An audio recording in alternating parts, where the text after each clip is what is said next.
So will the meeting please come to order? We welcome you to the Metro Council meeting. Today is Tuesday, June 18th, 2019. Will all members of the council, as well as the public, please rise for the invocation and remain standing for the Pledge of Allegiance. The invocation this evening will be offered by Councilmember DaCosta Hastings.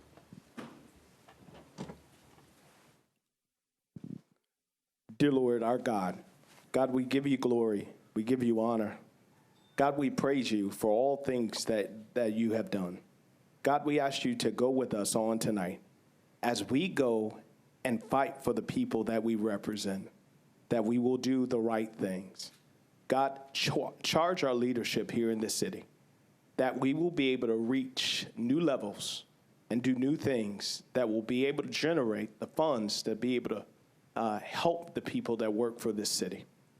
Lord God, we ask you to just show us a new way, God, that we may be able to open up doors for our youth inside of our community centers and other avenues that we have. And Lord, we ask you to, even in the quench of the day of where we are and our health disparities issue, God, we ask you to give us the wisdom, give us the knowledge to be able to answer all things for all people. In your name we pray. Amen. I pledge allegiance to the flag of the United States of America and to the republic for which it stands, one nation, under God, indivisible, with liberty and justice for all. You may be seated. Without objection, we will suspend the calling of the roll and ask the clerk to record the names of those members present throughout the meeting. Is there a motion for adoption of the minutes of the meetings from June 11, 2019? I heard a motion somewhere, properly seconded. Without objection, the minutes of the meeting will stand approved as written. Madam Clerk, are there any messages from the mayor? All right, no messages from the mayor. All right, do we have any committee reports on matters other than legislation? I'm looking, I see none. Before we go any further, just a couple of things. This past week, past couple of weeks, we have seen the passing of some major members of our extended Metro, Nashville, and Davidson County family. The passing of John A. Hobbs, the passing of Larry Keaton, and the passing of Matt Kennickson, who is the husband of Judge Linda Jones. If you will please stand up and give, let's have a moment of silence for those three individuals.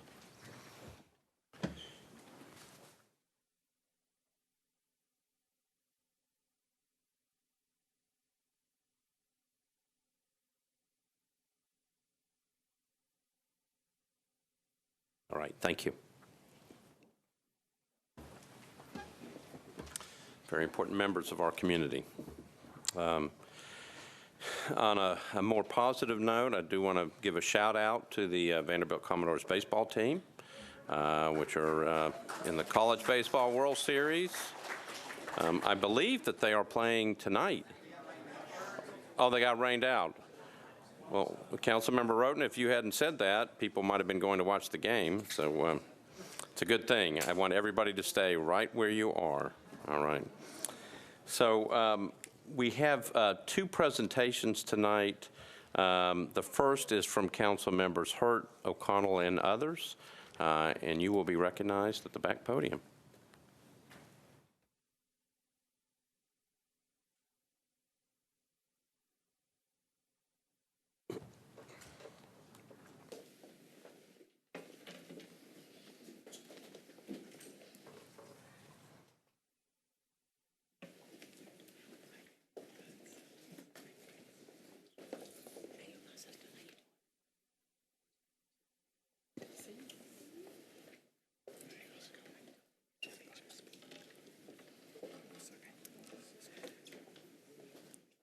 Good evening. We are so absolutely delighted to stand here before you to offer a resolution on behalf of recognizing the 100th anniversary of the National Association for the Advancement of Colored People, Nashville branch.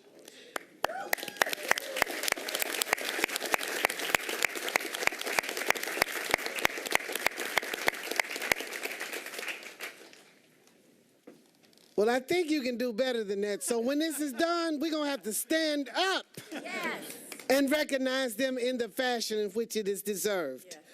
Whereas the National Association for the Advancement of Colored People was formed in 1909 to address the issues of racism in America and came on the heels of a race riot in Springfield, Illinois, and whereas the Nashville branch was chartered on February 10, 1919 by Wesley Crutcher, J.C. Napier, W.D. Hawkins Sr., Dr. Henry Allen Boyd, Dr. A.M. Townsend, and Attorney Walter S. Walker, and whereas, since its inception, the Nashville branch has worked to improve the political, educational, social, and economic status of minority groups, eliminate racial prejudice, and take lawful action to secure the elimination of racial prejudices, and whereas 31 men and 4 women have served as branch presidents, including the first branch president, Dr. W.J. Walker, who had the longest tenure in the history of the local organization, and Mrs. C.M. Hayes, who was the first woman elected branch president, serving during the era of desegregation of Nashville public schools. And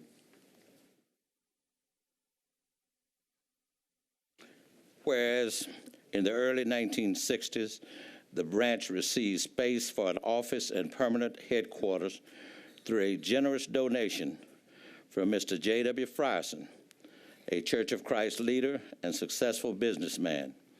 Whereas throughout its existence, the Nashville branch has been involved in movements to create change in the African American community. And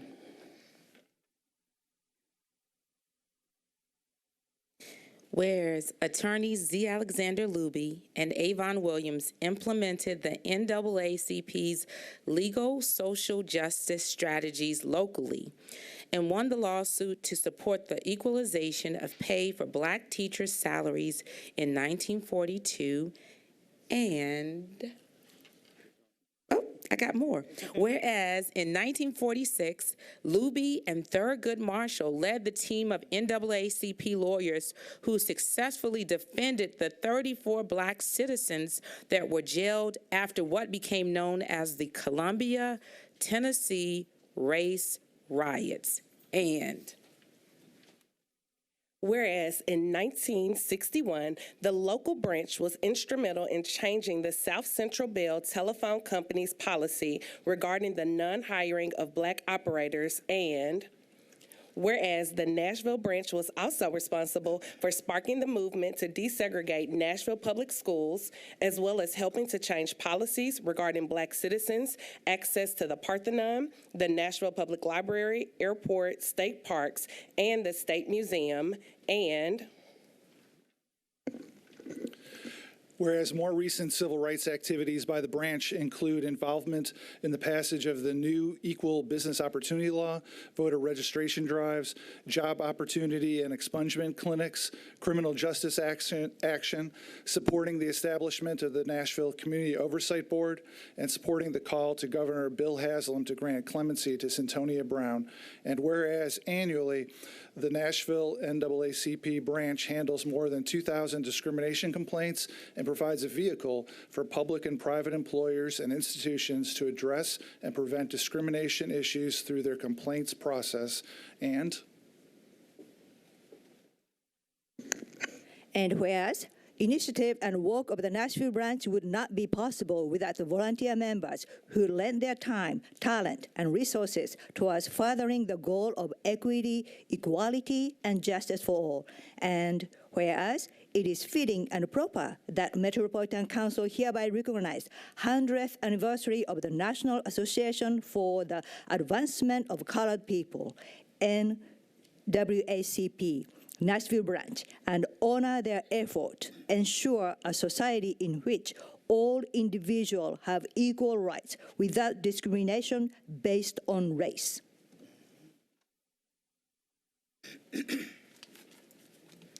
Now, therefore, be it resolved by the Council of the Metropolitan Government of Nashville and Davidson County, Section 1, the Metropolitan Council hereby goes on record as recognizing the 100th anniversary of the National Association for the Advancement of Colored People, the NAACP, Nashville branch, and further goes on record as recognizing their legacy of achieved advancement.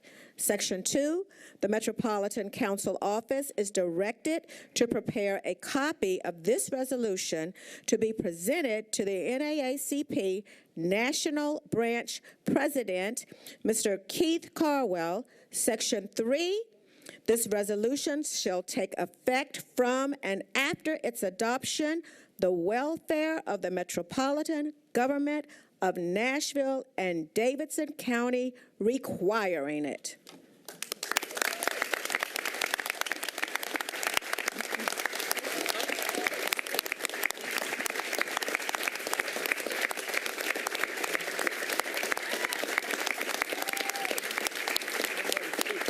Yeah. All right. So thank you so much. I'd like to also recognize former President Mr. Ludy Wallace, all right, and all the other supporters. So really quickly, the NAACP, the Nashville branch is 100 years old, and we still have a lot of the same fights as we had 100 years ago. And Marion Wright Edelman said the most dangerous place in America is at the intersection of race and poverty. And when we cut transit from people and children can't get to schools, and when we don't make sure our schools and our teachers and our labor unions are properly paid for the wages that they have. This isn't being partisan. This is about the ongoing struggle. We are thankful. We want the virtue compromise to be voted on tonight. And we want you to continue to do better because we can all do better. Thank you so much.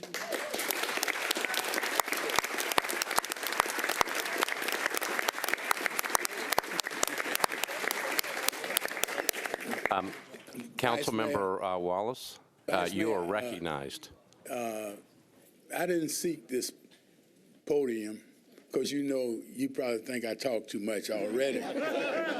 Thank you for your words. We'll move on to the next presentation.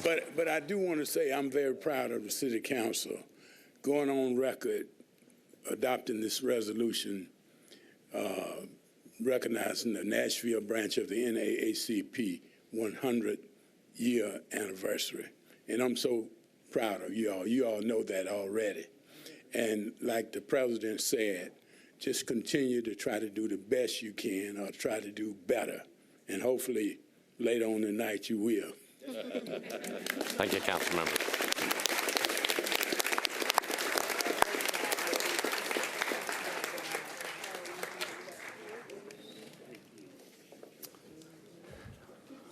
All right, as those council members are coming back, we have a second presentation tonight.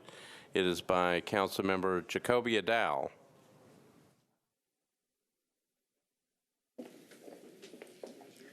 It's for. Councilmember Dow, you are recognized. Thank you. That's fine. I'll read it. Good afternoon. Tonight I'm presenting a resolution recognizing the 70th anniversary of the Nashville Alumni Chapter of Sigma Alpha Iota International Music Fraternity. And I'm joined by members of Sigma Alpha Iota here at the podium. Whereas Sigma Alpha Iota is an international music fraternity that was formed to promote and further music in America and throughout the world. The national organization continues to provide musical and educational resources to its members and the general public. And whereas the Nashville Alumni Chapter of Sigma Alpha Iota was chartered January the 16th, 1949, primarily by the alumni alumni of the Iota Phi chapter of George Peabody College at Vanderbilt University. They are longtime supporters of Nashville Public Television, Nashville Public Radio, and the Nashville Symphony.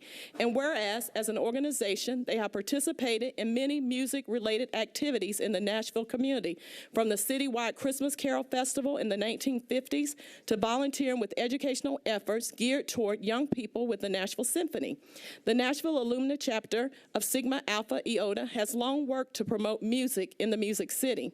And whereas members have been volunteering at the Nashville Symphony's petting zoo, part of the Family Series concerts for several years. As families arrive for the concert, the volunteers introduce them to various instruments provided by the symphony and attempt to get the children to interact, touch, and even play the instruments that they will hear in the concert. Several members also perform in the symphony choir, and whereas they partnered with Cresswell Middle School of the Arts in 2011, 2012, and 2013, organizing a benefit concert where local Sigma Alpha Iota chapters and Cresswell students perform. A portion of the proceeds were donated to Cresswell's music department, and whereas every year they award 2 scholarships totaling $1,000 to undergraduate collegiate chapters members with the local province, as Lipscomb University, Belmont University, Vanderbilt University, Tennessee State University, and Western Kentucky University. And whereas the Nashville Alumni Chapter is comprised of ladies from different walks of life, not just ladies with a strong background or professional career in music. Some are music educators, others hold various corporate jobs such as chemists, IT professionals, and healthcare-related fields. But the one thing they all have in common is a love of music. And whereas Sigma Alpha Iota mission is to encourage, nurture, and support the arts of music, and the Nashville Alumni Chapter hopes to continue to uphold this mission right here in the Music City. And whereas some of the Sigma Alpha Iota members include Nashville's own Betty Dunn, Kelly Cochran, Dolly Parton, Sheryl Crow, Libby Larson, Jesse Norman, Loretta Long, and the First Ladies, Miss Bess Truman, Miss Mamie Eisenhower, and Miss Thelma Catherine Pat Nixon, just to name a few. Now, therefore, be it resolved by the Council of the Nashville Metropolitan Government of Nashville and Davidson County, Section 1, the Metro Council goes on record as hereby recognizing the 70th anniversary of the Nashville Alumni Chapter of Sigma Alpha Iota International Music Fraternity. And the Metropolitan Council Office is directed to prepare a copy of this resolution, which I will present to Bobby H. Williams, Chapter President. This resolution shall take effect from and after its adoption, the welfare of the Metropolitan Government of Nashville and Davidson Choir requiring it, and is signed by our council members.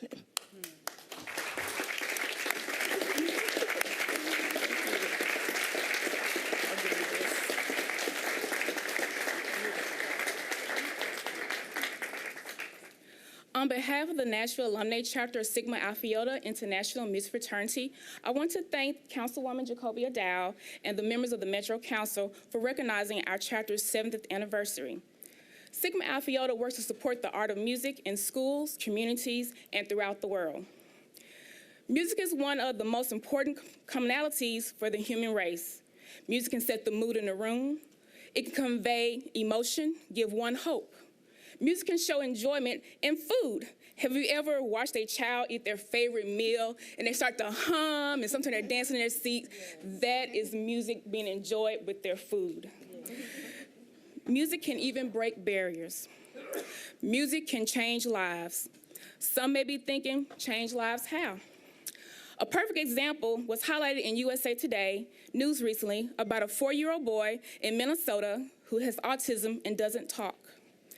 The mother has him, along with some of his siblings who are autistic as well, in speech therapy, but he is not responding as well as his siblings. And along comes Little Nas X and Billy Ray Cyrus's Old Town Road. I'm sure we all heard that song. The mother stated this song is constantly played in their home. Initially, her son started humming the song, and then eventually he started singing the words. To quote, "This is a child who hasn't said 3 or 4 words together in the time he's been alive.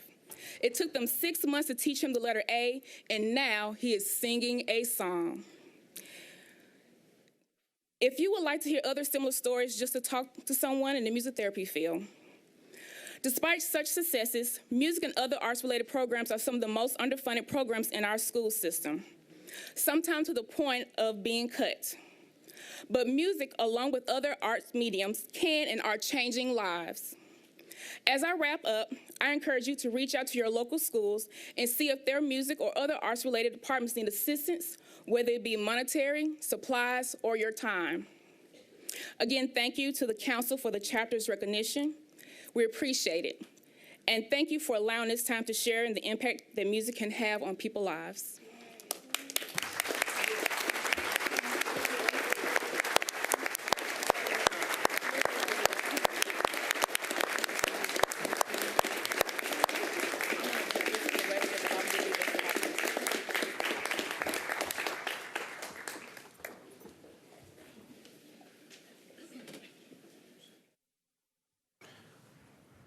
All right, thank you. Councilmember Pridemore, you're recognized. Thank you, Vice Mayor, and I thank you for the allowing me to have this personal point privilege. I just want to reach out and give a gratitude for a Metro department. Back June the 5th and 7th, a lot of people don't realize that unless you lived in Madison, Old Hickory, Hermitage area, that we were inundated with isolated thunderstorms that resulted in flash flooding, major road closures, and several of the creeks caused us a lot of flooding and damage. And we got up to 2 to 5 inches of rain during each incident.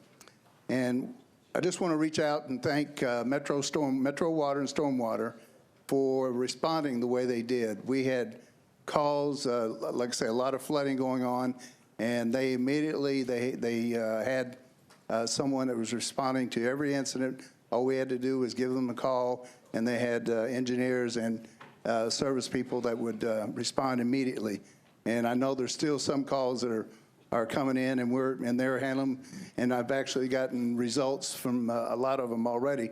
So on behalf of Madison and Old Hickory, and I'm sure and Hermitage also, I just want to thank Metro Water and Stormwater and Director Potter for all they did in this past flooding we had. It's very good. Thank you.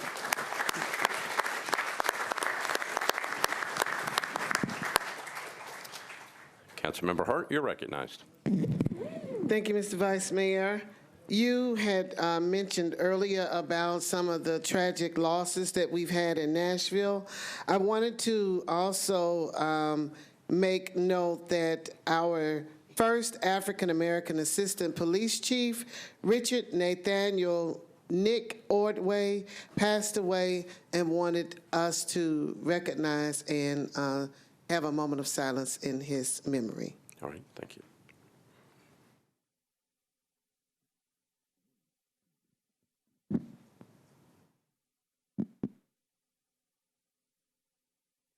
Thank you. Thank you.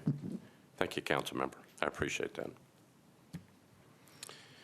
All right, next item on the agenda is elections and confirmations. I'm going to go to Chair Lee for a report from the Rules Committee. Yes, sir. The Rules Committee, resolutions, RS 2019-1789 was approved 4-0. Resolution RS 2019-1790 was it was 5 against and 0 for. Councilmember, you're getting ahead of us. Okay, because I'm supposed to be on elections and confirmations, aren't I? Yes, that's okay. That's all right. I'm sorry, they changed my agenda around. They had the other ones first. I know you want to get out of here quickly, but all right. we have one thing in front of it that's going to take a little while. So if you don't mind, go back to the actual appointments. Yes, elections and confirmations. To the Auditorium Commission, Ms. Leask, and please, I'm going to apologize because I'm about to mess some people's names really up. Mr. Cole was approved 5-0. Can you go back to Ms. Lisk? Oh, she was approved? Approved 5-0. Okay. Dr. Bailey was approved 5-0. Ms. Boltka was approved 5-0. Ms. Lahala was approved 5-0. Mr. Rand was approved 4-0. Ms. Miller was approved 4-0. Mr. Lawless, the motion was to defer for one meeting. Four people voted for that. And when it comes to the Office of Metropolitan Trustees, all were voted approved 4-0. All right. Thank you, council member. Thank you. Could I have a motion to approve all of those? Okay. I hear a motion out there somewhere and a properly seconded. Any discussion on these nominations? Seeing none, we're voting on all of them at the same time. All those in favor say aye. Opposed, no. You adopt. So if I could get these individuals to stand when I call your name. For the Auditorium Commission, Ms. Lee Ann Lisk.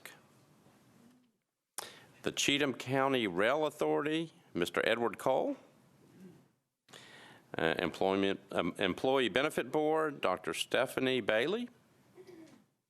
Farmers Market Board, Ms. Brenda Butka. NECAT, Ms. Aisha Labala. The Public Library Board, Mr. Charvis Rand.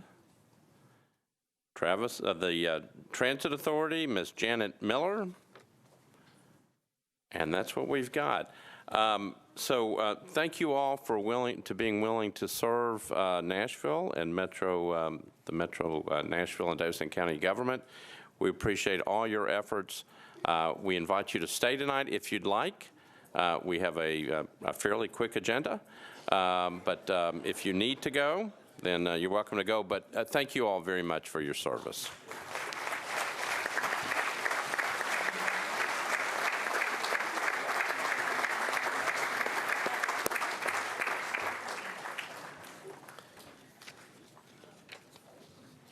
And Mr. Bedney, if you will watch which ones leave, okay, then we'll make notes of that. All right.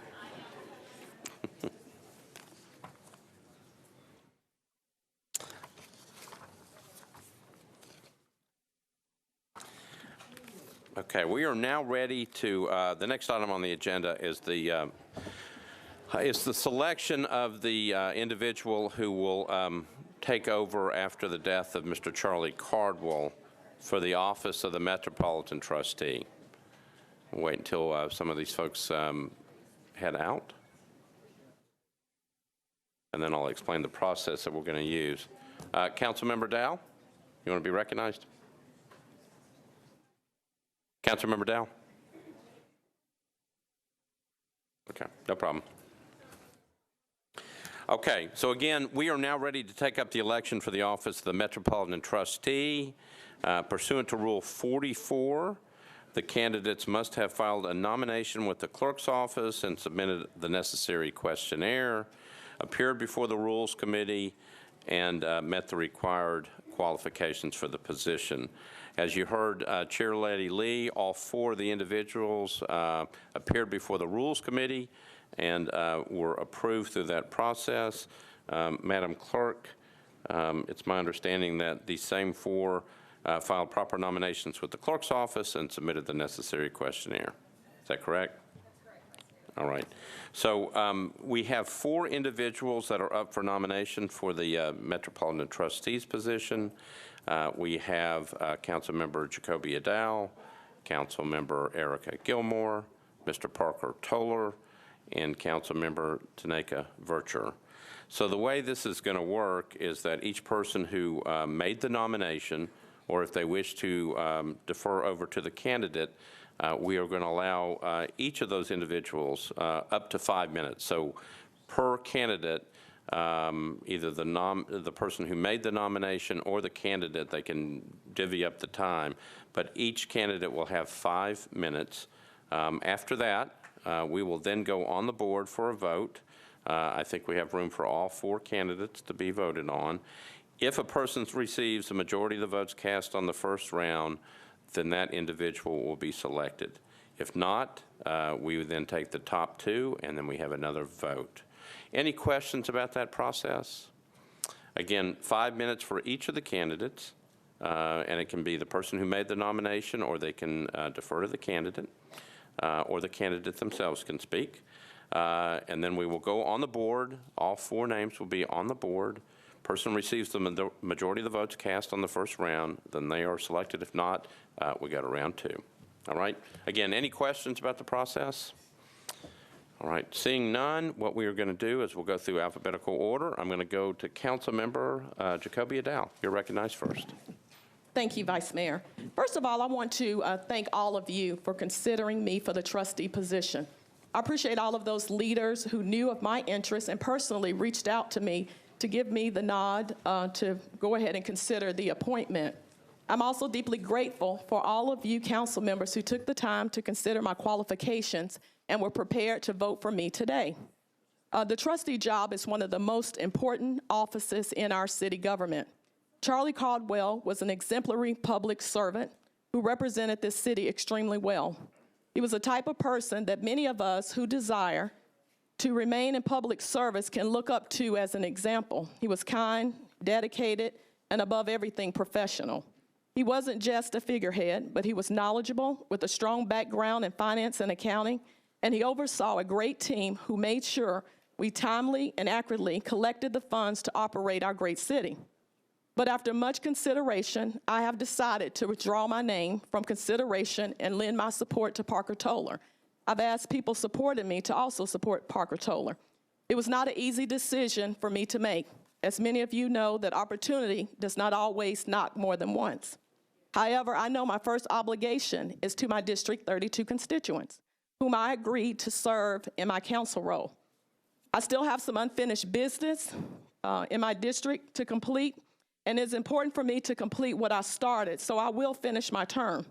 Additionally, I know the trustee office is a very important position. Then I understand that many of our neighbors also share personal concerns that we support people, and that's being a little bit self-serving, so I definitely empathize with what they say. So for these reasons, I resolved that it's best to have continuity in the office as we look to stabilize the finances of our city in the next year. I've known Parker for many years, and I have every confidence in his ability to continue leading the department. And I do know that this also will level the playing field among all of us who are looking to run for the position when our council term ends. So I appreciate your vote of consideration and reviewing my qualifications.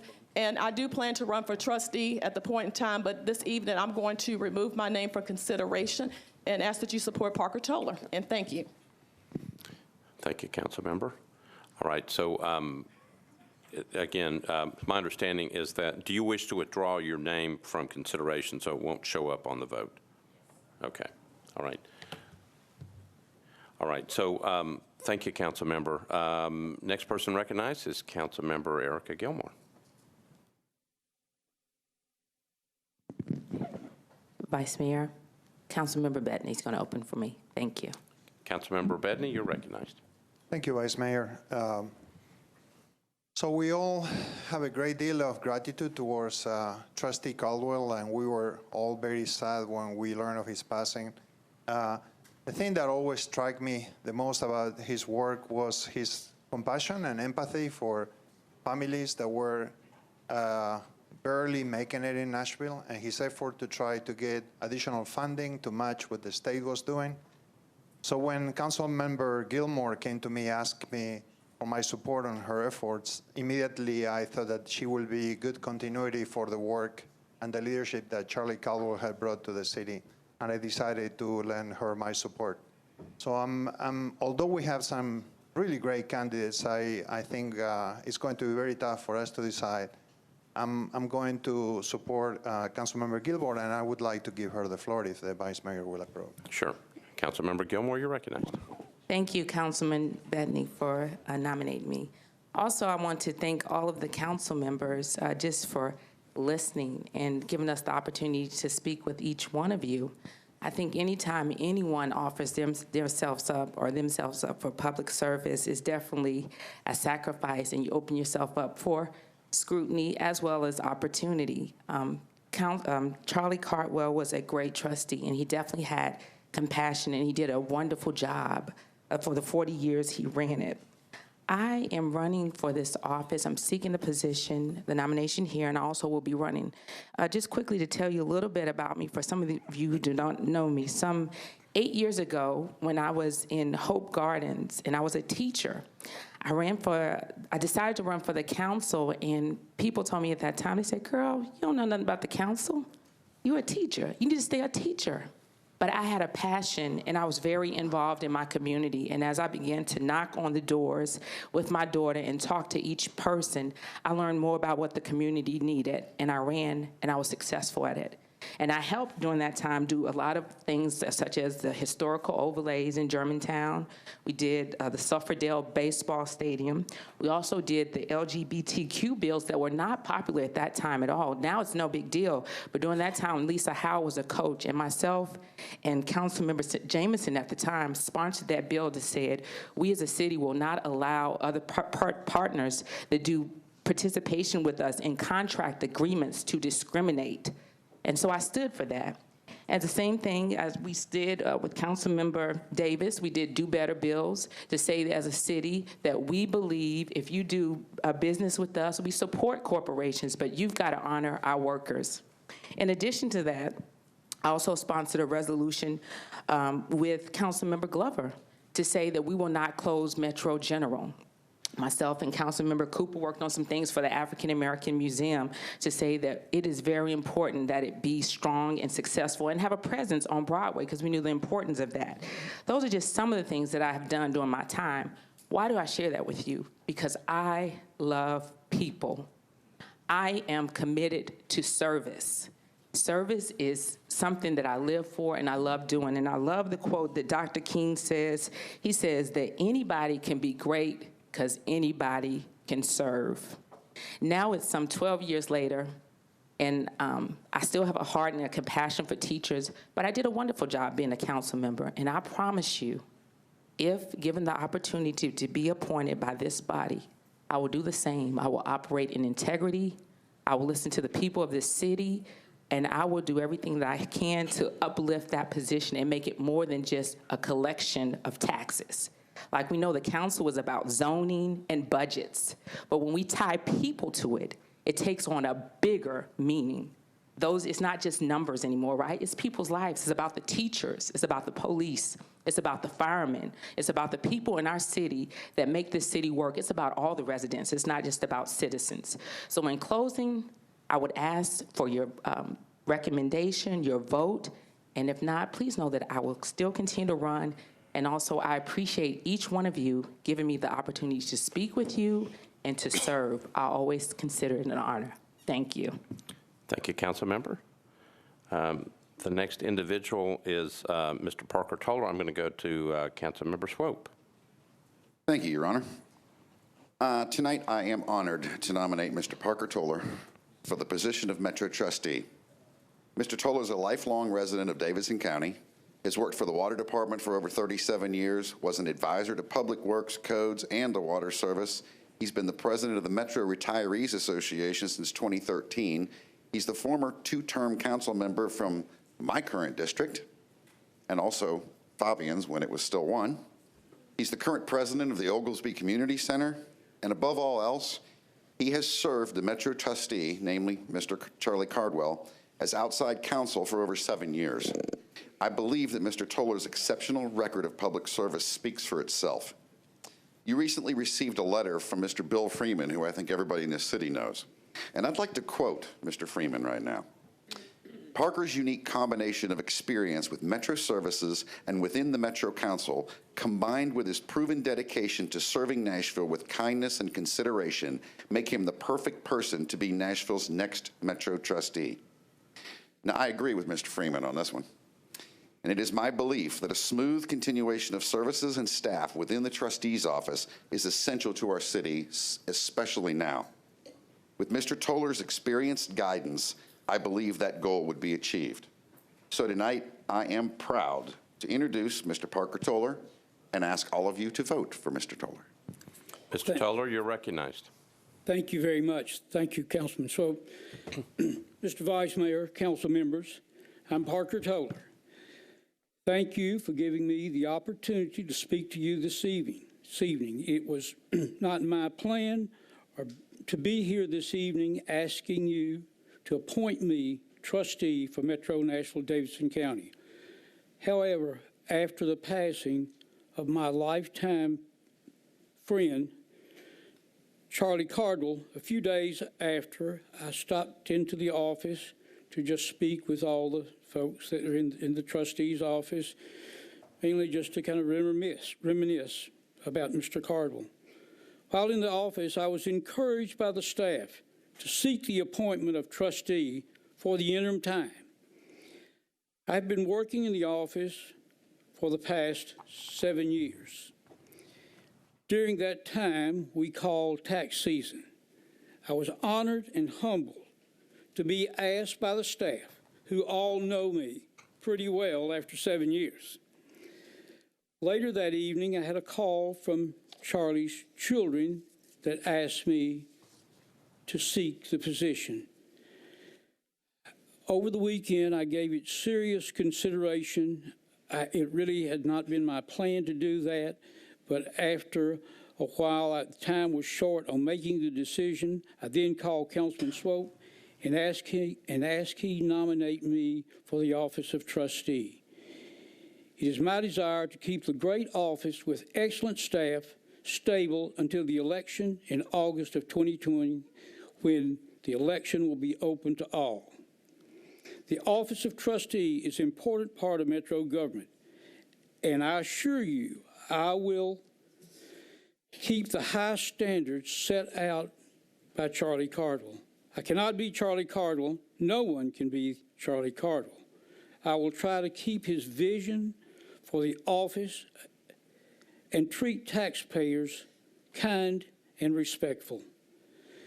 We will work to seek out everyone that can qualify for the tax freeze or tax relief program.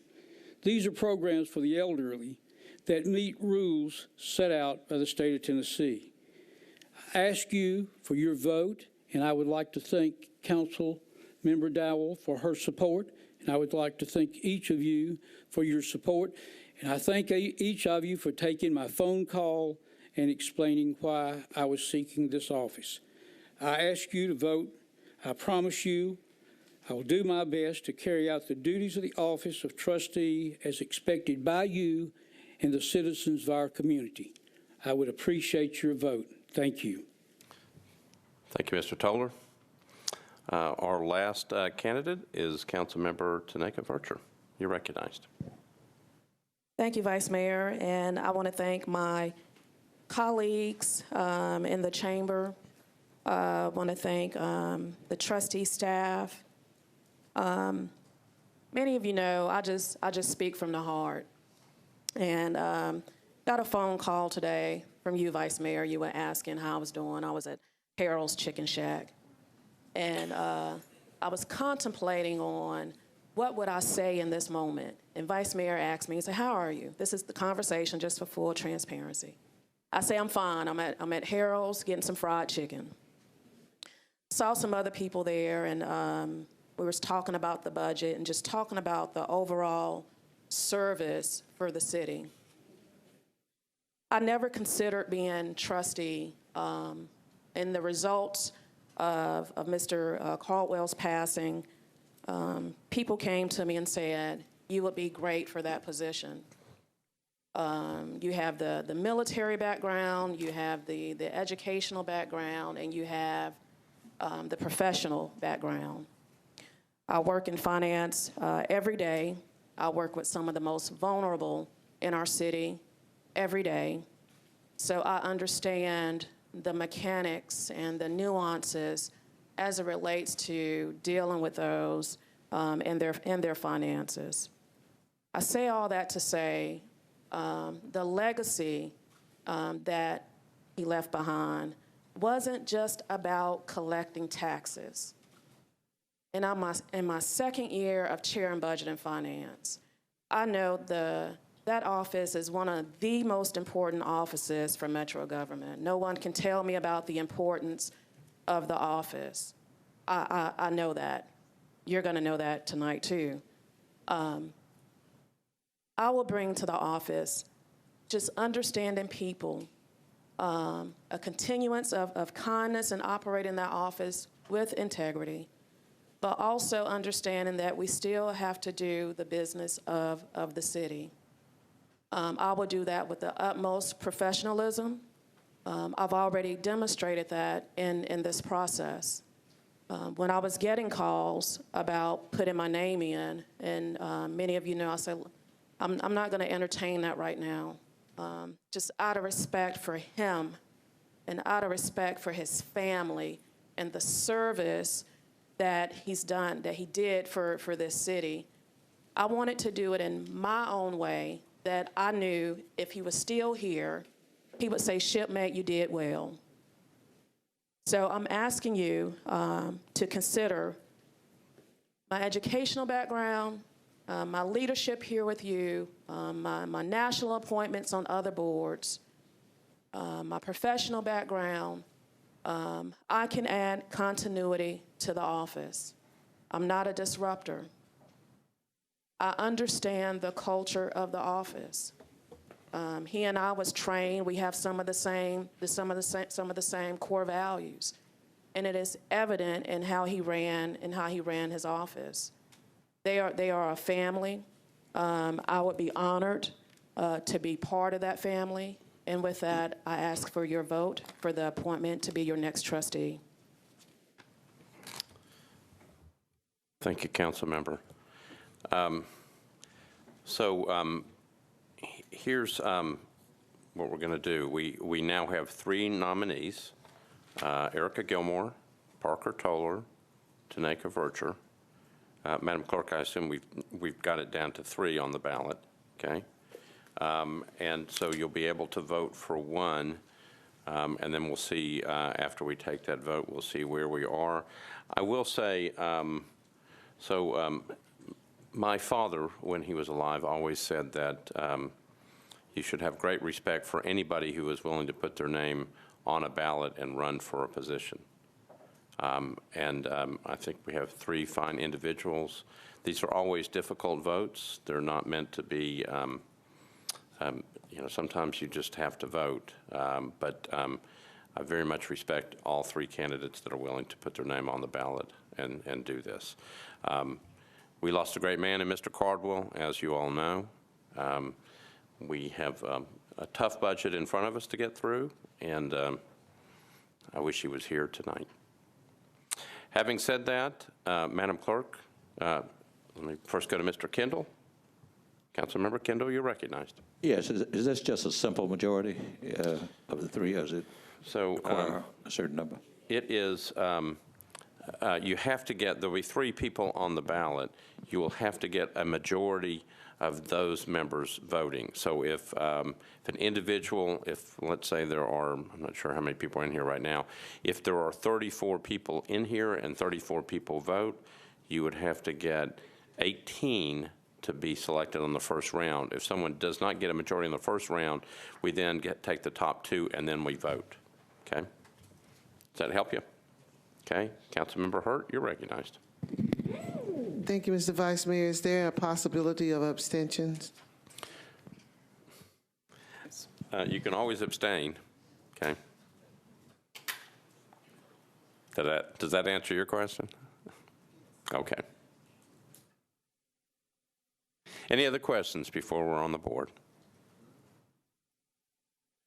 All right, seeing none, Madam Clerk, if you will open the machines.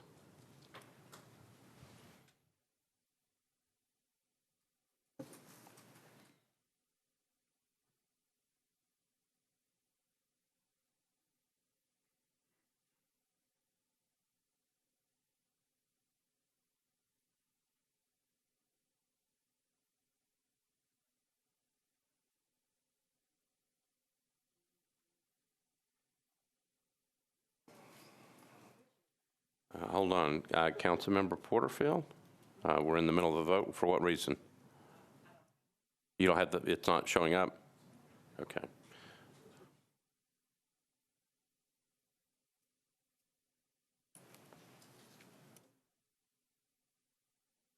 everybody doesn't mind holding for just a minute, we'll make sure we get Councilmember Porterfield.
Councilmember Porterfield, are you good?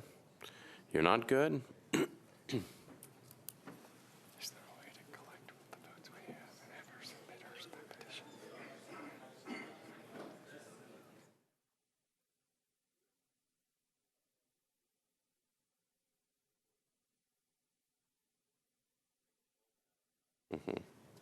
Might do that.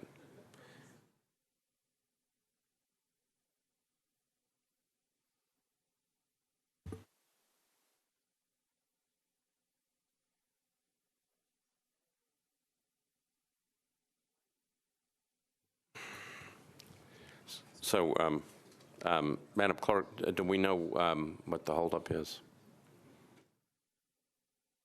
Technical difficulties, that's a really good sign on behalf, right before we start voting on budgetary issues. So let me ask you this, can we take the vote and then ask Councilmember Porterfield, or let me make sure we do this right. I don't want her to see the results, I want her to vote. Can we take her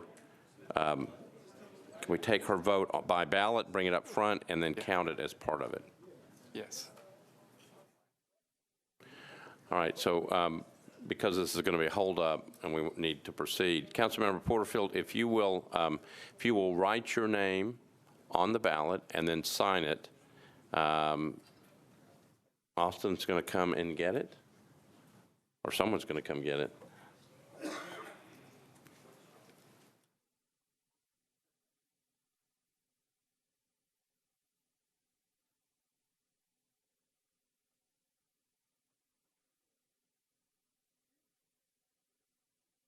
Okay. Thank you, Austin. If you'll give that to the clerk.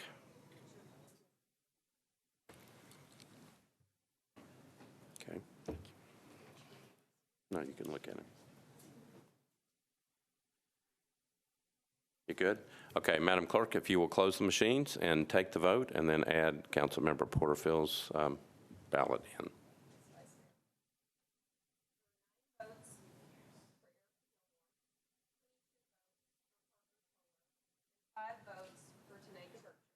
All right. So there are 22, 9, 31, 35. Mr. Parker Toller has received a majority vote. Mr. Toller, congratulations. You are now elected the Metropolitan Trustee.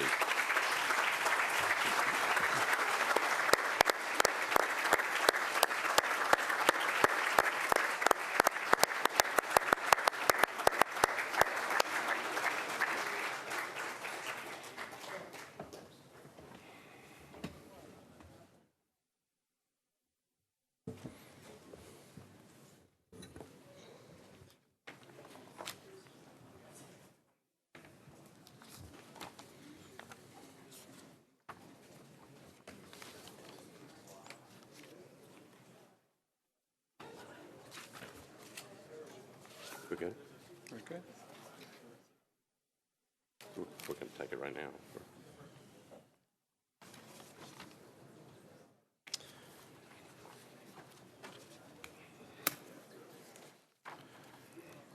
So, Mr. Toller, again, congratulations, and we expect you to go to the office right now and start working. All right. And I do appreciate everybody who's willing to put their name on a ballot. All right, so that takes us through the first part of the agenda. We would normally now go to the consent agenda resolutions and resolutions. Unless there's an objection, I would like to move the budget and the tax levy ordinances up to the front of the agenda and take them at this time. Okay? Any objections to doing that? Seeing none, we are on the budget and the tax levy. We'll take them up in order. They are on, you've got a standard agenda. They would be on page 12 and 13. It's BL 2019-1624 and BL 2019-1625, which is on page 13. I will tell you, just for the record, we have 2 council members that have flown in, and we've gotten information that I believe they're both on their way, and they should be here very shortly. So, before we get into the, before I actually call on Council Member Vercher to start the process, if you remember, we had a similar procedure last year where we had a substitute. We had a second substitute budget. So in the discussions, this year we have more than that. We have 4. So there were discussions with the sponsors of all the substitutes, and we came up with a process that we would like to introduce to you tonight and make sure you're comfortable following it. And so what I'm going to do is slowly go through how we plan to proceed tonight, see if you have any questions on the process, and then we will see if everybody's comfortable moving ahead, okay? All right, so again, Councilmember Glover, do you have a question? Vice Mayor, no. What I wanted to do was just kind of ask some general questions, but I believe you're going to give some explanations, and then if you wouldn't mind, I would like to ask, but I would like to have you talk first, please. Sure. Thank you. That's fine.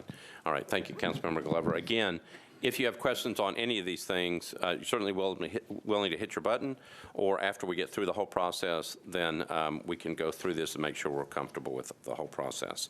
All right, again, this is following the process that we used last year when we had an extra substitute budget. All right, so the way this would work is we will call up the bill, read the bill. I will then recognize Councilmember Vercher, who is the lead sponsor, and pursuant to Rule 29, she gets recognized for a motion on the bill. She has a substitute operating budget, which I understand she plans to move. So she will move that substitute operating budget. After receiving a second, the Vercher substitute will then be initially debated, and a vote will be held on her substitute. So just for everybody's benefit, we went through this last year. We are not voting on the budget at that time. We are simply getting the substitute in front of the body so that amendments can be considered. We do that often, as you know. Take up the substitute, there's a motion on the substitute, there's a second, we move the substitute to get in front of us, we always ask for discussion. But if we follow that procedure, then the substitute will be in front of this body. If the substitute is approved, amendments will then be considered to the ordinance as substituted. Amendments will be offered and voted on one by one. We'll go through them all. It takes a simple majority of those members voting to approve an amendment onto the substitute. After Councilmember Vercher's substitute and all of the amendments have been considered, Councilmember Vercher, same process as last year, has agreed to allow each of the sponsors of the additional substitutes, remember we have 3 additional substitutes, to be recognized on their respective substitutes. I will then recognize them in the order of submission. First, Councilmember Mendez, second, Councilmember Glover, and third, Councilmember Pulley or Councilmember Weiner, or Elrod, whoever wants to handle the measure.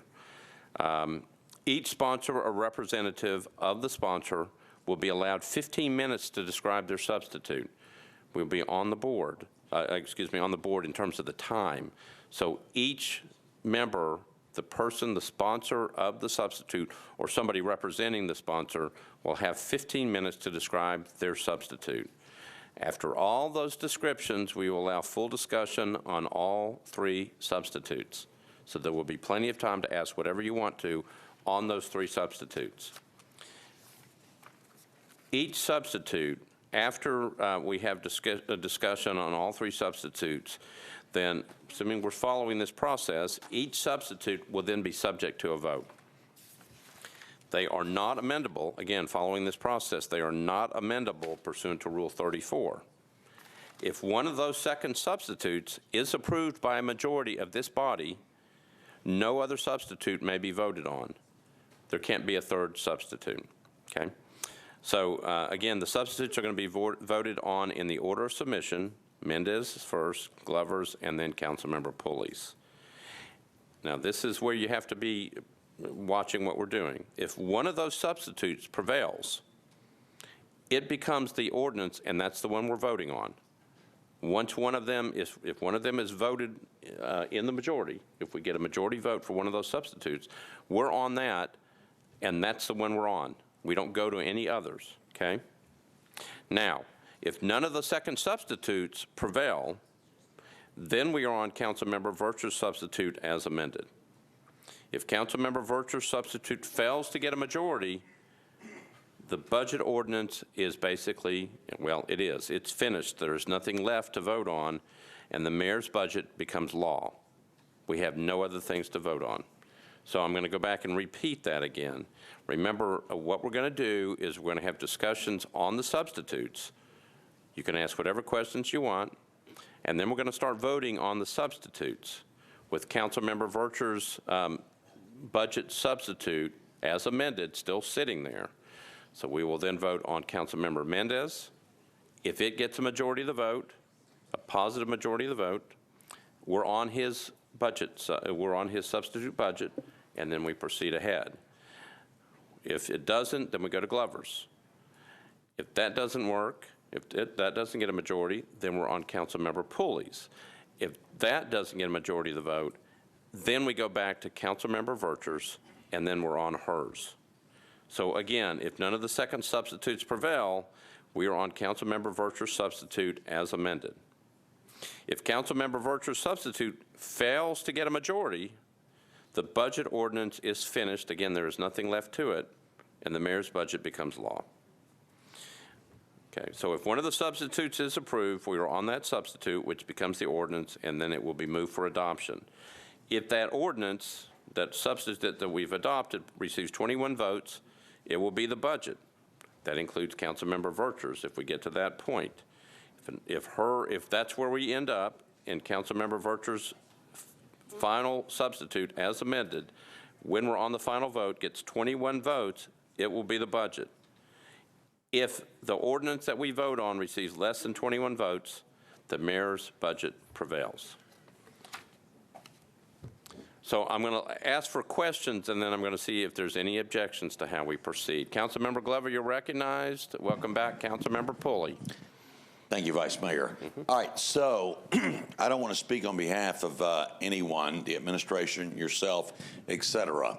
If, in fact, we believe that the mayor is going to veto any tax increase that we may propose tonight, and I don't know if I need to ask you this question, Vice Mayor, or Mr. Jameson, do you have any advice you would give us? Because if, in fact, we believe that would happen, is there a path we could go ahead and begin working on in order to, I guess, shorten the process, realize that we'll have to come back together and kind of roll our sleeves up and go to work and find some sort of solution where we all come together around a table?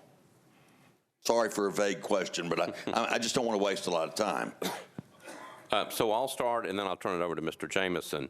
I mean, just laying it out on the table, if there's a substitute budget that is adopted that has a property tax increase in it, that's where the likelihood, obviously, of the veto comes in. If that's what this council passes, then we would understand that it would go up to the mayor, and we would then be cognizant of the fact that the mayor could veto the budget proposal submitted to the mayor.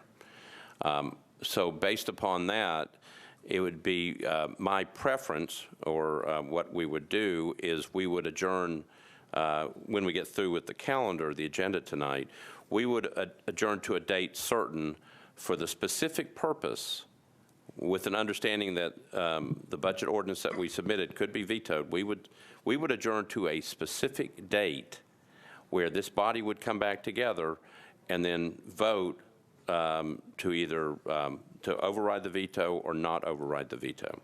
Mr. Jameson? That is correct. If we are unsuccessful in overriding the veto, there are, of course, two bills that you'd be passing or not tonight. One would be the operating budget. The other is the tax levy. The mayor's veto power over the operating budget is essentially by line item. There are certain segments that he cannot veto. He cannot veto essentially employee benefits, debt requirements, or audit provisions. But otherwise, he can line item. The council has the ability to override those line items and restore the operating budget to what was passed. The tax levy, if that is vetoed, the council again has the opportunity to restore that by 2/3 or 27 votes. Just to continue the scenario, if we do not override the tax levy veto, we then do not have a tax levy, and we are obliged to have one per charter and state law. We would then be in a scenario where we have to have 3 meetings before the 30th to adopt a tax levy. Those 3 meetings, unfortunately, can't be on the same day. They have to be on separate days.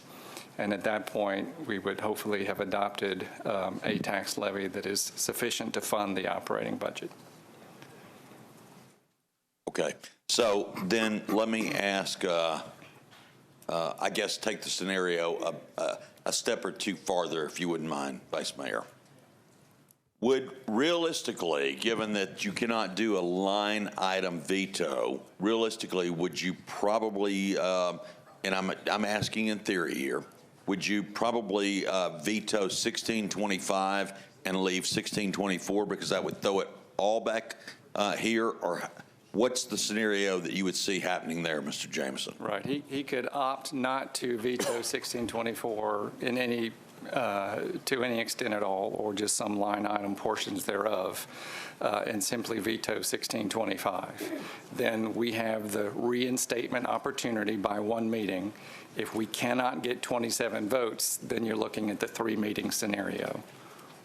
Okay. And so if we do, Vice Mayor, I think you and I spoke about this briefly. I want to make sure that I'm very clear on where we're heading here. If it is vetoed, let's just say 1625 is vetoed, and we come back in and we meet, then if we have 27 plus votes, then there's nothing else the mayor could do. That is the budget that would prevail. But here's the kicker, Mr. Jameson, I guess I want to know. So if the mayor doesn't touch 1624, if that passed tonight, and then he vetoed only 1625, would 1625 with 27 plus votes, would that automatically have to align with what 1624 is, please, sir? Yeah, but you're only going to be passing a tax levy that matches. So every sponsor that has a substitute operating budget has a corresponding tax levy. The substitutes have substitutes. There's one substitute that doesn't adjust the tax rate, so it doesn't need it. But everybody has a corresponding 1624 and 1625. So you'll have in place 1624 if 1625 were vetoed, and then it's just a matter of restoring that or not. Okay. Thank you, Vice Mayor. I think that helps a great deal. Thank you. Sure. Councilmember Vercher, you're recognized.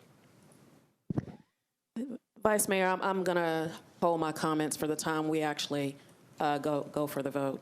All right. So let me go back and make sure that no one has any other questions.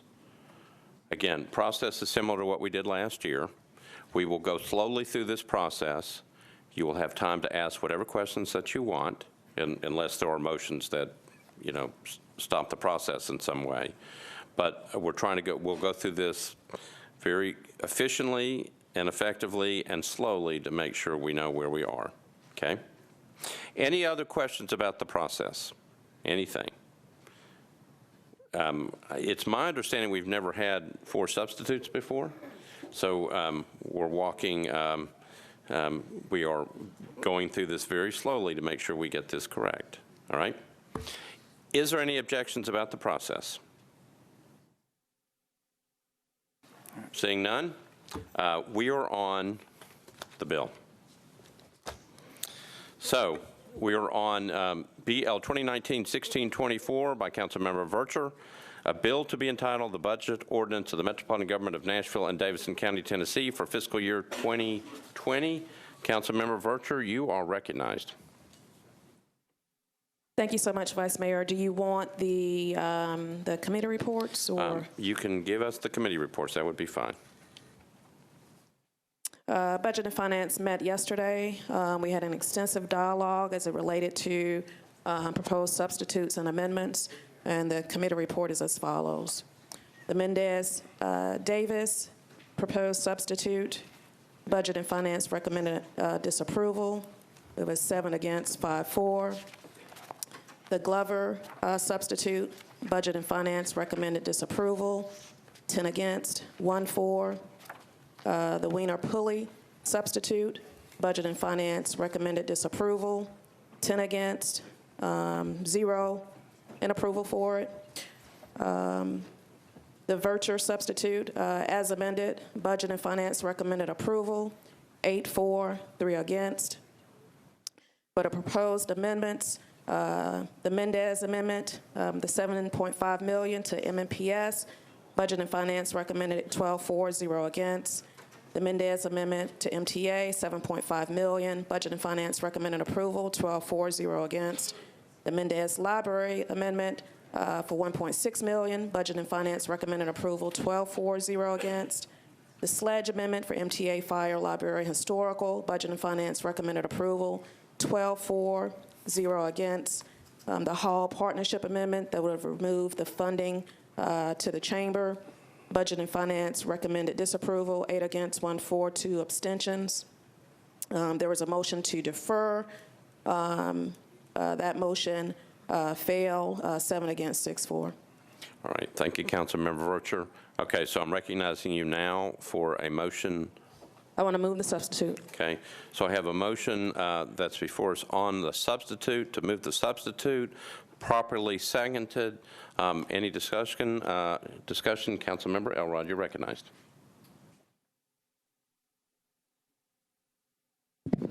Thank you, Mr. Vice Mayor. I'm going to make the same, I didn't make the motion in budget and finance, but I'm going to move to defer the budget until the next meeting, is to be determined by the Vice Mayor. I think, this has been a long process, as was mentioned by Chair Vercher last night. The mayor proposed his budget in the beginning of May, handed it to the council. The council's been having many weeks of budget hearings, budget discussions of what to put in there.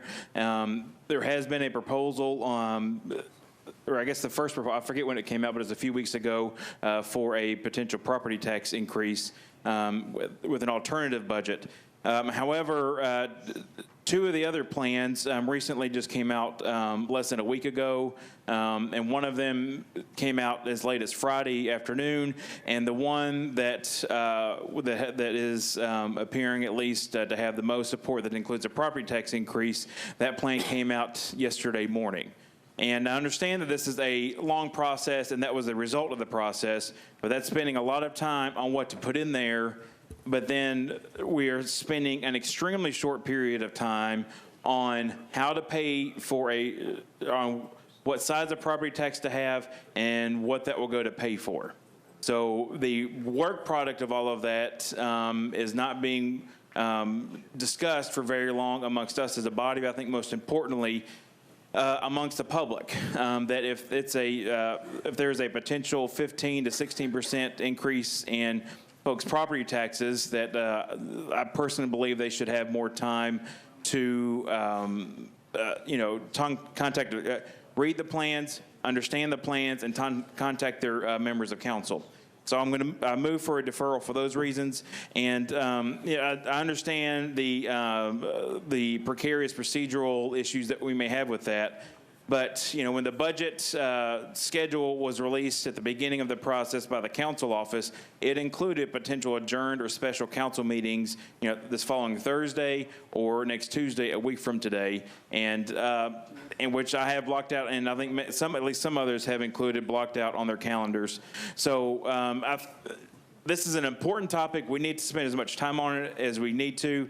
But I think also is that we have Chair Vercher's budget proposal, and the mayor's budget proposal includes, and which some of us would like to spend more time to see if it includes the $30 million for parking.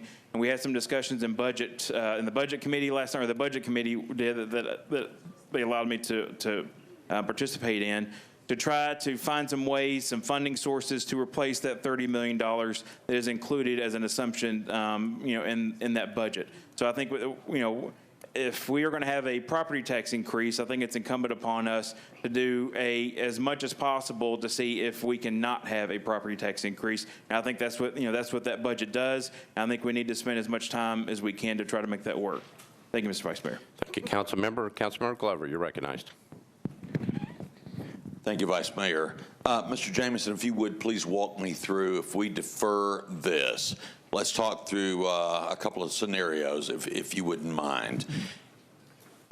Given that, I don't want to speak on behalf of Councilmember Elrod, but I think if he was talking about next Tuesday, the 25th, then we also had to be blocked out on Thursday, I think the 20th, correct? Correct. Is it possible, and I guess this is my question here, is it possible for the Budget and Finance Committee to come back together along with folks from the mayor's office for us to sit down and say, all right, here's kind of where we are. We know the mayor doesn't want a tax increase. We get that piece.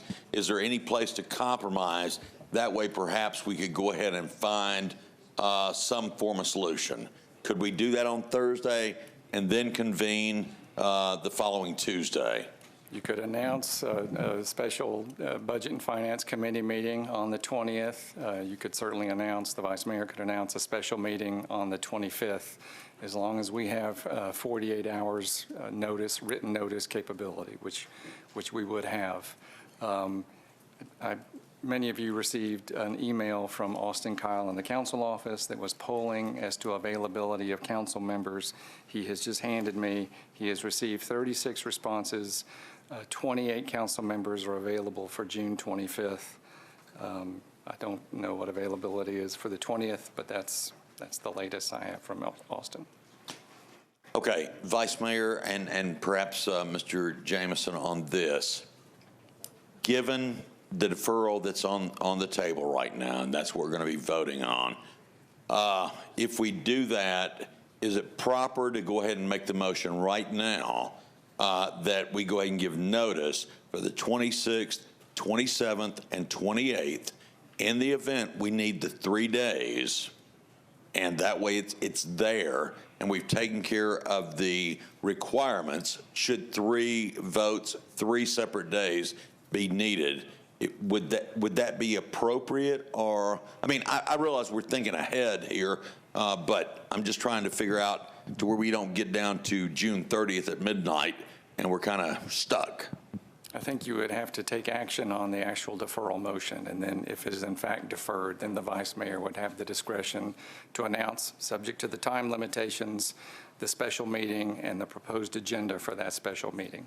Okay, then Vice Mayor, I think what I would prefer to do, if you're okay with this, is if this deferral is passed now, either you recommend it or if you would recognize me, and I would like to make that recommendation that we go ahead and block out Wednesday, Thursday, and Friday of the following week in order to have the 3 days and the 3 separate meetings. All right. Thank you, Councilmember Glover. And the clerk has made sure that I'm clear. Councilmember Elrod's motion was to defer to a date certain that the Vice Mayor I would call, correct? And I need to make sure it was properly seconded. Second. Got it. Okay. So it's a motion and it's been properly seconded. I'm going to go to Councilmember Pridemore. You're recognized. Thank you, Mr. Vice Mayor. I was going to speak about, on the reporting of the committees, but I will speak in favor of the deferral also. Thank you. I will. We're on the deferral motion. Yes, I'll wait until after that motion's complete. Oh, okay. All right. Thank you. Councilmember Mendez.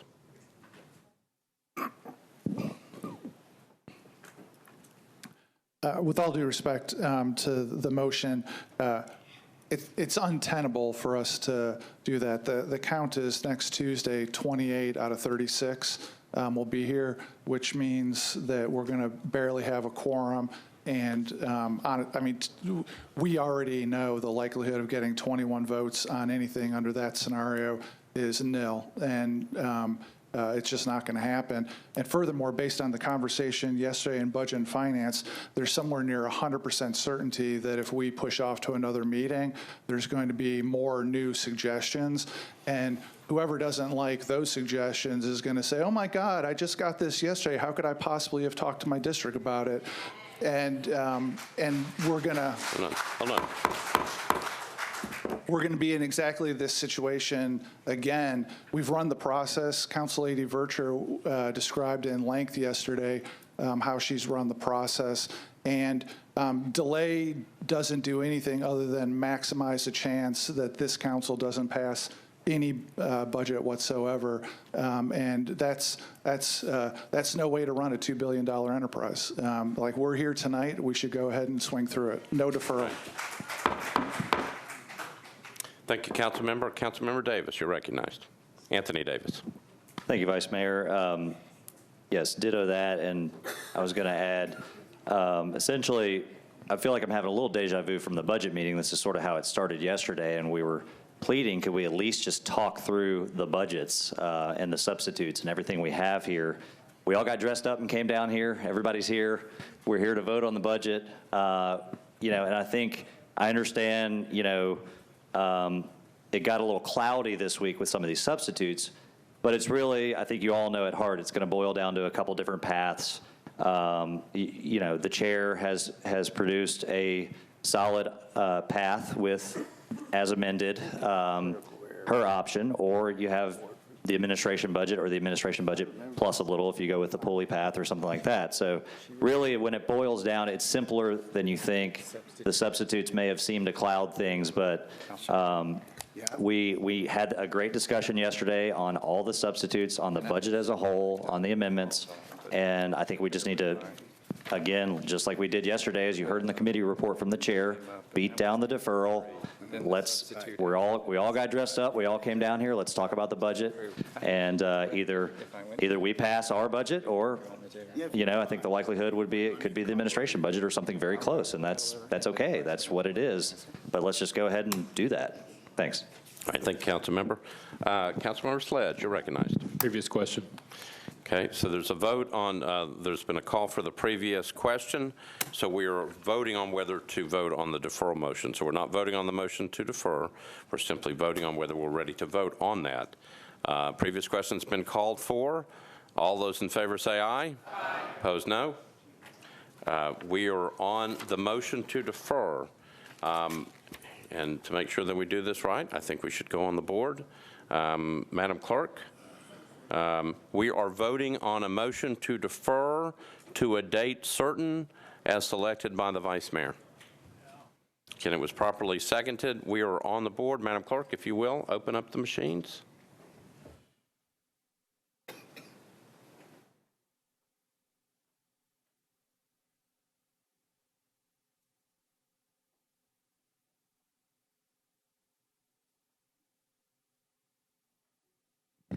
Vice Mayor, just for clarity, can you explain to council members what they should press, if they're in favor of the deferral, if they're against the deferral?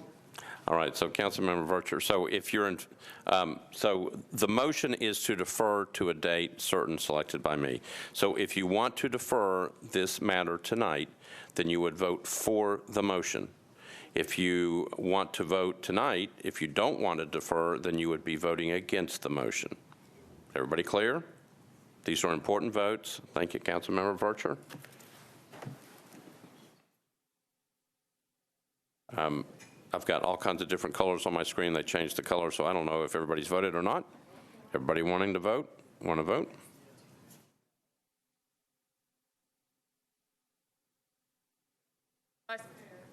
Councilmember Vercher, for what reason? We got the board open.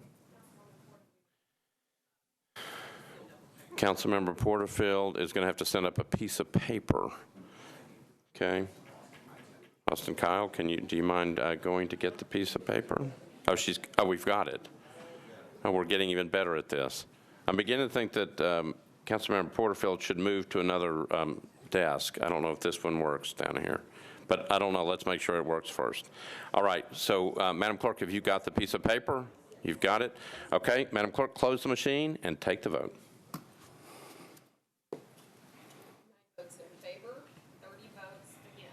Okay, so the motion to defer fails. We are on the budget. Okay, hold on. All right, so I am back to Councilmember Vercher. As we had started, there was a motion to move the substitute. It was properly seconded. We're now on discussions on the substitute. Any discussion on the substitute? Again, we're not voting on the budget. We're just getting the substitute in front of us. Seeing nobody in the queue, all those in favor of the substitute, please indicate by saying aye. Opposed, no. You adopt. Councilmember Vercher, you're on your substitute. You're recognized. Thank you. Thank you, Vice Mayor. At this moment, do we want to go ahead and just have council members offer up the amendments? Well, I'll tell you what, Councilmember Vercher, for the benefit of both the council members, again, I know most of them were in the Budget Committee yesterday, for the viewing audience, for the people in the back of the room, if you could either give us a short scenario of what your substitute does, or you can refer to Mr. Jameson, he can do it. Mr. Jameson, go ahead. You're going to be much better at this than I am. Okay, so I also will be providing an amendment. The initial substitute that you have in your packet for council members, that's on page 47. What this substitute is a combination of work from our budget hearings, our budget work sessions, casual conversations with you colleagues in this chamber, me asking you questions, receiving that feedback, the wish list items. In addition to that, many of the responses from the people that we serve and from the people that serves us. What this substitute does, this substitute will provide a 3% COLA to employees, to Metro employees across the board. For MNPS, this is with the amendment. This will provide a 4% across the board, in addition to their steps. Also, what this substitute does, can you hear me? Oh.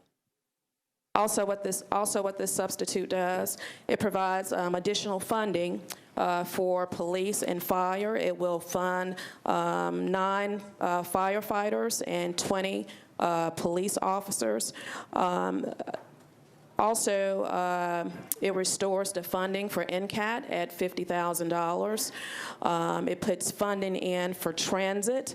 Initially, the substitute had $500,000, and again, from conversation, compromise, listening to colleagues, feedback from the general public, we knew that transportation is a priority for our city, just like education and public safety is. So that adds 6.1 million to the budget as it relates to MTA. So that goes from 500,000 to 6.1. Also, what this budget does, it does not rely on parking revenue. So the other substitutes, that budgetary assumption is in that budget, in those budgets. This does not rely on the 30 million. This substitute removes that budgetary assumption as it relates to the parking meters. This budget also factors in addressing known new debt from the figures as it relates from the finance office. In addition to that, we are also funding some nonprofits with targeted interests that address juvenile crime in the city. Trying to make sure I haven't forgotten anything.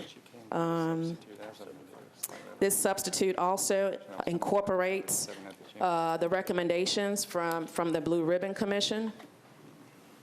And Vice Mayor, I say all that to say this budget is a great budget. This budget reflects the priorities of us as a city. This budget is not empty rhetoric.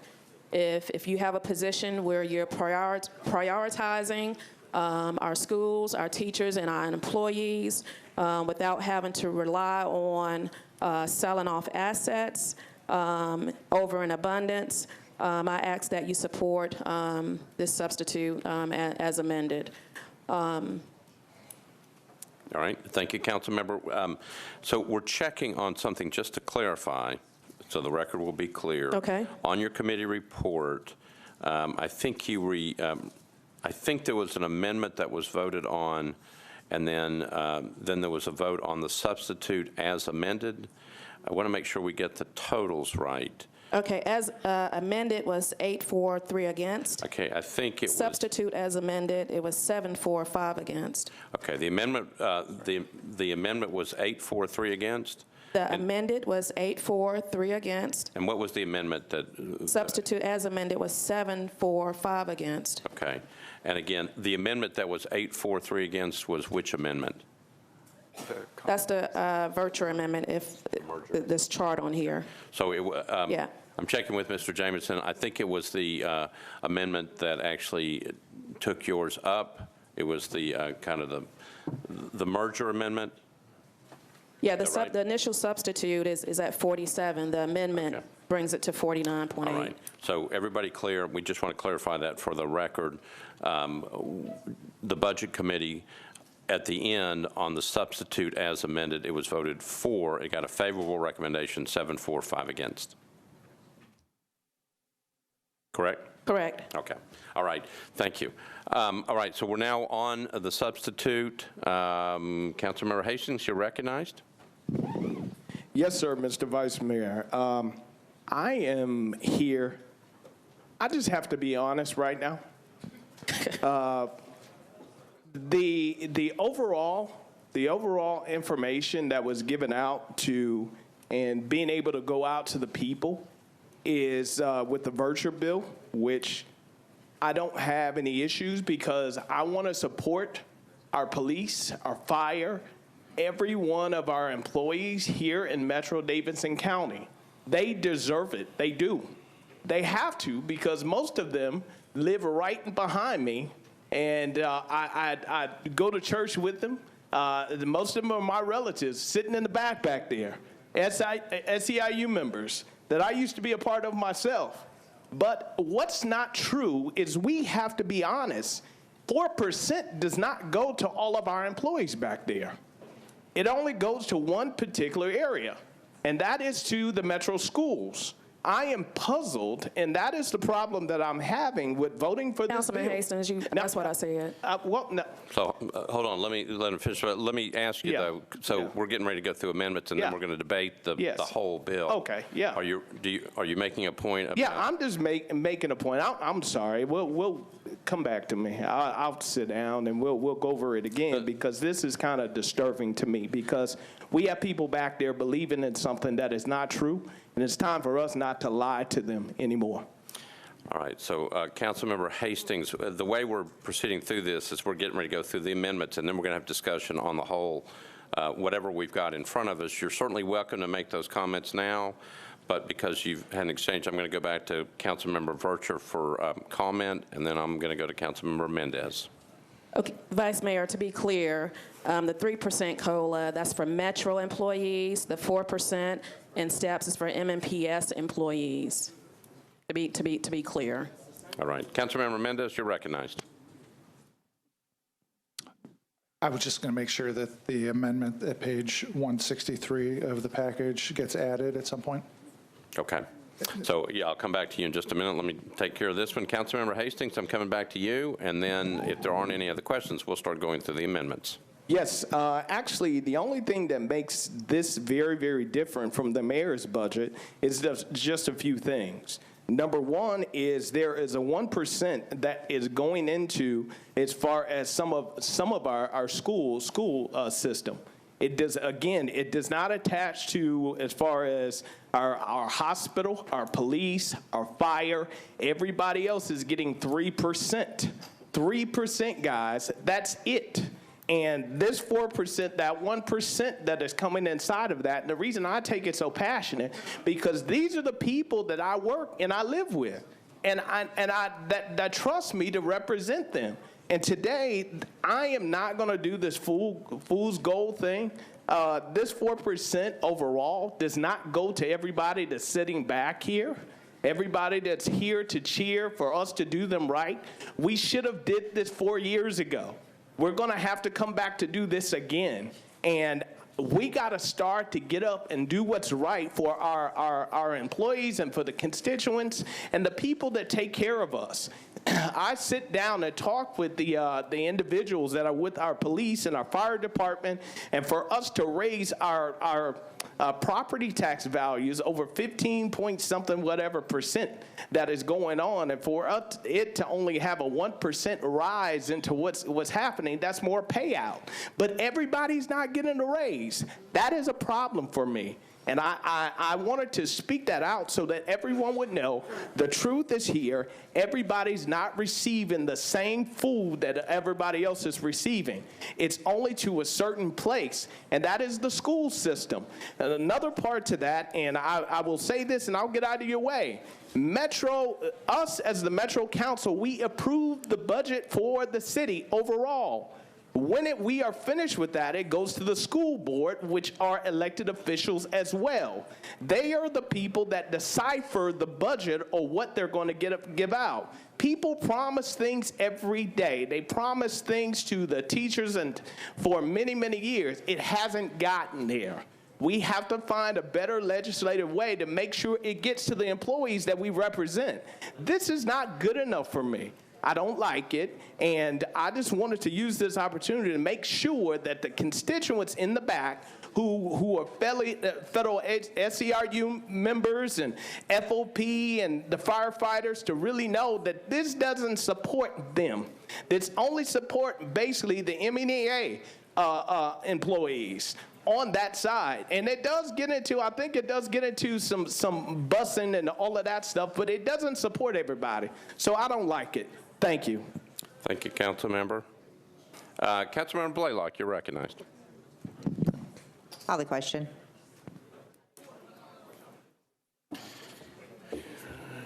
All right, so there's been a call for the previous question. On what? With the substitutes? So all we have in front of us is the substitute with no amendments, but the motion to call the previous question is appropriate. So we're voting on the previous question at this point. Point of order, Councilmember Mendez. I thought you went through a real long procedure at the beginning, asked everybody if they had any objection. Nobody raised their hand, and this is not consistent with the procedure you laid out. Correct. So I don't think the call on the question is consistent with the rules that you laid out and nobody objected to. Yeah, so I'm going to look at Mr. Jamison. So it is inconsistent with the process that we just did. A motion to previous question is, I think, is a proper motion. But there's not a particular motion on the floor. You had the motion that was adopted, the substitute. Then you were going to amendments. Amendments have not been offered, and I believe Councilor Blaylock may be withdrawing her previous question motion. Councilmember Blaylock? I will withdraw. I just think that the majority of us in here know how we're going to vote, and I just didn't want to belay the matter. All right. So, Councilmember Blaylock, I appreciate you withdrawing it. So, again, the purpose of going through that entire process before was to lay out a process that was agreed on so that people do get heard, so that we go through, it may take a little while, but we go through the amendments that have been filed, we go through the substitute ordinances that a lot of people put a tremendous amount of work in and want to be heard on, and that was the whole reason to go through this. At this point, what I would say is that we hadn't even had a chance to go through any of the amendments yet. And so if you call the previous question, then we're voting on something that just got introduced, and no one has had a chance to even talk about it, except for one council member. So I appreciate you withdrawing the thing. I'm going to go back to Council Member Vercher. You're on your bill, and if you want, we can start going through amendments. Hold on. There you go. Thank you, Vice Mayor. I'd like to move my amendment. Okay, so there is a motion to move the amendment properly seconded. So for purposes of the discussion, Mr. Jamison, if you can direct people to the right page on the amendment packet. 163. It is on Page 163. 163. Okay. So there is a motion to move the amendment, which is on page 163 of your packet, properly seconded. Councilmember Vercher, you're recognized on your amendment. Thank you so much, Vice Mayor. And like I stated earlier, what this amendment does will provide is $22 million more than the mayor's proposal. 4% cost of living increase and step increase in salaries to MMPS. Again, fund non-firefighters, 20 new police positions. Extend community center hours as a body. We have expressed concern as it relates to juvenile crime in the city, so extending community center hours is an effort to assist in that endeavor.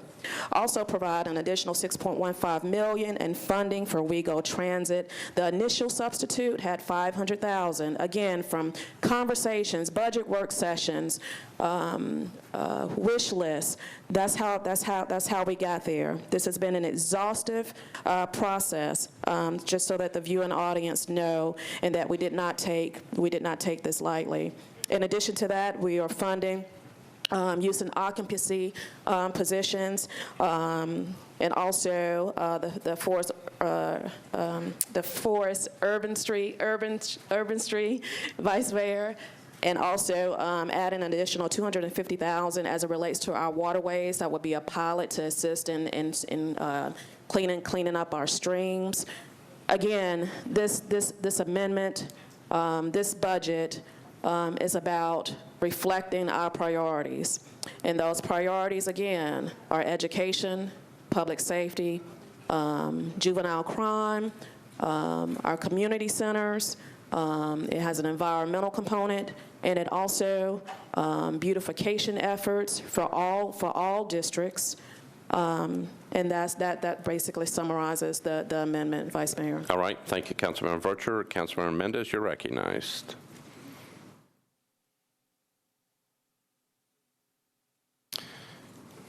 There we go. Procedurally, are we just still putting all the amendments on, or are we, okay.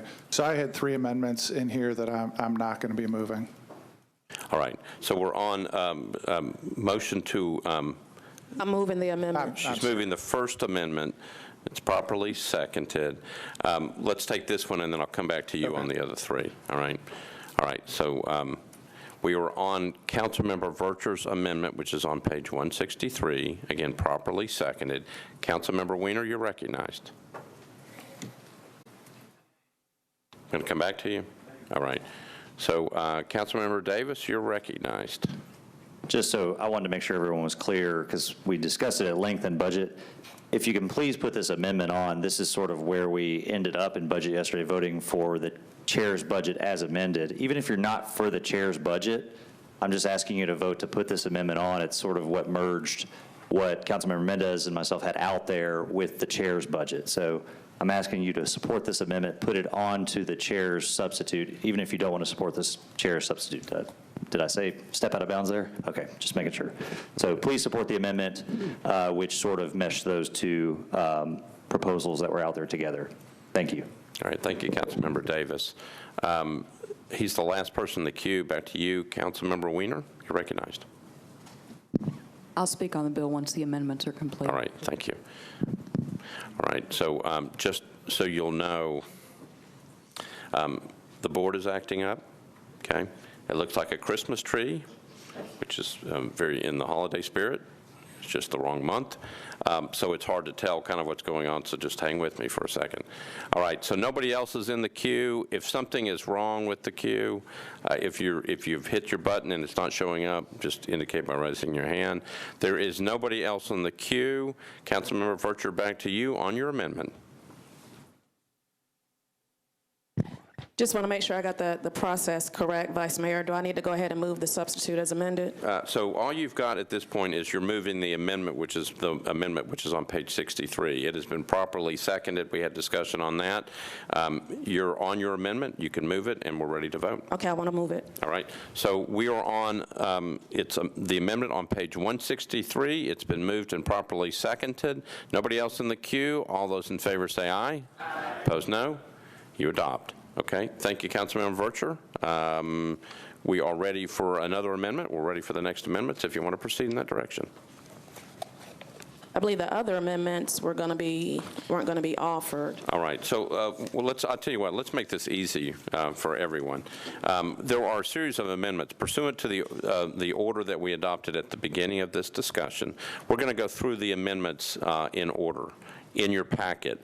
What I'm going to do is call them up, ask for the sponsor of the amendment to talk about the amendment, and then we'll take action on it, and then I'm going to make sure that Mr. Jamison keeps me on the right path. There are not that many amendments, so just hang with me.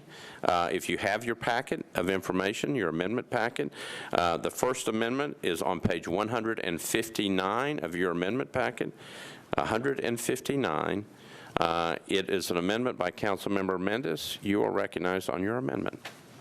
The three amendments in the package on pages 159, 160, and 161 were all stuck in there by me, and I will not be moving any of them. Okay, so you withdraw all three. Okay, all right. We are now on the amendment sponsored by Councilmember Sledge. We're on page 162. Councilmember Sledge, you're recognized on your amendment. Thank you, Mr. Vice Mayor. I will not be offering this amendment on the substitute. Okay. Thanks. So the page 162 is off.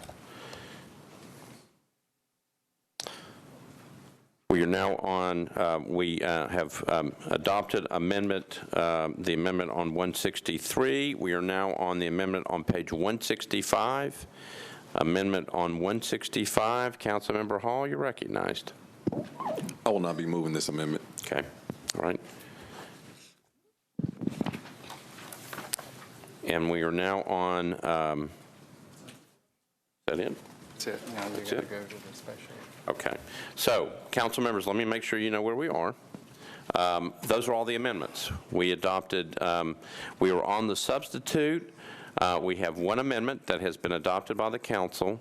So, Council Lady Vercher has her substitute as amended. As agreed to, we will now go to the other substitute budgets, and we will start going through those, unless people have questions right now on Councilmember Vercher's budget substitute. Councilmember Wiener, you're recognized. I'll wait until we finish the substitutes. Okay. As I shared. Thank you. Yeah, that's okay. All right. Okay, everybody with me so far? Okay, again, for purposes of procedure, we are at that point. Councilmember Vercher, her substitute has been adopted. It has now been amended, and she is holding, and we are now going to start going through the substitute budget ordinances as they were filed. Councilmember Mendez is first. We'll then go to Councilmember Glover and Councilmember Pulley.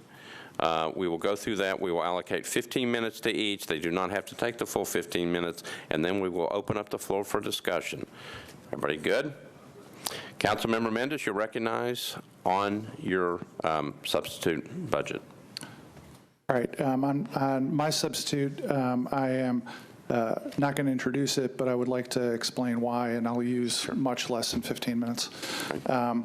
So I'm supporting Council Lady Vercher's substitute as amended and not pursuing my substitute. It is dramatically different than the mayor's proposal, dramatically different. Last year, Metro employees got a step no COLA increase, and school teachers and all employees with a certificate in the school system ended up with less take-home pay. So last year there was an unequal treatment. So to the extent that anybody perceives that there's an unequal treatment between teachers and the rest of Metro employees this year, every last one of the employee unions is aware of that and on board with supporting it, as are the unions across the board. In addition to that, compared to the mayor's budget, there's an additional, in Council Aide Virtures, there's an additional $22 million of more funding for schools, $30 million worth of money to anticipate a bond issuance that Metro Finance has said is coming next year, much more spending on life safety and community center hours, all the things that Council Aide Virtue went through. It is, and I guess when all the substitutes are out there and we're talking about the pros and cons, we can go in even greater detail to demonstrate the dramatic difference. The single biggest difference, the two biggest differences, sorry, is the mayor's budget and if the Pulley one is pursued and the Glover one is pursued, all have $30 million worth of one-time revenue from the parking enforcement right transaction built in, and that's not a good way to run a city. Next year, the first $30 million worth of new revenue is going to have to go to replace the parking money. That's a big difference. That's 10 cents worth of property tax. Sooner or later, in some year, we're going to raise property taxes 10 cents to make up for our addiction to selling off one-time assets. The other major difference is that the mayor's budget, despite the talking points, absolutely doesn't have a way to fund next year fully. In private conversations, a bunch of you guys know, because you've told me that the mayor has said to your face that he's going to raise taxes next year, and he denies it to the media. He's not telling the truth to somebody, and I'm not sure who it is. But bottom line, the Virtue amended budget and my substitute also would cover next year with enough money for employee raises next year. For all those reasons, because the Virtue amendment substitute as amended covers all these things. I forgot to mention transit, $1 million for the library. That's not in the mayor's budget. NECAT, not in the mayor's budget. All those things are dramatically better, and I'm going to support Virtue substitute as amended and not pursue mine. Thank you, Vice Mayor. All right, thank you, Councilmember Mendez. We are now going to Councilmember Glover on his substitute.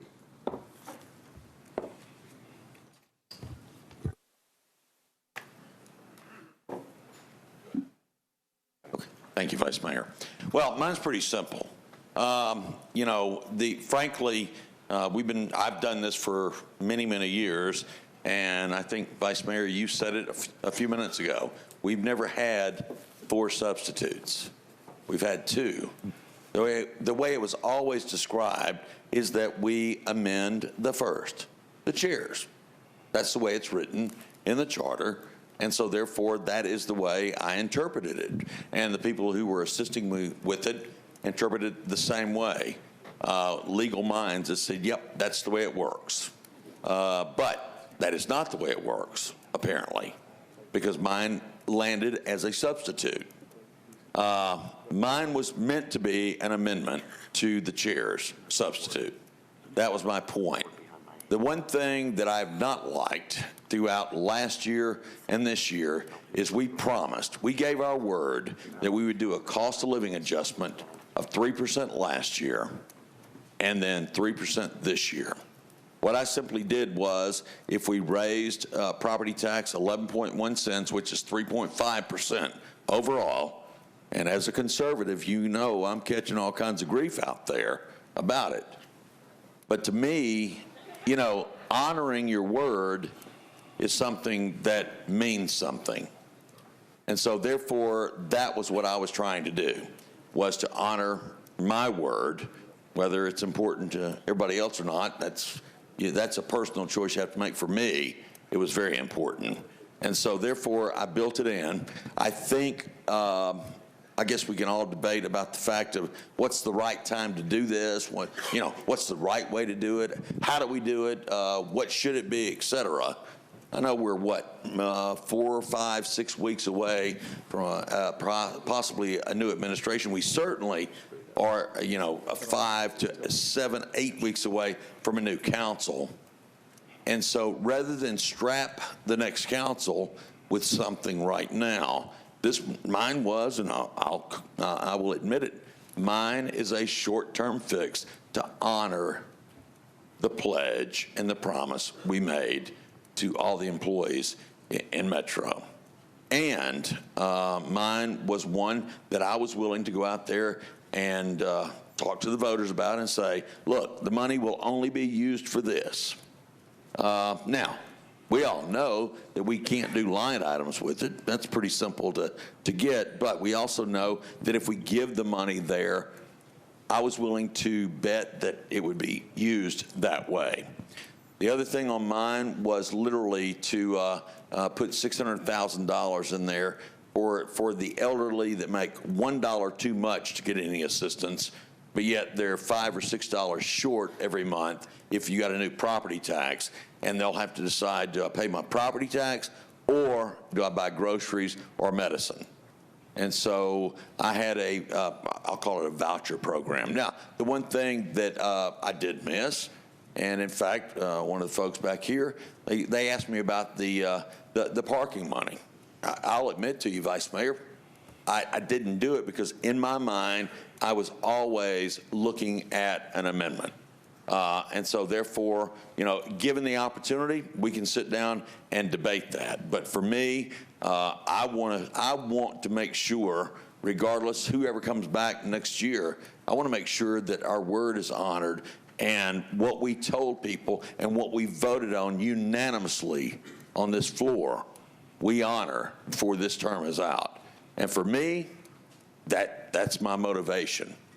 And for me, it was pretty simple to go and take whatever hits I'll take from my side of the fence and people that said no raising taxes, period. I get it.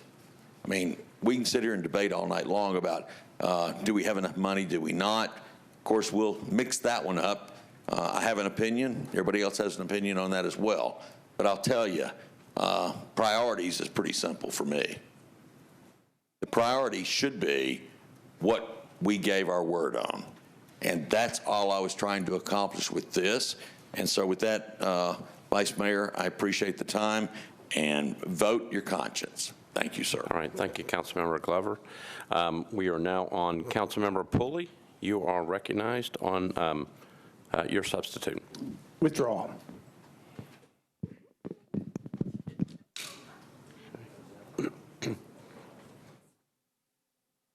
All right, so I am now going to open up the floor for questions. So let me make sure that we know where we are. Mr. Jameson, make sure we're clear. Councilmember Mendez had a substitute budget. He is not moving his. Councilmember Glover is moving his. Councilmember Pulley has withdrawn his substitute budget. So at this point, we'll only be voting on one, and it's Councilmember Glover's. All right. So I'm going to open up the board for questions on. You can ask questions on any of the substitutes. Councilmember Mendez, you're recognized. So on procedure, when we get done with this conversation, it'll be Councilman Glover's substitute will be the first up or down vote? Councilmember Glover's will be, I think, the only up or down vote on the 3 budget substitutes. And then if that fails, it'll be back to Vercher's with no more amendments because we've got all the amendments that are going to happen. That is correct. All right. So before we vote on this one, I just want to, this was discussed at length with Budget and Finance yesterday, and Councilman Glover has already said it, but I just want to underscore this proposal includes in it $41.5 million worth of one-time non-recurring revenue, $30 million for the parking, and $11.5 for the DES sale. So if Councilman Glover's were to pass, in several months, the administration has said they're going to bring back the parking after the election is over with. And if we, as a council, were to defeat parking, I don't know what we're going to do, but if we were to defeat parking, there'd be a $30 million torpedo in the side of the budget that has got to come out of savings, or the discussion yesterday in Budget and Finance, the questions were asked of the Finance Department about if they had to recommend cuts to accomplish a $30 million savings, what would happen? And I think Finance said we'd have to look first at a combination of non-discretionary items. The examples given were nonprofits and the Barnes Fund, and also talk about refinancing tax increment financing debt. And all those things will happen if the Glover substitute were passed and we don't pass parking. Thank you, Vice Mayor. Thank you, Councilmember. Councilmember Glover, you're recognized. Thank you, Vice Mayor. And he's exactly right. Mine, I just said here, and I said, look, I thought mine was an amendment. So I don't have a problem accepting that and accepting the fact that it wasn't dealt with. But here's what I believe. And that is, no matter what we vote on tonight, if we pass it, either one would have a property tax increase. And if the mayor's telling us the truth, and I believe he is, he's going to veto it. So we're coming back regardless. And so therefore, I guess from my standpoint is I would rather say, let's take the higher amount that we can offer the employees, get to what we had promised, and then let's sit down together and figure out where we land. And so from that standpoint, again, whether you vote for it or you don't, that's your choice, but I want to try to make sure that we provide as much as we possibly can. Thank you, Vice Mayor. All right, thank you, Councilmember Glover. Okay, there is nobody else left in the queue. Any other questions? So again, procedurally where we are is we are voting on Councilmember Glover's substitute budget.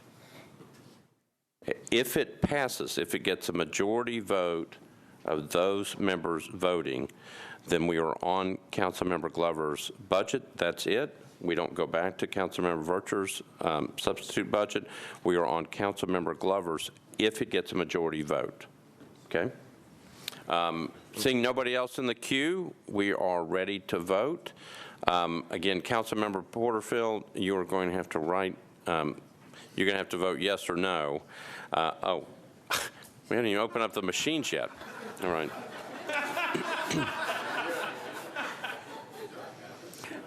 Have you got the rest of your votes ready? Just send them up. Okay. All right. So, so again, where we are we're going to open the machines in just a second. We are voting on Councilmember Glover has moved it, properly seconded. We have got Councilmember Glover's substitute budget in front of us, and that's what we are voting on. Okay. Madam Clerk, open up the machines.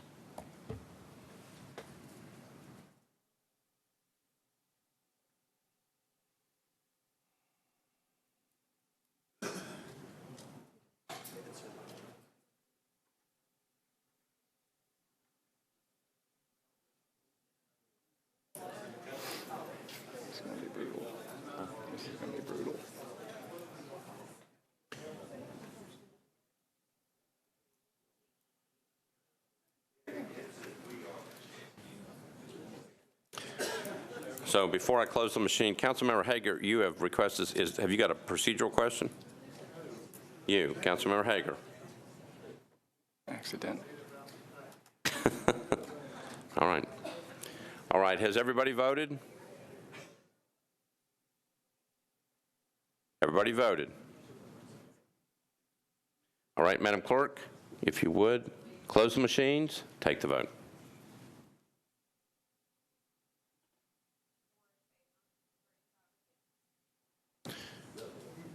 All right, so 4 yeses, 34 against. Councilmember Glover's motion to approve fails. So we are now, because Councilmember Mendez is not moving his, Councilmember Pulley has withdrawn, we are now back on Councilmember Vercher's substitute. Councilmember Vercher, I'm going to go back to you for comments, and then I'm going to open up the floor for discussion. Do you want me to go ahead and move the substitute as amended? You can go ahead and move the substitute as amended. Okay, I would like to move the substitute as amended. Okay, it's been properly seconded. Discussion? Councilmember Vercher? Thank you so much, Vice Mayor. This has been a long, exhaustive process, but this is a budget that I am proud of. It includes compromise, it includes feedback, but more importantly, it clearly sends to the public where our priorities are as a body. Last year, I stood before you, and I asked you and I asked the city to be patient in the process, to allow us to work through the budgetary challenges that we had last year, and just want to let the public know we exhausted every measure. We had multiple sessions. We brought in people from out of the city to look at our finances, to go over our debt. We spent hours in the budget work session. There was feedback from many of you as it relates to what you were hearing, what you were feeling, what your constituents were telling you. Tonight, your vote for this substitute budget as amended clearly states that we prioritize education, we prioritize our teachers, we prioritize our employees that do the service for this great city that we all love. More importantly, it sends a message to our police and fire. Many of you say it doesn't go far enough. I asked yesterday in Budget and Finance, how far should we go? Based upon our work sessions, your feedback from work sessions and the budget hearings and your wish list, this is where we are. And this is a great budget. This is something that this body can be proud of. I know last year, many of you clutched your teeth. You really did. And I want to thank you for trusting me, again, for a second year for the process. But I want to be clear. Don't be afraid of a veto. Don't be afraid of it. You need to be on record tonight You may not want to do telling our city that we love. This isn't about the it city. This is our city. Telling them that they are a priority. This is your opportunity to do it tonight. If the mayor wants to veto it, then that's on him. I ask for your support and vote for approvals for the substitute budget as amended. Thank you, Council Member. Hold on. Councilmember Weiner, you're recognized. Thank you, Vice Mayor. I appreciate it. You know, we're all appreciative of the work of Chair Vercher and her committee. But we have a responsibility as council members to two groups of people, our tax-paying constituents and our employees. And we have two primary duties in this room, one of which is zoning, and the other one, we're here now to manage the budget. And we have a choice about the message that we send to our employees and the message that we send to our tax-paying constituents. To our employees, are we going to pass a tax increase so that we can do a little, so we can say we did something, and give some a better increase than others, leaving those at the lowest end of the pay scale and those who have topped out at their steps still needing multiple jobs to make ends meet, which is time away from family? We can send the message to our employees that we're going to complete our pay plan studies for both the teachers and implement for our employees so that we know exactly how to adjust for all of them a living wage and to help them enjoy more quality of life, like I said, by not having to work those multiple jobs.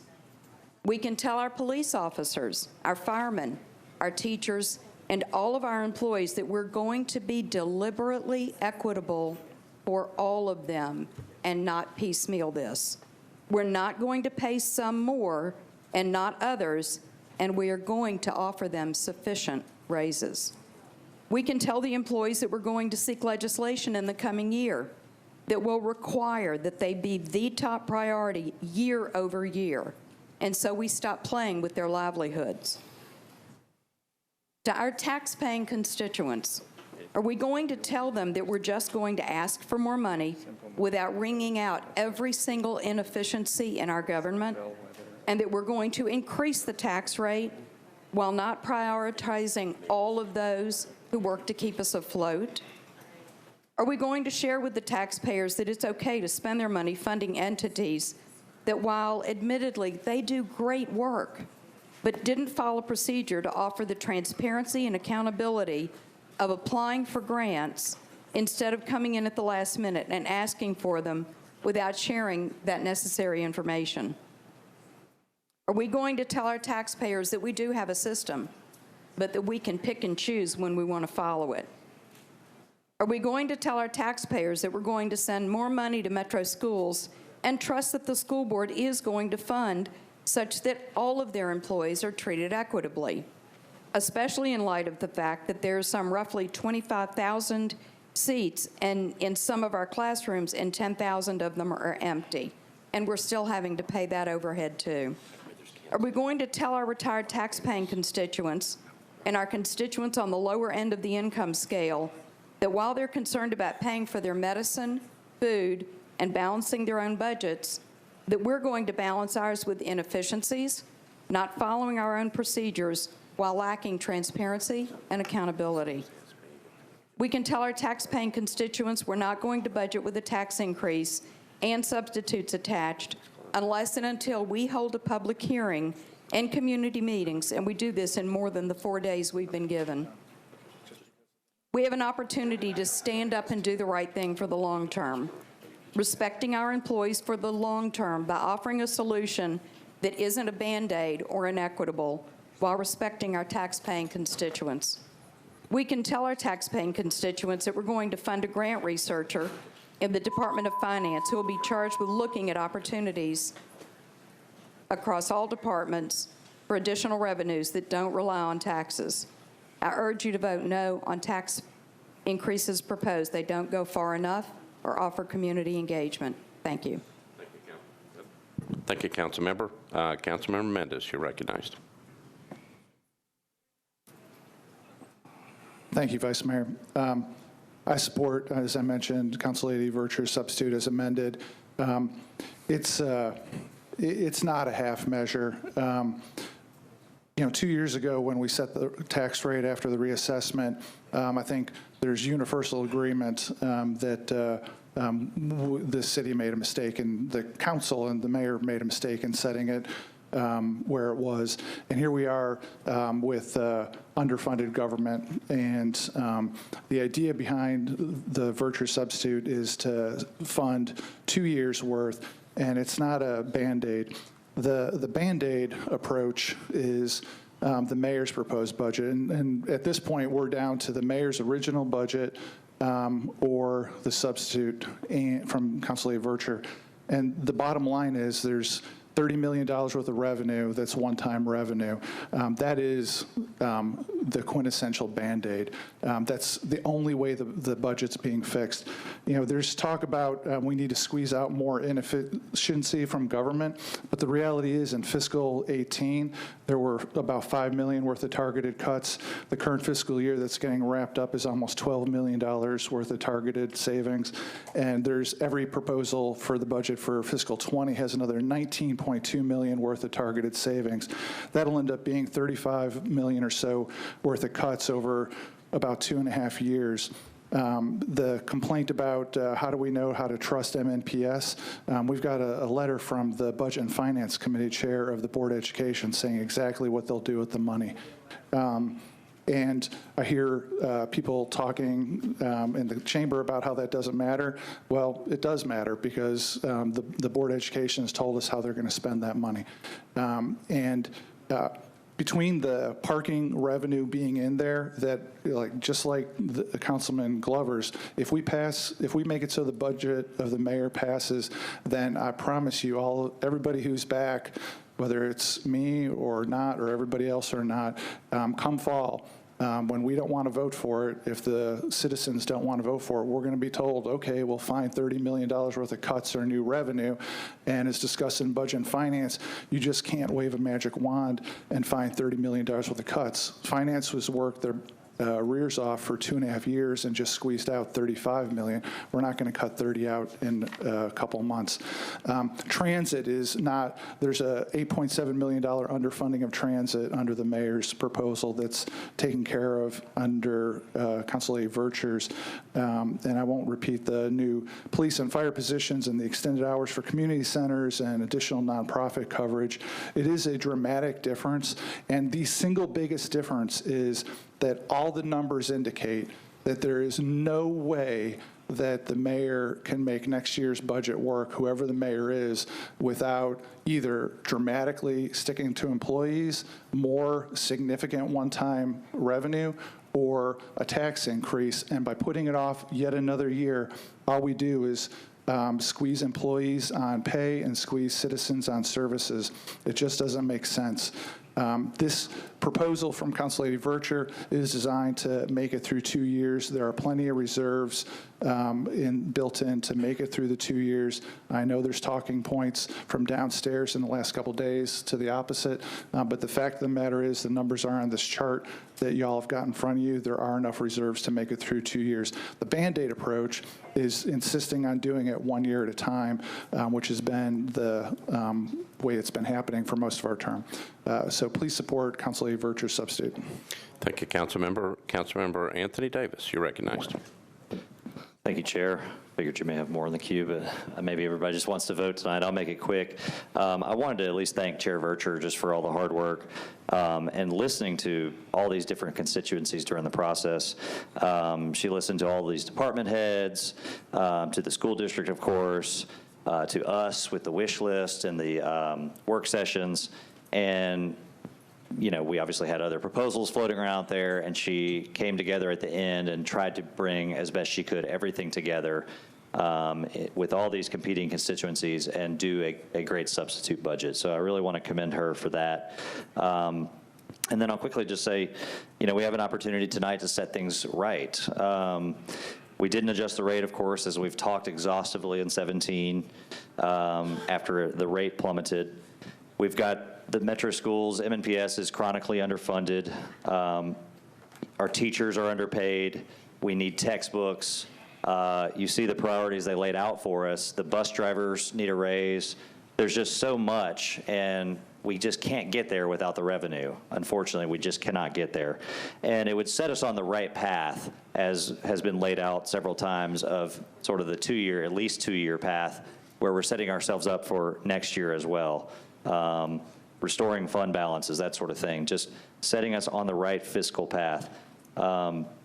Things got a little foggy when we did all the substitutes, but I think you see here it boils down to you have two clear choices. The mayor's budget, where again, you will have to either vote for the parking agreement or find the $30 million, as has been laid out numerous times, or Chair Virtue's budget as amended. So after all this, we've come down to those two paths.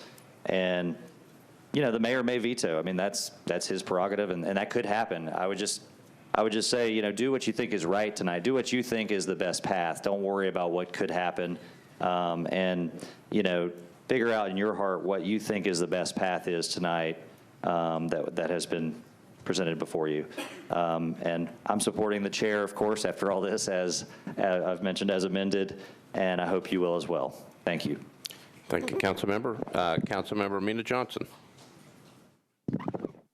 Thank you, Mr. Vice Mayor. I would like to thank Chair Virtue's effort to, you know, bring the budget. My problem right here is because when budget process happened, there was mayor's budget, and also Councilmember Mendes brought out his budget. So I went back to my district and explained the difference, mayor's budget and Councilmember Mendes' budget. So what I have been hearing is, yes, I understand we would like to support teacher, and yes. However, before you ask us to raise 16% of the property tax, can you make your house in order? We do have so many uncertainty or maybe mistrust among my constituent. So maybe it's my own fault not be able to explain to them clearly what's going on, or, to me, it is hard because last year's budget, it had assumed $50 million parking revenue in it. And we didn't discover until this year. So how could I be transparent to go back to, my constituent? Oops, it was there, so that's why, now I have to come back to you and ask to raise property tax by 16%. It's hard for me to do that. And I would like no more than take care of my Metro employees. Those are the core of the government. I did say that last year, and I will say that this year again. My problem is the Chair Virtue's budget as amended came out literally 24 hours ago. I do not have time to go back to my constituent and why I need to ask to raise your property tax by 16%. If I have another week to go back and knock on the door and explain this is why, I will support that because that might be the only option right now we have without selling off other, public properties. But I don't have that, so I really cannot support this one at this moment. As much as I hate not to support it, but without proper explanation, without a proper reason, just asking just because we cannot balance the budget, it's not the right way for me to do that. I think, from now on, we need to go back. We do have like a quarterly budget presentation. We need to, connect with the constituent where we are as a budget, not only, during the month of June. So I think I would like to change the system. And so if you would give me one more week to, go back to my constituent to explain, I could support it. But if I have to force to vote it, unfortunately, I cannot support it this evening. Thank you, Councilmember. Councilmember Kendall, you're recognized. Thank you, Vice Mayor. This is probably one of the most conflicted moments that I've had since I've been on this council. As we all know, I served on the school board for almost 28 years, and I can attest that the school system has been underfunded every year. I think one year we were funded properly, but we were chastised because of the budget that we presented. But I guess what I'm concerned about, and I want to commend Councilman Lady Virtue and Councilman Mendez and everybody who's been involved in this process to the extent that they're trying to find a solution. I guess one of my conflict is I certainly think teachers and other Metro employees with the school system, fire and police, need a substantial raise. Really, I voted for Steve Glover's bill a few minutes ago. He's a conservative, I'm a liberal. And we've always had differences there, but I appreciate what he was trying to do. He was trying to, the promise that we made, he was trying to keep that promise.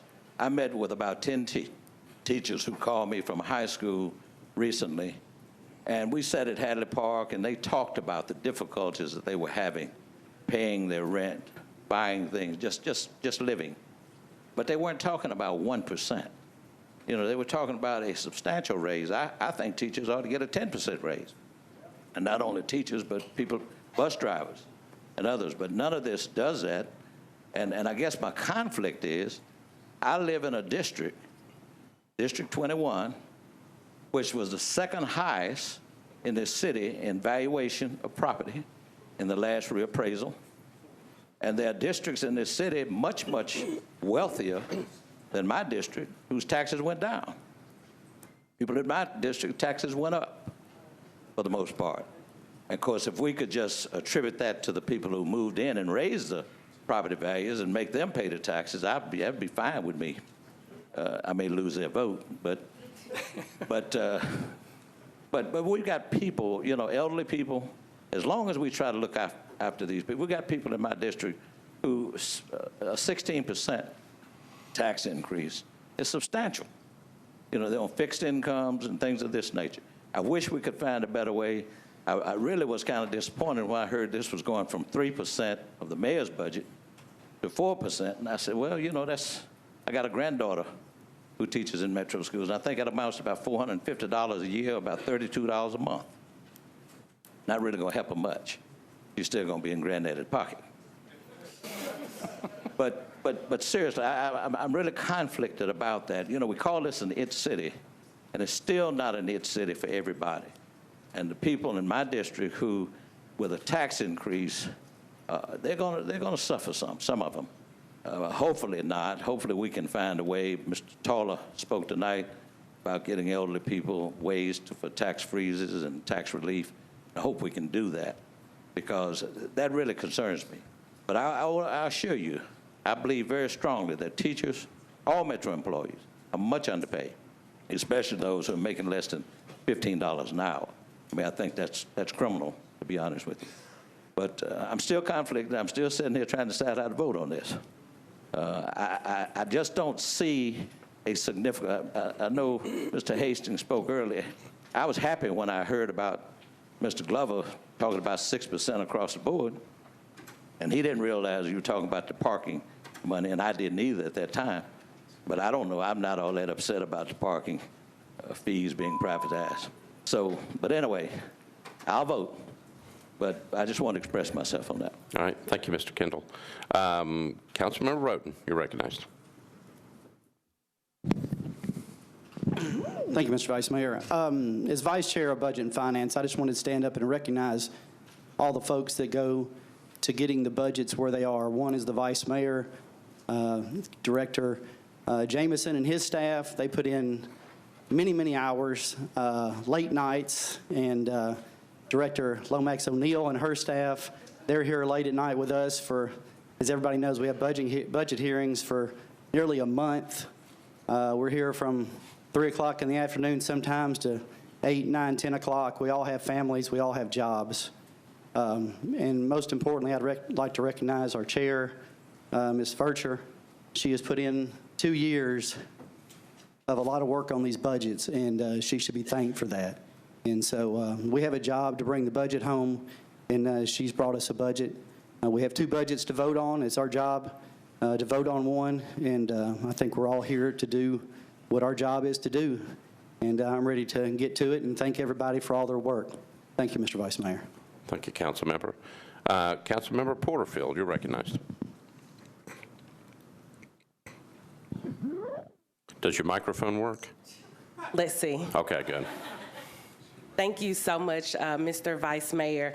This was a very difficult decision, and this is not a decision that I think any of the council members take lightly. Although I'm not on the budget committee, I have sat through hours listening to each department talk about the merits of their programs and what they're doing for our city. And they've talked about their targeted savings and how they've had to make cuts, and they've honored those things. I would like to thank Councilwoman Vercher as well as Councilman Mendez and Davis for the hard work that they put into this budget. I believe this is a very thoughtful budget, and this budget is asking everyone to pay their fair share. Now, we talk about the most vulnerable in our community, and I will acknowledge that we want to make sure that our senior citizens are taken care of, but we do have things in place for those senior citizens. And as council members, we can express that to our seniors and talk about those tax freezes so that they can understand how to take advantage of that. But when we talk about the most vulnerable, there are other vulnerable populations as well, such as our transit-dependent riders. So I'm thankful that I have a car and I can drive into the city every day. But we have residents in our city that rely on public transportation, and this is their only way to navigate the city to get to and from work. This budget does add $6.15 million back to We Go Transit, which is something we talk about being the IT city. We talk about being more equitable. Transit is something that will make our city more equitable. Another thing we talk about when we're talking about those vulnerable citizens of our city, we're talking about some of our employees. One of our paraprofessionals that's here with us today came and spoke last month and talked about not having gas money to get to and from work because of the money that she's making. And I agree that we would like to see a larger amount for our city employees, but this is a good faith effort, and this is a first step saying that we are committed to making sure that we're funding the people that are taking care of our city. You know, there is talk that this is not different from the mayor's budget. This is drastically different from the mayor's budget. The mayor's budget does not include step increases for MMPS. Now, we talked about making sure that some people are not getting more than other people, but that wasn't the conversation when MMPS did not get their step increases in the past. So if we're talking about making up for what people did not get in the past, again, this is the first step. We have the lowest tax rate in Metro history. We've not had a tax increase since 2012. And in 2016, we lowered the tax rate $1.36. So when people are saying that they don't want their taxes increased, what people have to understand is that those taxes were previously lowered. And if we're talking about how much that plays out, because we're not having honest conversations with our constituents. When we're saying that there's going to be a tax increase, if your home is valued at $150, we're talking about $15 a month.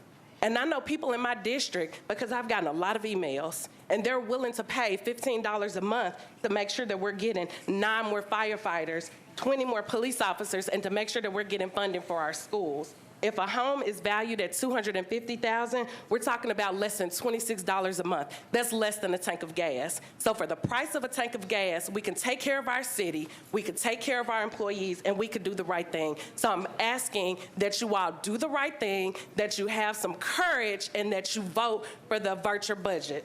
Thank you.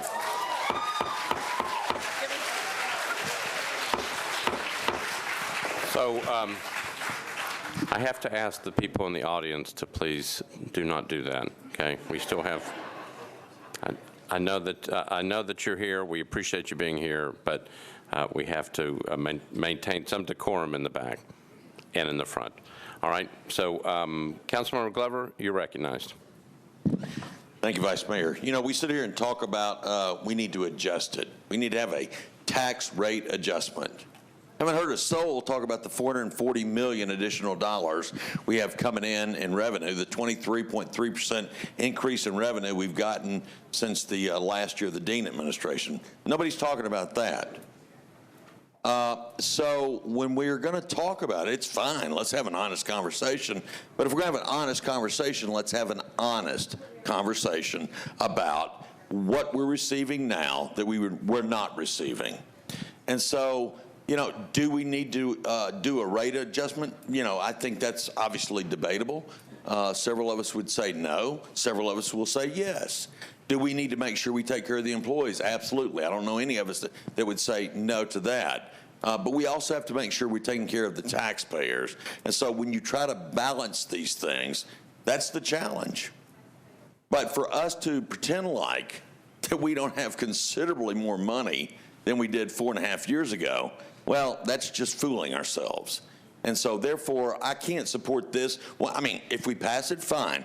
I believe it'll get vetoed, and we'll come back in here, and we'll sit down and have a very candid conversation with one another. But right now, I'm not going to, because in my mind, it does not fulfill what we promised the employees. And for me, that's the bottom line. Thank you. All right, thank you, Councilmember. Councilmember Pridemore. There you go. Sorry. Thank you, Mr. Vice Mayor. I'm going to thank, I've been through 8 of these budget process. Some of them have been very easy and others not so much, and this is one of those not so much. What I want to address is talking about the employees. I've always been an advocate for Metro employees and all they do for our city. But in regards to the employees payment or pay scale.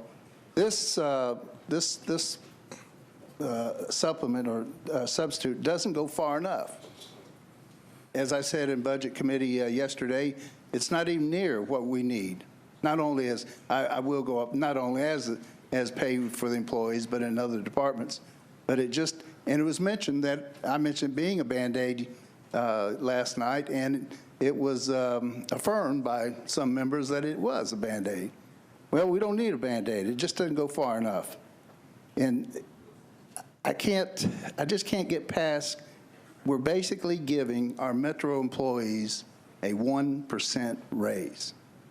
Granted, the teachers, the school district's going to get a big, teachers get a big raise, school district, and I'm proud for them. I just wish it could be all of it, all employees. So I'm happy for the school district, and happy for the employees that this has been presented. However, you know, when you're looking at police and fire, it is, again, in regards to pay, it is a 1% pay raise. The increase is for positions, not for additional pay. So we're dealing with a 1% increase. And I won't go over things that have already been mentioned by other of my colleagues, but I received, as we all did, received several emails, many. And one of the emails that struck me as I was leaving that I read, it kind of hit me. He says, he was a Metro, or he or she, Metro employee, and said, why do I want to have a 1% raise when I have to pay for it with a 16% tax hike? I lose. And I firmly agree. That made me think, and I thought, and that's for a Metro employee. So then it also made me think about 8 years ago when I my first night driving down here, down Ellington Parkway, I remember what somebody told me in my concerns with how am I going to perform being a representative of my district. And this individual said, Bill, all you have to do is remember, all your decisions are made to do good for all. And I'm getting ready to leave here in 2 months, and I want to leave here knowing that I did good for all people in my district, all Metro employees, and all people of the city of Nashville. So with that, I'm voting against this substitute. Thank you. All right, thank you, Councilmember. Councilmember Gilmore, you're recognized.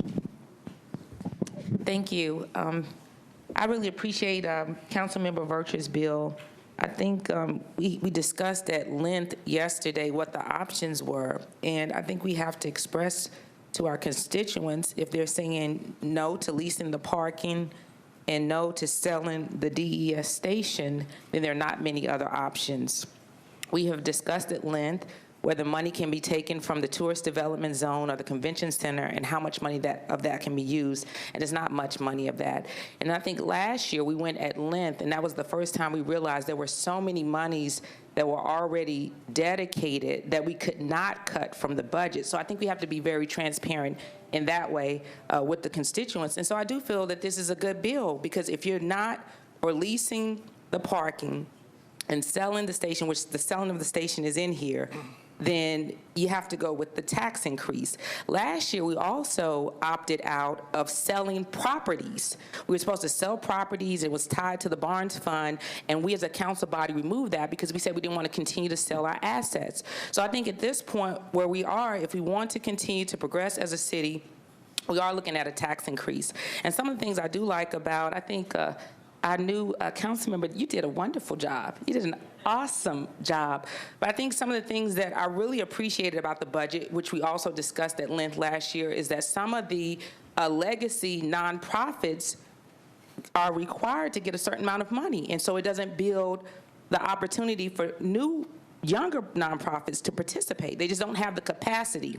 And then that's when we realized that some nonprofits are guaranteed $75,000 or $50,000 or $100,000, and they really have strong people on their board to support that. So some of the nonprofits in here, they are younger, but they do a really good work, especially when we talk about young people and violence in the city. So I appreciate Councilmember Virtue doing that as well. So I think that this budget does a lot, and I think for those of us who really understand how the budget works, and I mean all the council members at this point, is either do we want to look at leasing off our assets, selling the assets, or do we want to look at a tax increase? And I think we can't serve both, and I think we have to do what our heart pushes us to do, but I do think that this is a great budget, and I like that all the chambers are still in there.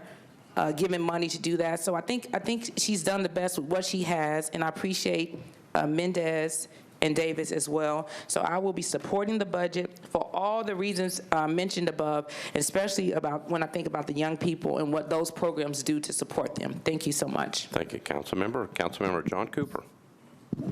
Thank you, Mr. Vice Mayor. I'll be very quick. Appreciate everybody tonight. I'm voting against the property tax increase because I am convinced that we can fund our real priorities with a strong and realistic management approach with the money we already have or can obtain.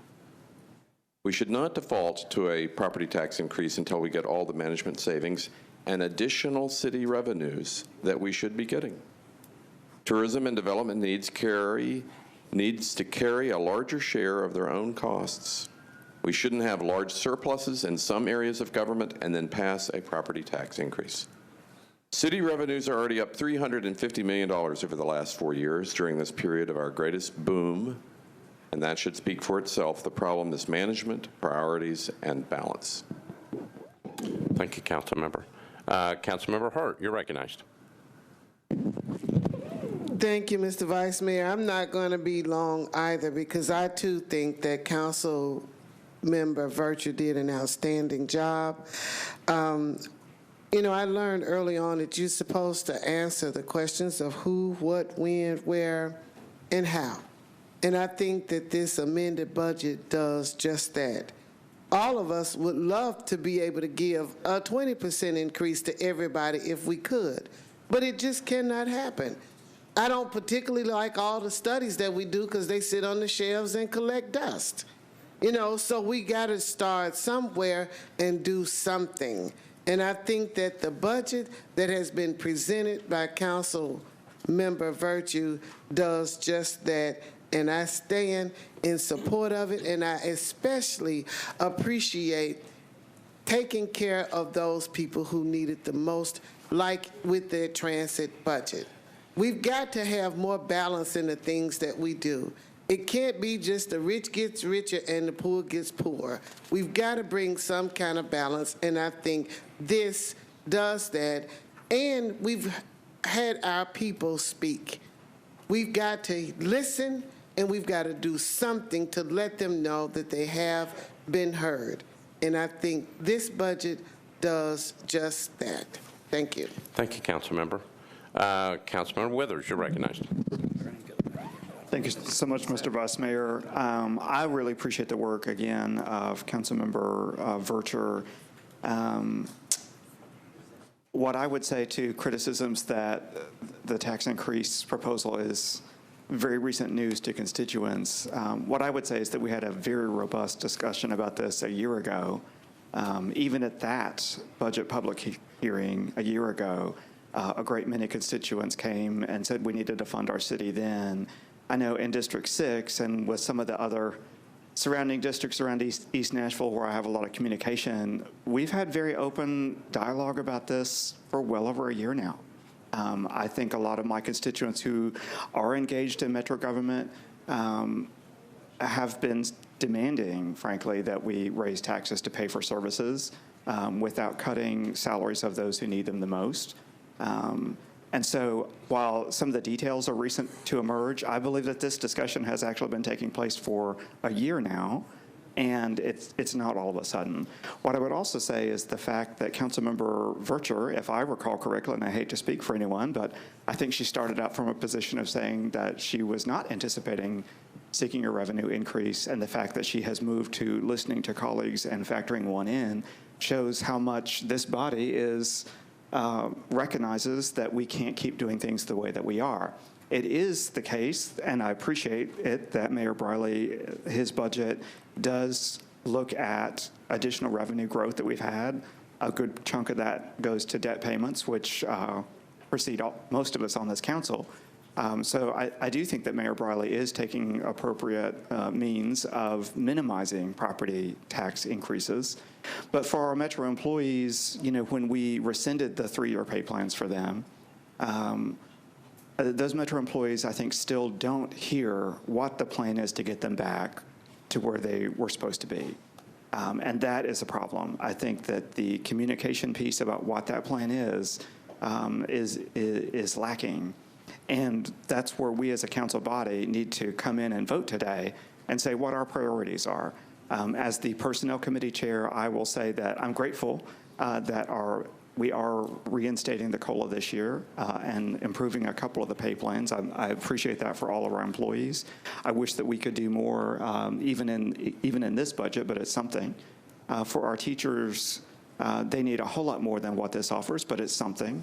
And one thing that I'll offer as well is that the transit cut, I know it was late on everyone's plate, but if we as a city are going to say that we're not going to seek a transit referendum again, but we're going to look at ways to make bus service more viable, we can't say that and also cut bus service.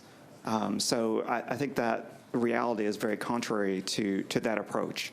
So that today, I mean, just like I did last year, I heard greatly from my District 6 folks that they were in favor of a property tax increase as long as it goes to services and employees, which that budget did. We didn't quite make it. This budget does at least a little bit of that, and so I'm going to support it tonight and hope that others will. If the mayor does veto, I hope that the mayor will really consider communicating to the city and especially to our employees how he does plan to get the compensation for our employees where it needs to be, funding for our schools where it needs to be, and also specifically to maintain and enhance our transit service. So I'm voting for it. I encourage you to do the same, and we'll see how things go. But that's why we're elected, is to represent our constituents, and my constituents have largely communicated to me that they're in favor. They were originally in favor of the Mendez Davis budget, but they're in favor of this compromise. Thank you. All right. Thank you, Councilmember. Councilmember Sledge, you're recognized. Thank you, Mr. Vice Mayor. One of the privileges I have in representing the district that I do is that I get to hear from a lot of people, and I get to hear from them in a lot of different avenues. So one of the areas that's proposed to be funded in the school's budget refers to social and emotional learning, expanding that program to more schools throughout the county. What some of you may know is that the social and emotional learning work has been nationally recognized coming out of one particular school in the system, and that's Fall Hamilton Elementary, which resides in the district I represent. Fall Hamilton Elementary is doing nationally acclaimed work. Their teachers took a 9.5% pay cut this year. Because when the schools reorganized, enhanced option schools like Fall Hamilton cut back the last 30 to 45 minutes, and the teachers didn't really have a choice. They had to take the pay cut, or they would lose the positions that were doing the very work that we were lauding. So when we talk about a 4% increase in the step, for some of those teachers, it's getting them halfway back to where they used to be a year ago. Not much more is a lot for them. When you go down the street, in my district, you get to several MDHA properties. A lot of those MDHA properties are very reliant on bus service. I've had folks from those MDHA properties call me because they're very unsure as to what's happening with their lines. Some of their lines are going away. Some of their lines are being replaced or reconfigured. When we put $6.15 million into the MTA budget, that produces late night weekend service for our 8 biggest corridors throughout the county. If you wonder what those corridors hit, they hit at least 9 different MDHA properties. They hit at least 9 different libraries. They hit at least 6 different community centers.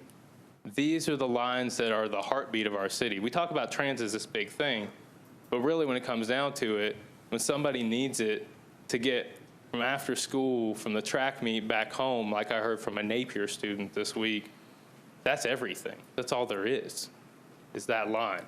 And I just want to remind everybody, regardless of what we do, the MTA rates go up, right? Whether we give any raise to anybody, the MTA rates go up.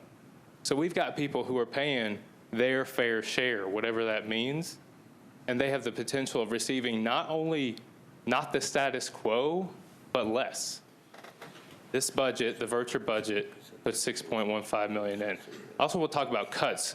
We're talking about $8.7 million cuts in buses. We're also talking about 1.6 cut in library circulation. It's testified in committee that would set circulations back 6 years. 6 years. If you would like an example, one of the most popular books in the system right now is Michelle Obama's biography, Becoming. I just checked while we were here. There are 140 copies checked out, 107 people on the wait list. Well, I'll use the ebook.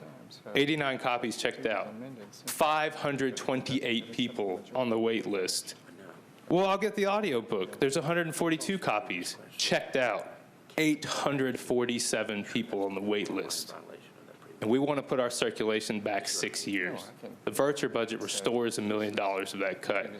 And finally, community centers have been a particular issue for me because I've been working for 2 years to try to get Easley Community Center open for 4 hours on Saturday. It cost $29,000, which is nothing. 2 years. Those hours were cut 10 years ago. When you cut, it doesn't come back. We can do the right thing here. We can vote yes. Thank you, Councilmember. When I said no clapping back there, it's also no clipping, sorry. Okay. All right. Councilmember Mendez, you're recognized. Oh, I'm sorry, Councilmember Scott Davis, and then I'll go to Councilmember Mendez.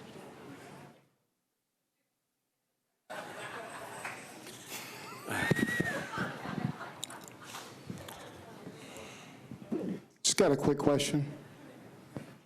Does it have anything to do with people waving their hands at me? Thank you. This question is for the administration. And if you can answer this or not, it's okay. We're all human. We're all stressed out. We all want to give the employees a 20% increase, but we just don't have the money to do it. So I'm not questioning who cares or who doesn't care about the Metro employees. We all do.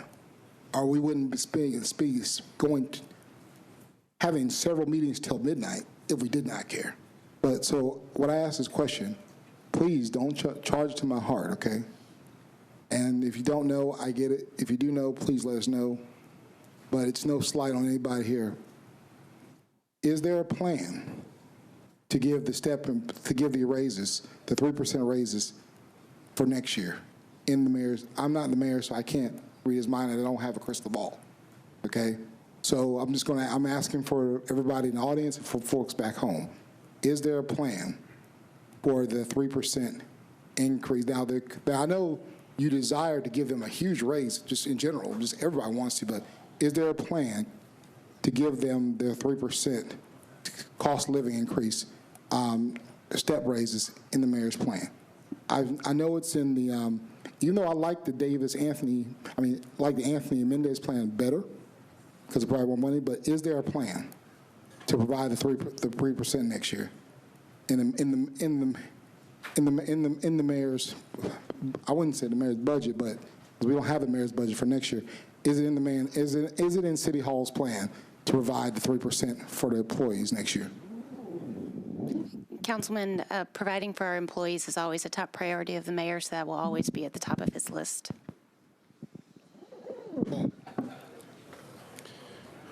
Councilmember Davis, anything else? All right.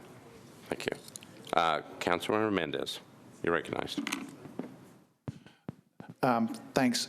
Just because a couple people said they were still undecided, I want to run through quickly the differences between the mayor's budget and Vercher's on education and a couple other things.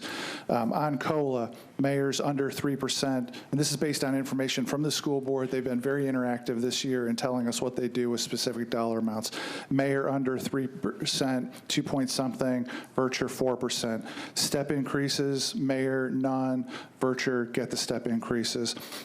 Then there's $7.6 million worth of things that include information technology, textbooks, social and emotional learning, translation services, dollar per hour more for bus drivers and monitor pay, and several other things that are zero in the mayor's budget, funded in Council Lady Vercher's. In addition to that, kid-related things, Councilman Sledge mentioned the $6.1 million for transit that's in Verchers that is not in the mayor's. The extended hours for the community centers, nothing in the mayor's. It's in Verchers. The trying to fix the 6 years, getting 6 years behind by cutting library circulation. All those things directly impact children, none of which are covered in the mayor's, all of which are covered in Verchers. And then just to be clear, Metro employees, the non-MNPS employees, would still be getting 3% in step, and unlike the and there would be enough reserves to do the same thing again next year in Verchers. Thank you. All right, thank you, Councilmember. Councilmember Davis, Anthony Davis. Thank you, Chair. I was going to sort of accentuate a few of those things, so I won't repeat what Councilmember Mendez just said. I just wanted to accentuate the steps, and there was a lot of minimization, I would say, going on, or minimizing, I don't know if that's a word, minimizing going on. It cannot be understated that MNPS did not get anything last year. So we need to keep that in mind. And so this year, getting a 4% and a step is huge for them. I mean, we should not trivialize that. As was mentioned, there is no step for MNPS in the mayor's budget. A lot of what you'll hear about it, as far as pay plan discussion is we want to retain teachers. We want to help the teachers that have been there for several years. We can't minimize these steps. The step is very important to them. And so there was some glossing over it like it's nothing. That is a huge part of the amended Vercher budget is the step increase. So general employees would have 3% in a step. MNPS would have 4% in a step. That is a very important thing to these teachers. We hope the bus drivers will get $1 an hour raise. That's very important to these bus drivers. Let's not gloss over that. They need a raise. They drive our kids around.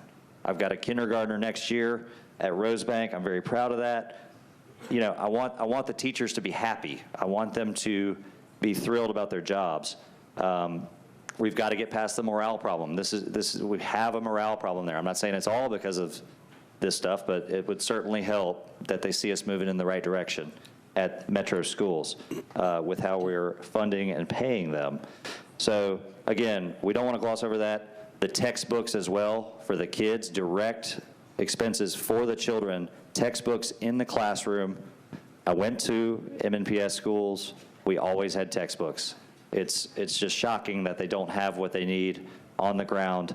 Again, they're chronically underfunded. We've been over this, but it's important. We can't gloss over what the extra funds are going to do. It is important, and also we've set it up for next year. We can't guarantee COLAs next year, what we're doing next year, but we have funds set there for next year, plus what we grow with in Nashville.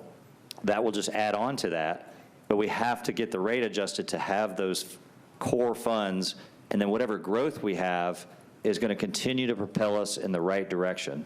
So we're not just counting on like the miraculous, the growth has been amazing in the city, but we're just sitting here counting on that to make sure if you vote no on the parking next term, you're definitely counting on that, or you're just making some crazy cuts that nobody's going to be happy with. So I just wanted to really stress that we cannot gloss over the MNPS 4% and the steps.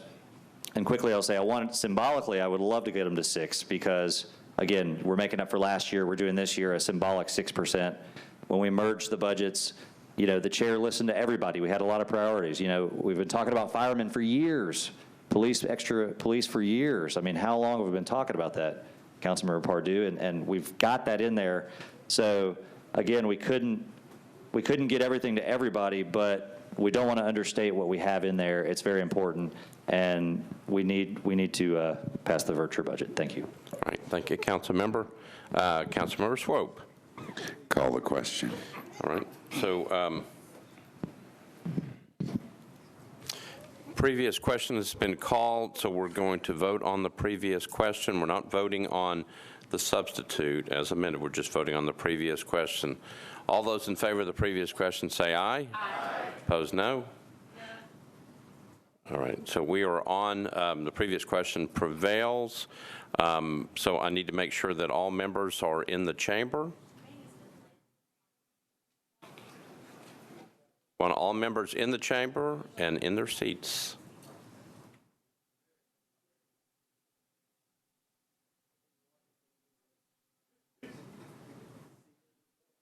All right, so we are now getting ready to vote on Councilmember Vercher's substitute as amended. Okay, we're not actually. I think this is a very important vote.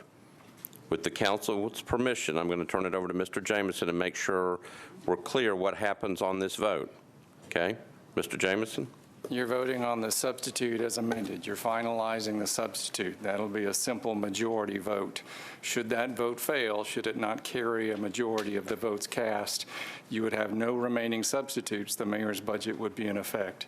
If the substitute as amended passes with a simple majority, the next motion would be on the ordinance as substituted as amended. That would require 21 votes. If it does not get 21 votes, the mayor's budget goes into effect.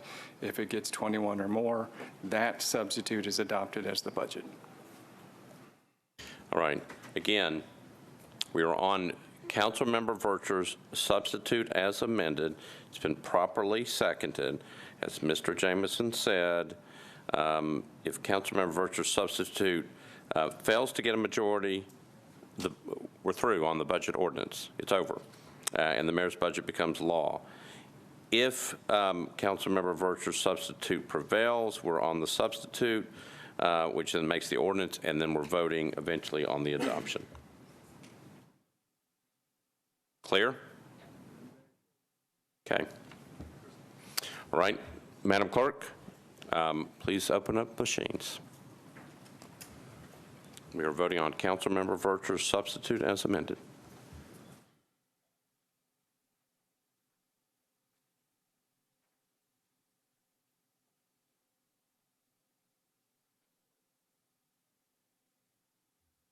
Got to get a majority, right? Majority of those people voting. Majority of those voting. Okay. Again, it has to just get a majority of those voting. Everybody voted?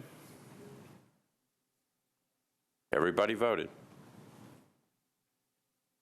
Madam Clerk, close the machines, take the vote.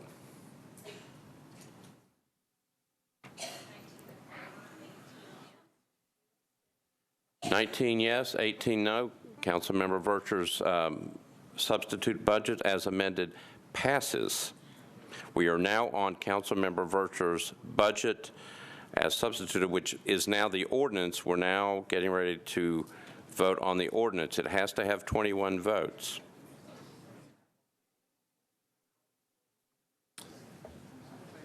So I think we have discussion. We've got people in the queue. So let me make sure we're procedurally where we are. That has got a favorable vote. We've still got people in the queue. So I'm going to get to the next person in the queue. We are on, I guess I should go back to Councilmember Vercher for a motion on her bill. Councilmember Vercher, you are recognized. I move for approval. Okay, so there's a motion to approve her bill as substituted, as amended. This is the budget. Okay, everybody clear? Councilmember Kendall, you're recognized.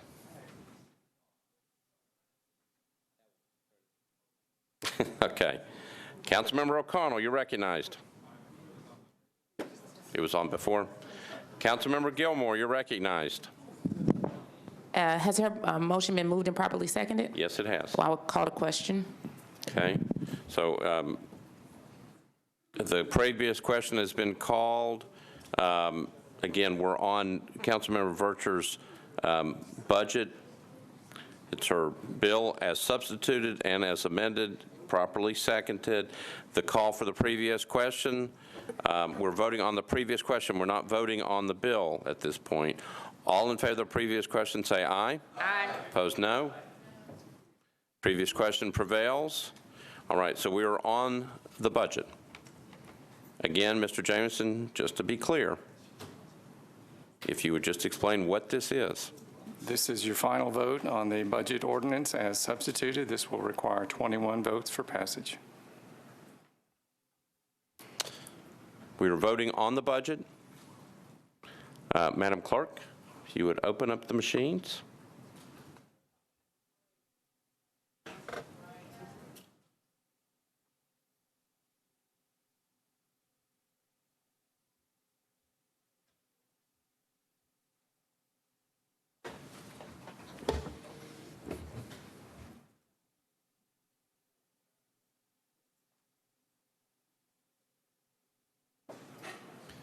Madam Clerk, I can't tell. Everybody voted? Nope, people still haven't voted?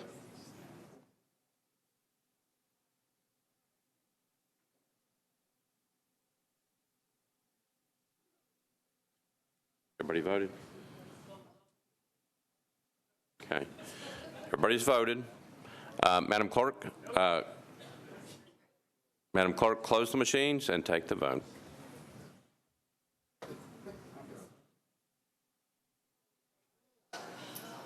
The vote is 20 yes, 18 no, 1 abstention. The motion fails by 1 vote. We are on the next bill.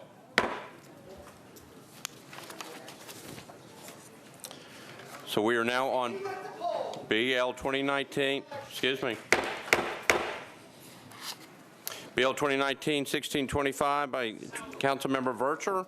Ordinance establishing the tax levy in the General Services District for the fiscal year 2019-2020 and declaring the amount. Hold on. We have members that are leaving. We have to maintain a quorum. Let's make sure we don't lose a quorum. We good? Yeah. You're good. Okay, we're good. We are now on BL 2019-1625 by Councilmember Vercher, an ordinance establishing the tax levy in the General Services District for the fiscal year 2019-2020 and declaring the amount required for the annual operating budget of the Urban Services District pursuant to Section 6.07 of the Metropolitan Charter. Councilmember Vercher, you are recognized. Thank you, Vice Mayor. Got it. Do we want to go through the committee reports? Committee reports, please.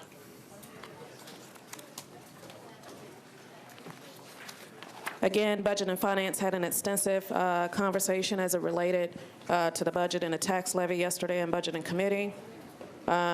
Proposed as amended, there were proposed amendments.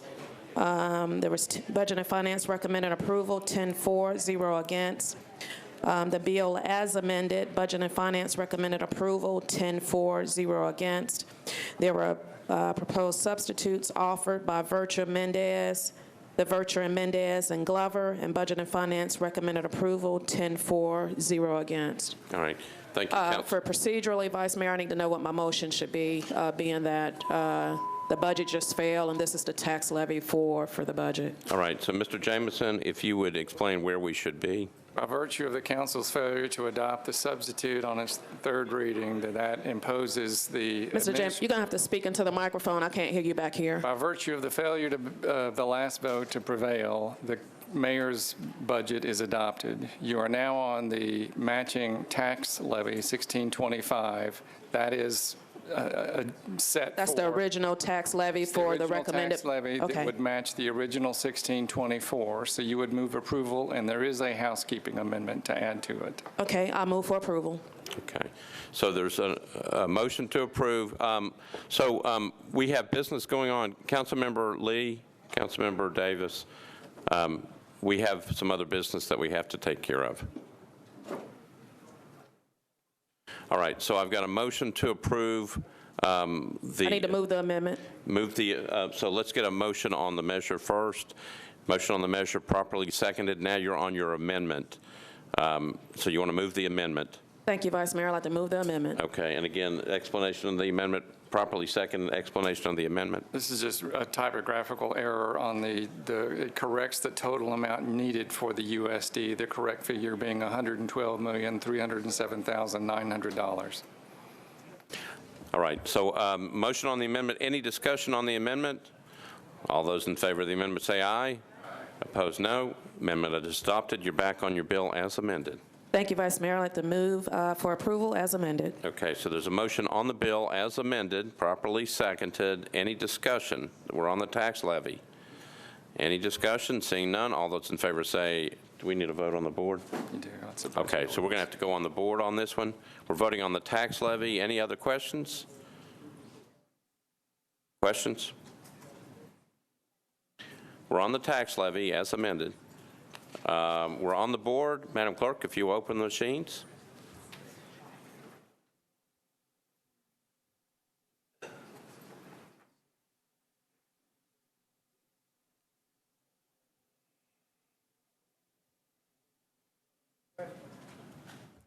Procedural question? Mr. Pardue? You good? Yeah. Okay, Madam Clerk?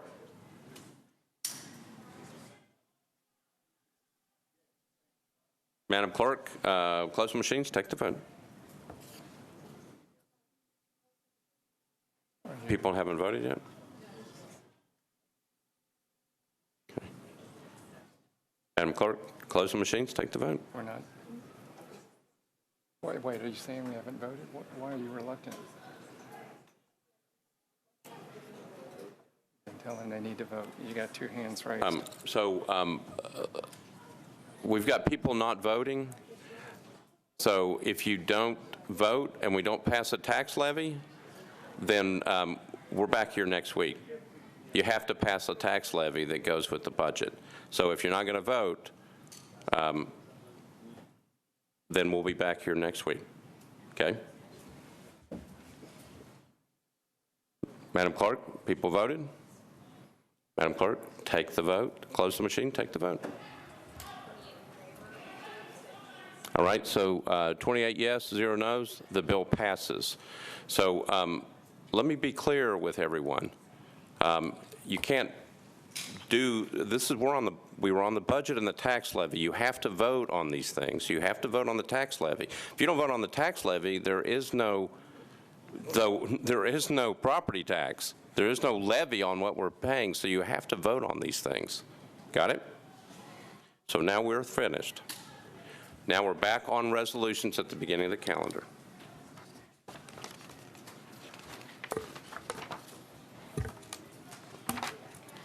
All right, we're on the resolutions.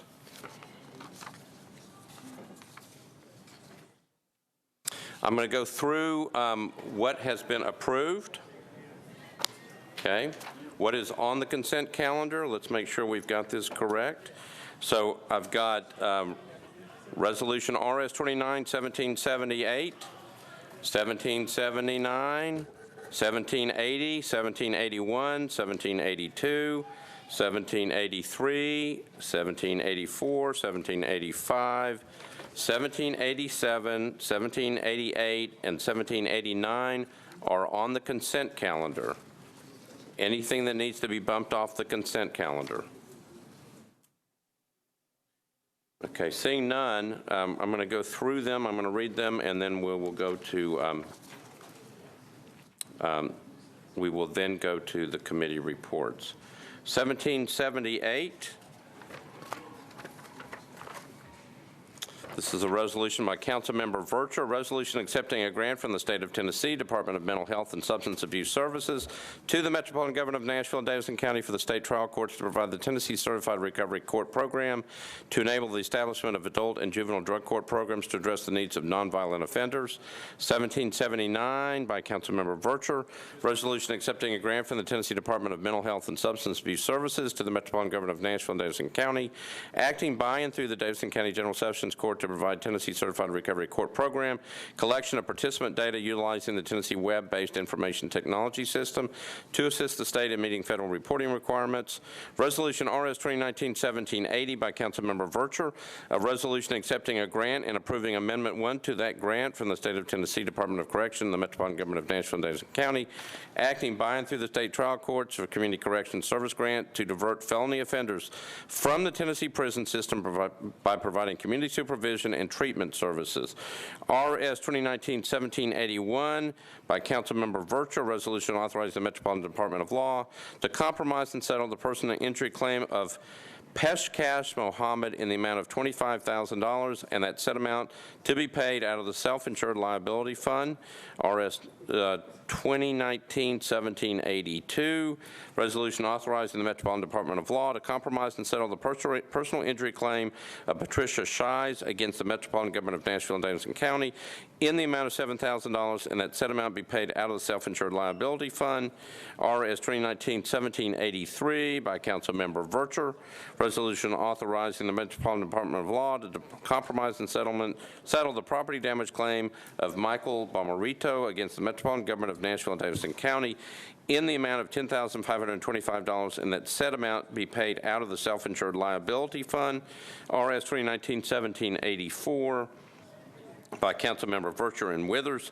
Resolution accepting a grant from the Community Foundation of Middle Tennessee in accordance with the, the Opportunity Now Fund to the Metropolitan Government of Nashville and Davidson County, acting by and through the Nashville Career Advancement Center to provide limited job experience and entry into the workforce utilizing a paid summer internship through the Opportunity Now program. RS 2019-1785 by Vercher and Roberts, a resolution approving an application for a Law Enforcement Mental Health and Wellness Act, grant from the United States Department of Justice to the Metropolitan Government of Nashville and Davidson County, acting by and through the Metropolitan Nashville Police Department to improve the delivery of and access to mental health and wellness services for law enforcement by developing and training a regional network of peer supporters among law enforcement agencies. RS 2019-1787, resolution appropriating to certain accounts for, I'm sorry, that's 1786. A resolution requesting the Office of the Mayor to implement a participatory budgetary program whereby residents of Davidson County are able to determine the best uses of underutilized properties owned by the Metropolitan Government of Nashville and Davidson County. RS 2019-1788 by Councilmember Vercher, resolution requesting that the Metropolitan Planning Department amend the submittal checklist for zone change applications. The new standard will include a certification for applicants to fill out prior to filing a project, indicating that the district council members have been notified by the applicant of the proposed application. Planning Department shall not accept a zone change application until the applicant certifies the application, provides records of an email to the Metropolitan Council office and council members have said notification. And RS 2019-1789, a resolution recognizing June 24, 2019 as Scots-Irish Heritage Day in Nashville and Davidson County. So those are the resolutions. Anything needs to be bumped off of that? All right, seeing none, then we're going to go to committee reports.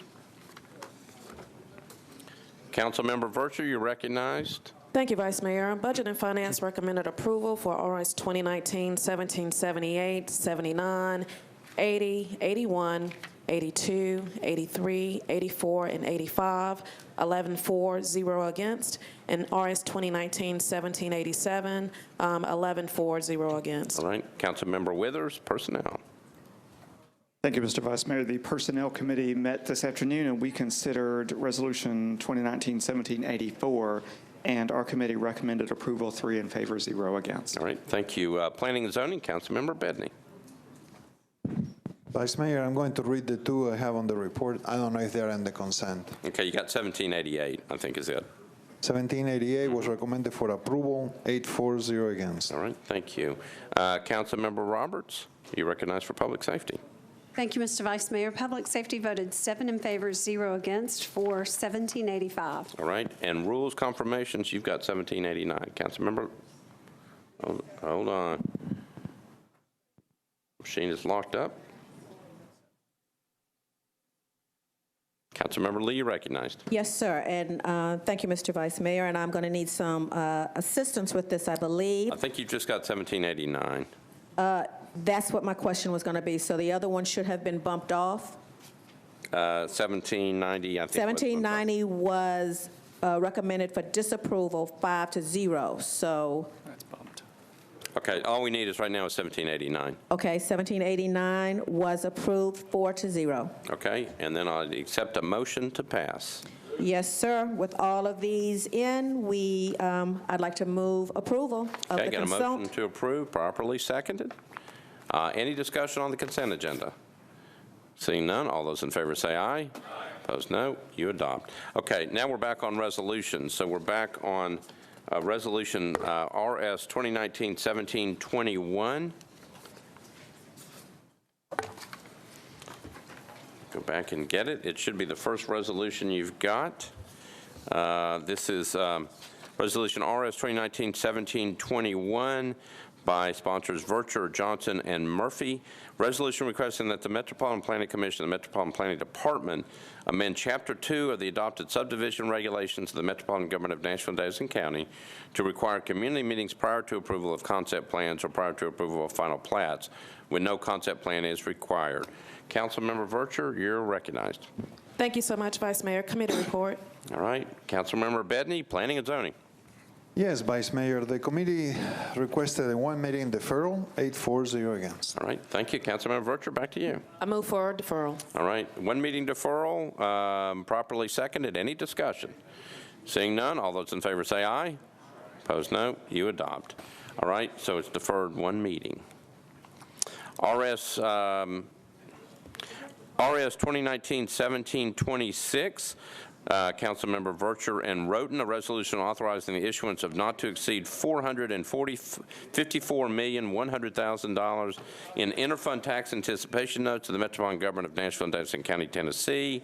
Councilmember Vercher, you're recognized. Thank you so much, Vice Mayor. Budget and Finance recommended approval, 10-4, 1 against, and I move for approval. All right, so I've got a motion to approve, properly seconded. Any discussion? All right, so it's got a negative vote coming out of budget, so we're going to have to go on the board. Seeing no discussion, we're on RS 2019-1726. Madam Clerk, if you would open the machines. The motion is to approve.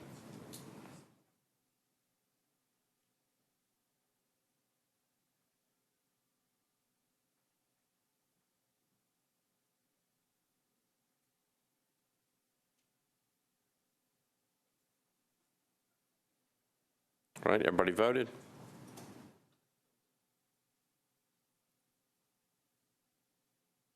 All right, Madam Clerk, close the machines, take the vote.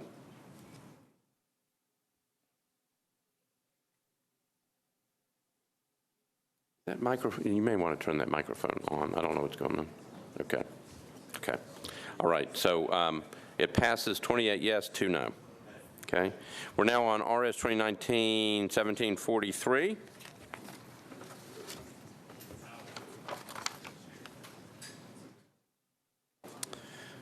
Sponsors are Councilmember Bedney, O'Connell, Hager, and Roberts, a resolution approving an intergovernmental agreement by and between the State of Tennessee, Department of Transportation, and the Metropolitan Government of Nashville and Davidson County, acting by and through the Metropolitan Department of Public Works for a general maintenance agreement for I-440 traffic operational deployment of Blue-Toed Spectra power over Ethernet data collection devices.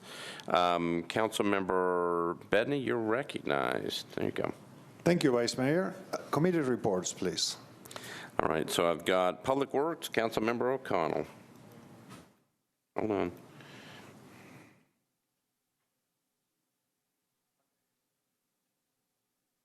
Okay, Councilmember. Thank you, Mr. President. We voted 9 in favor, 0 against for a one-meeting deferral. All right, Councilmember Bedney, you're recognized. I'm asking for a one-meeting deferral. Okay, let me get one more committee report, if you don't mind. Traffic and Parking, Councilmember Hager. Who's got it? Councilmember Elrod, you're recognized. Traffic and Parking recommend one meeting deferral, 3 in favor, 0 against. All right, now back to you, Councilmember Bedney. One meeting deferral? Yes, I'm sorry I jumped the gun on that. That's okay. I didn't mean to disrespect you, Vice Mayor. That's okay. That's fine. I would like to ask for a one-meeting deferral. A motion to have a one-meeting deferral. That's been properly said, properly seconded. Any discussion? Seeing none, all those in favor say aye. Opposed, no. You adopt. All right. We are now on RS 2019-1771. This is a resolution adopting a new pay plan for the general employees of the Metropolitan Government of Nashville and Davidson County, excluding employees of the Board of Health, Board of Education, the Police and Fire Departments, effective July 1st, 2019. Councilmember Vercher and Withers. Councilmember Vercher, you're recognized. Thank you so much, Vice Mayor. Committee report, please. All right, Personnel, Councilmember Withers. Thank you, Mr. Vice Mayor. Personnel met this afternoon. We recommended in favor, 3 in favor, 0 against. We also considered an amendment. Did you need a committee report on the amendment? Yeah, that would be good. We recommended approval of the amendment, 3 in favor, 0 against. All right, thank you, Councilmember. Back to you, Councilmember Vercher. Thank you, Vice Mayor. Budget and Finance also considered an amendment. That amendment failed, 9 against, 1 for. And they recommended approval, 10 for, 1 against, and I move for approval. Okay, so there's a motion to approve. We're on RS 2019-1771, properly seconded. Do you want to bring up the amendment? Or no? I know it failed. Do you want to bring it up? No, the amendment failed. Okay. I believe this was the amendment that was attached to Councilman Glover's proposed budget substitute. Okay. Councilmember Glover? Hold on. You're recognized. Sorry about that, Vice Mayor. Mr. Jameson, do I need to just withdraw this? What's the best action here? You could just not offer it. I'm sorry, I couldn't hear you. You could just not offer it. Okay. Or withdraw it. I withdraw. Okay, it's withdrawn. Back to you, Councilmember Vercher. Thank you, You've got Vice a Mayor. motion to approve, Yep. correct? Correct. Properly seconded. Any discussion from you? Basically, this is the resolution that adopts the pay plans. All right. All right. We are on the pay plans. Any discussion? Seeing none, we have a motion to approve. We're on 1771. All those in favor say aye. Opposed, no. You adopt. We're on RS 2019-1772. This is a resolution adopting a new pay plan for employees of the Metropolitan Board of Health, effective July 1st, 2019. Councilmember Vercher and Withers. Councilmember Vercher, you're recognized. Thank you so much, Vice Mayor. Committee reports. All right. Councilmember Gilmore, Health and Hospitals. Thank you, Vice Mayor. Resolution 2019-1772. 4 were in favor and 4 were against. Okay. All right. Thank you. Councilmember Withers, you're recognized. Thank you, Mr. Vice Mayor. Personnel met and considered Resolution RS 2019-1772. We recommended approval, 3 in favor, 0 against. We also considered an amendment. I don't know if the sponsor of the amendment intends to withdraw that one as well. You can give us the committee report if you want. Sure. Our committee recommended approval, 3 in favor, 0 against. All right. Thank you. Back to you, Councilmember Vercher. Thank you so much, Vice Mayor. Budget and Finance considered an amendment. That amendment failed, 9 against, 1 for. That was to correlate to Councilman Glover's proposed substitute. Budget and Finance did recommend approval, 10 for, 1 against. I move for approval. So I got a motion to approve, properly seconded. Discussion on RS 2019-1772. Seeing none, it sounds like there was negative votes coming out of Health and Hospitals? Yes. All right, so we're going to go on the board. We're voting on RS 2019-1772. Madam Clerk, if you would open up the machine, the motion is to approve.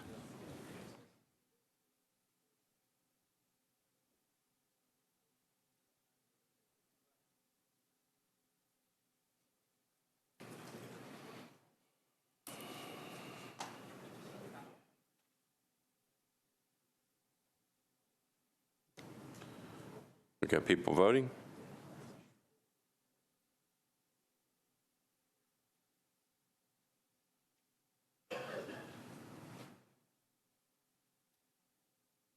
Everybody voted? Madam Clerk, close the machines, take the vote. 30 in favor, none against, no abstentions. All right, RS 2019-1772 passes. All right, then we're on RS 2019-1773. This is by Councilmember Vercher and Withers, a resolution adopting a new pay plan for employees of the Metropolitan Departments of Police and Fire, effective July 1st, 2019. Councilmember Vercher, you're recognized. Thank you so much, Vice Mayor. Committee reports. All right, Personnel, Councilmember Withers, you're recognized. Thank you, Mr. Vice Mayor. The Personnel Committee met and considered Resolution 2019-1773. We recommended in favor, 3 in favor, 0 against. We also considered a proposed amendment and recommended in favor, 3 in favor, 0 against. All right, thank you, Councilmember Withers. Public Safety, Councilmember Roberts. Thank you, Mr. Vice Mayor. Public Safety met and voted 7 in favor, 6 in favor, 0 against. All right, thank you. Back to you, Councilmember Vercher. Move for approval. Okay, got a motion to approve. I'm sorry, did I give Budget and Finance Committee report? No, I guess you should do that. Okay. There was an amendment considered. It failed, 9 against, 1 for. That was, again, in relation to Councilman Glover's proposed budget substitute. Budget and Finance did recommend approval, 10 for, 1 against. All right. All right, and you've got a motion to approve. Yeah, move for approval. All right, properly seconded. We're on RS 2019-1773. Any discussion? Seeing none, all those in favor say aye. Opposed, no. You adopt. All right. We're now on RS 2019-1786. This is by sponsors are Sledge, Davis, Gilmore, Withers, O'Connell, and Porterfield. A resolution appropriating to certain accounts for the benefit of MTA, the Historical Commission, the Public Library, the Nashville Fire Department, and Nashville Education Community Arts Television, $10,500,000. Councilmember Sledge, you are recognized. Thanks, Vice Mayor. I guess I'll get a committee report. Committee reports, Councilmember Vercher, you're recognized. Budget and Finance recommended, which one are we on? 1786. I'm sorry, Councilman Sledge. No, you're fine. At the request of the sponsor, Budget and Finance recommended a 1-meeting deferral, 11-4-0 against. Councilmember Sledge. Thank you. It's deferred by rule. All right, deferred by rule. We'll see that next time. RS 2019-1790. Sponsor is Councilmember Glover. This is a resolution requesting amendment to Rule 8 of the Metropolitan Council Rules of Procedure. Councilmember Glover, you're recognized. There you are. Thank you, Vice Mayor. Withdraw, please. Okay, it's withdrawn. All right, that completes the resolutions. We do have a late filed resolution. I believe either Councilmember Wiener's got it. Councilmember Wiener, you're recognized. Thank you, Vice Mayor. Committee reports, please. All right. Councilmember Wiener, it's a late file, so I think it went to rules. It went, I believe, to rules and to health hospitals. So let me go to rules first because it's a late filed resolution. It probably should have shown up there. Councilmember Lee. Yes, which one are we talking about? Because we have 3 late files. All right, this would have been Councilmember Wiener's or? Somebody else, I think, must have signed on for her. She did not present it. Right. It's the one that you did? Okay. So, yes, Council Lady Johnson did that for her, and we supported. All right. Because it's late filed, did you also take it to another committee? We took it to health hospitals. Okay, so I'm going to go to health hospitals. Councilmember Gilmore. Thank you. Hold on. There you go. Thank you, Vice Mayor. Also, I want to thank Councilmember Sledge, who ran the meeting and in the committees until I was able to arrive. So I do want to honor and thank him for that. So the Health, Hospitals, and Social Services Committee voted 5 in favor and 0 against for the late filed resolution. Yeah. Other late filed resolutions. I only have one down. Yeah, just one. Okay. Thank you, Councilmember. All right. Any other committees that it went to? All right. So now I need a motion to suspend the rules to get it in front of us. I move to suspend the rules. All right. So Councilmember Wiener moves to suspend the rules. Is there any objection? All right. Seeing none, you're on your resolution. I'd like to move approval. Move approval, properly seconded. Any discussion on the resolution? Seeing none, all those in favor say aye. Aye. Opposed, no. You adopt. All right. All right. So, Councilmember Lee, I was just checking with Mr. Jamison. Was that the only late filed resolution? I think you've got a couple late filed bills coming up later. Okay. All right. Any other late filed resolutions that I missed? Okay. Good enough. All right. So we are now on bills on introduction and first reading. We can take these as a group. Yeah, I believe we have to pull one. I think it's BL 2019-1727 by Councilmember Scott Davis. Councilmember Davis, I think you need to move that off of the bills on first reading. You understand? Yes, need to move it off consent agenda, please. Okay. All right. So BL 2019-1727 is off the consent calendar for first reading. All right. Anything else that needs to be bumped? All right. Seeing none, we are on all bills on introduction and first reading. We'll take them as a group. Can I have a motion to pass? Got a proper motion, proper seconded. Any discussion? Seeing none, all those in favor say aye. Opposed, no. You adopt. Okay. Now we're on Councilmember Scott Davis's bill. This is BL 2019-1727. Councilmember Scott Davis, you're recognized.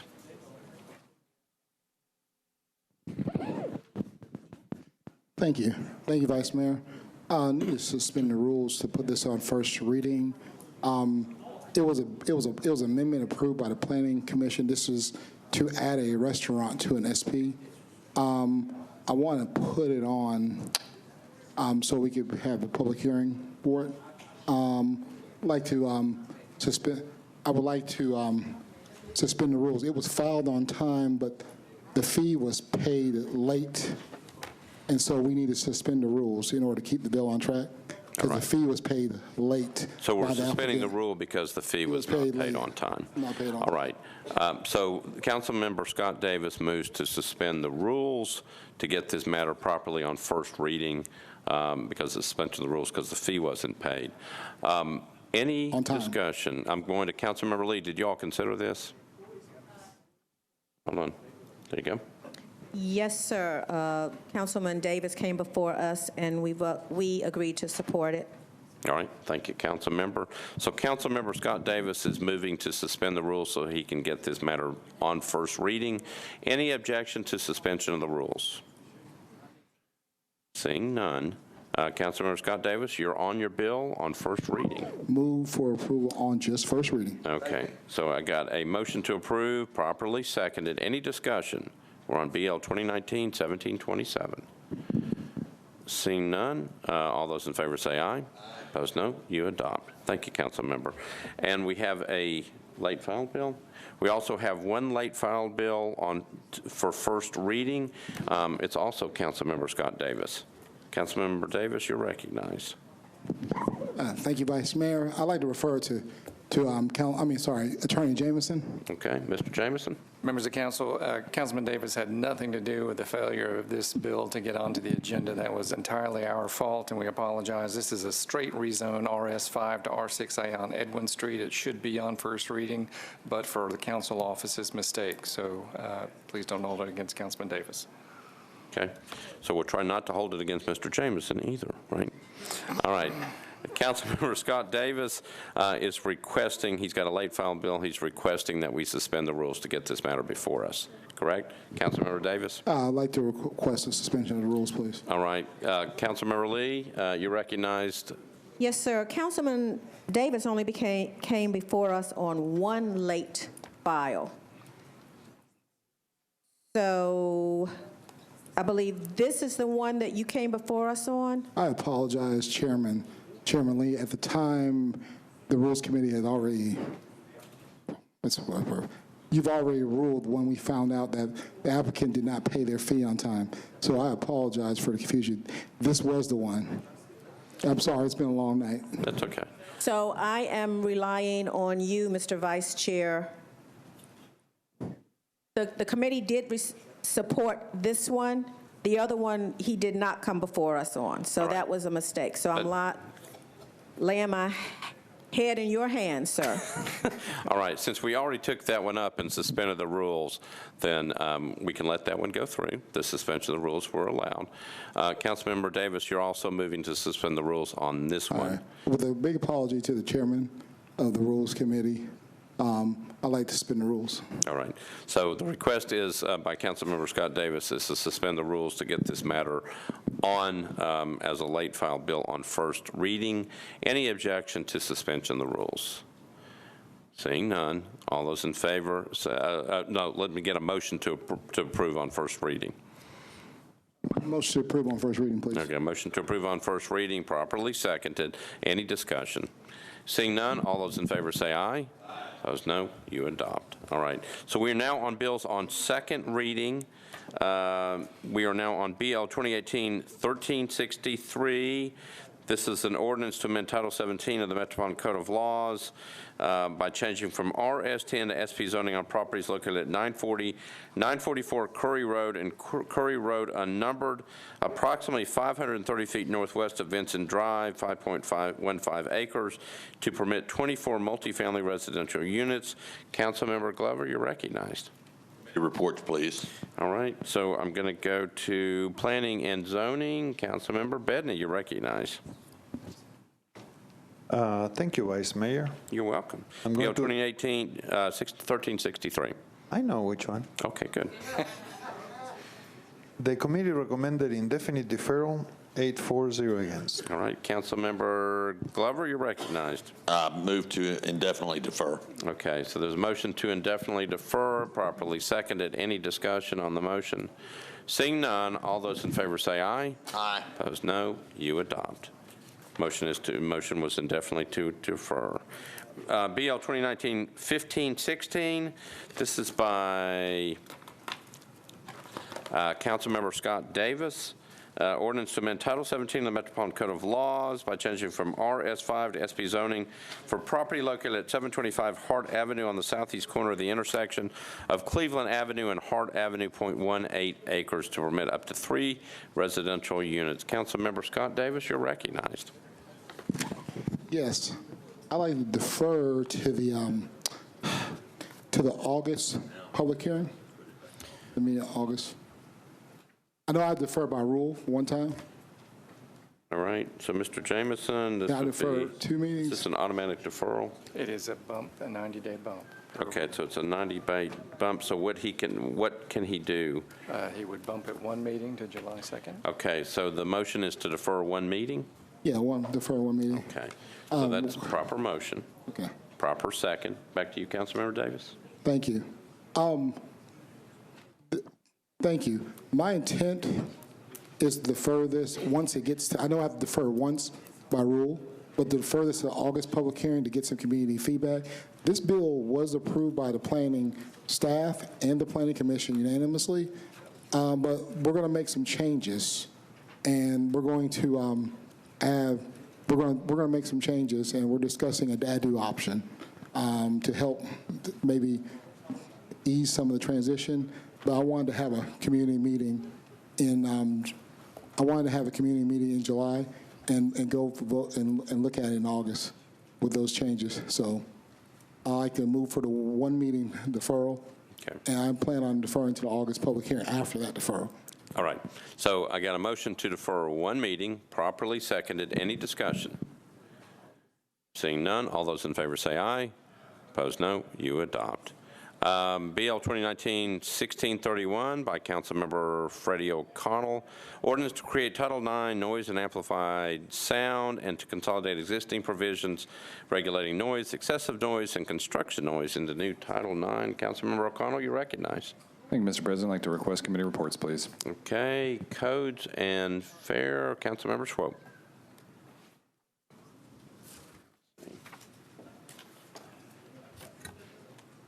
Councilmember Pridemore, do you know what happened in there in Codes? I know.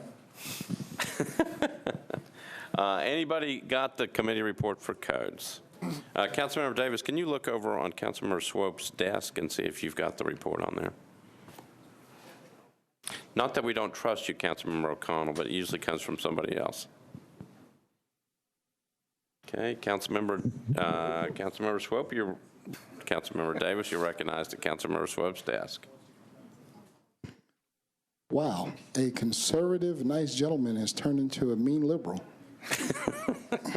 All right. Here we go. Codes voted for 5-4, 0 against, no abstentions. All right, thank you, Councilmember Davis. Conventions, Councilmember Hurt, you're recognized.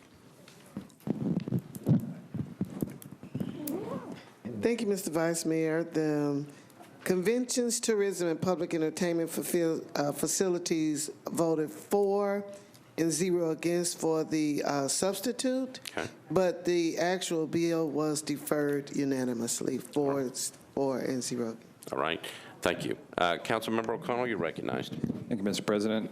With those committee reports, Convention and Tourism, I had forgotten about the substitute, so we do need to move that. So I'd like to move the substitute and then defer till the second meeting in July with a brief comment. Okay, so let's move the substitute, properly seconded. Back to you for an explanation of the substitute. Sure. So we are, I've been working, again, this is months, probably approaching years of work, and thank you to the council office and staff for starting this process years ago in working on a flow chart that's now in the form of legislation that consolidates some of our noise ordinances. But at the recommendation of council staff with some feedback from departments, we're going to touch Title 17, so it needs to go to planning. We're also getting some other feedback that suggests some amendments might be forthcoming, so I want to allow time for that review by planning, as well as getting some of those amendments, which I think many of them will be friendly. So that's why we're pushing the second meeting in July. So with that, I'd like to move deferral to the second meeting in July. Okay, so let's get a vote on the substitute yes, first. thanks. Okay, so the motion is to approve the substitute. It's been properly seconded. All in favor of the substitute, say aye. Opposed, no.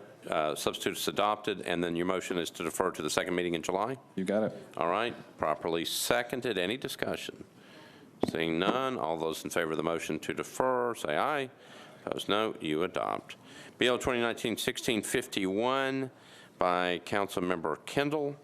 Ordinance to amend Title 17 of the Metropolitan Code of Laws by changing from RS5 to RM20A zoning for property located at 2713 Torbett Street, approximately 150 feet east of 28th Avenue North, 0.18 acres. Councilmember Kendall, you are recognized. Thank you, Vice Mayor. I believe this is a substitute to this. That's right. Why don't we get, let's see. Do we have committee reports? I'm looking for the, by the Planning Commission. Is there a committee report in here somewhere? Why is there not a, I don't have a committee report. Did it get to Councilmember Bedney, did this get to you, BL 2019-1651? No. I hope you don't take it personally, but I don't see it on my list. Substitute, so there's no committee report. Okay, so there is no committee report. So, okay, so Councilmember Bedney, there's no committee report, so you're moving the substitute? Yes, sir. Okay. So the motion is to move the substitute, properly seconded. Back to you for an explanation of the substitute. Okay, it's a simple matter of substituting the RM28 to an SP. Okay.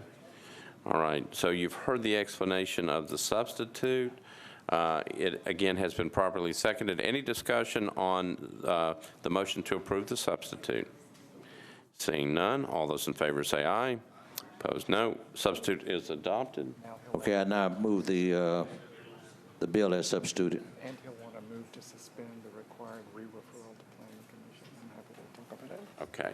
So, Councilmember Kendall, let me go refer to Mr. Jameson because this is going to require a special motion. Mr. Jameson? So, Councilman Kendall, you're introducing an SP on this, which is completely fine. Under the rules, if you are converting a bill to SP on second or third reading, that's allowed as long as the SP is equally restrictive as the original. You have already met that. And it is re-referred back to the Planning Commission. The Planning Commission has already approved this before, and there was no STRP basis for that approval. Right. Planning staff, I believe, will tell you that there's no need for re-referral to them. So you could move for approval of the substitute and suspension of the rules requiring re-referral to planning. Okay. I'll do just what you said. All right. All right, so that's the motion, properly seconded. Any discussion on the motion? Mr. Kendall, do you want to talk about that motion, or are you ready to vote? I'm ready to vote. All right, figured you were, so that. He'll do that at the next meeting. Third reading? He's moving it on second. He's moving it on the second reading now. Right, so the public We're just checking to make sure we've got it right. All right. On the third, yeah. We'll have that when it comes up, yeah. We good? Yeah. Okay. So that's the motion, properly seconded. Any discussion? Seeing none, all those in favor say aye. Opposed, no. You adopt. Thank you, Councilmember Kendall. Okay, BL 2019-1653 by Councilmember Blaylock. Ordinance to require a flag of the Metropolitan Government of Nashville, Davidson County to be presented to the family of a former member of the Metropolitan County Council upon the member's death. Councilmember Blaylock, you're recognized. Thank you. Committee reports, please. All right, that went to Rules. Councilmember Lee, you're recognized. The Rules Committee approved 4-0. All right, back to you, Councilmember Blaylock. Thank you. I hope we do not have to give flags for a very long time, but thank you. Move for approval. Councilmember Blaylock, I believe you have a substitute on this. Is that right? Oh, yes. All Move right. the substitute, please. So Councilmember Blaylock on 2019-1653 has a substitute. She's moving that. Properly seconded. Back to you for an explanation of the substitute. The substitute just says that all elected officials, previous and current. All right. All right, so you've heard the motion, you've heard the explanation of the substitute. The motion is to approve the substitute. It has been properly seconded. Any other discussion? Seeing none, all those in favor say aye. Opposed, no. You adopt. Thank you, Councilmember. BL 2019-1655.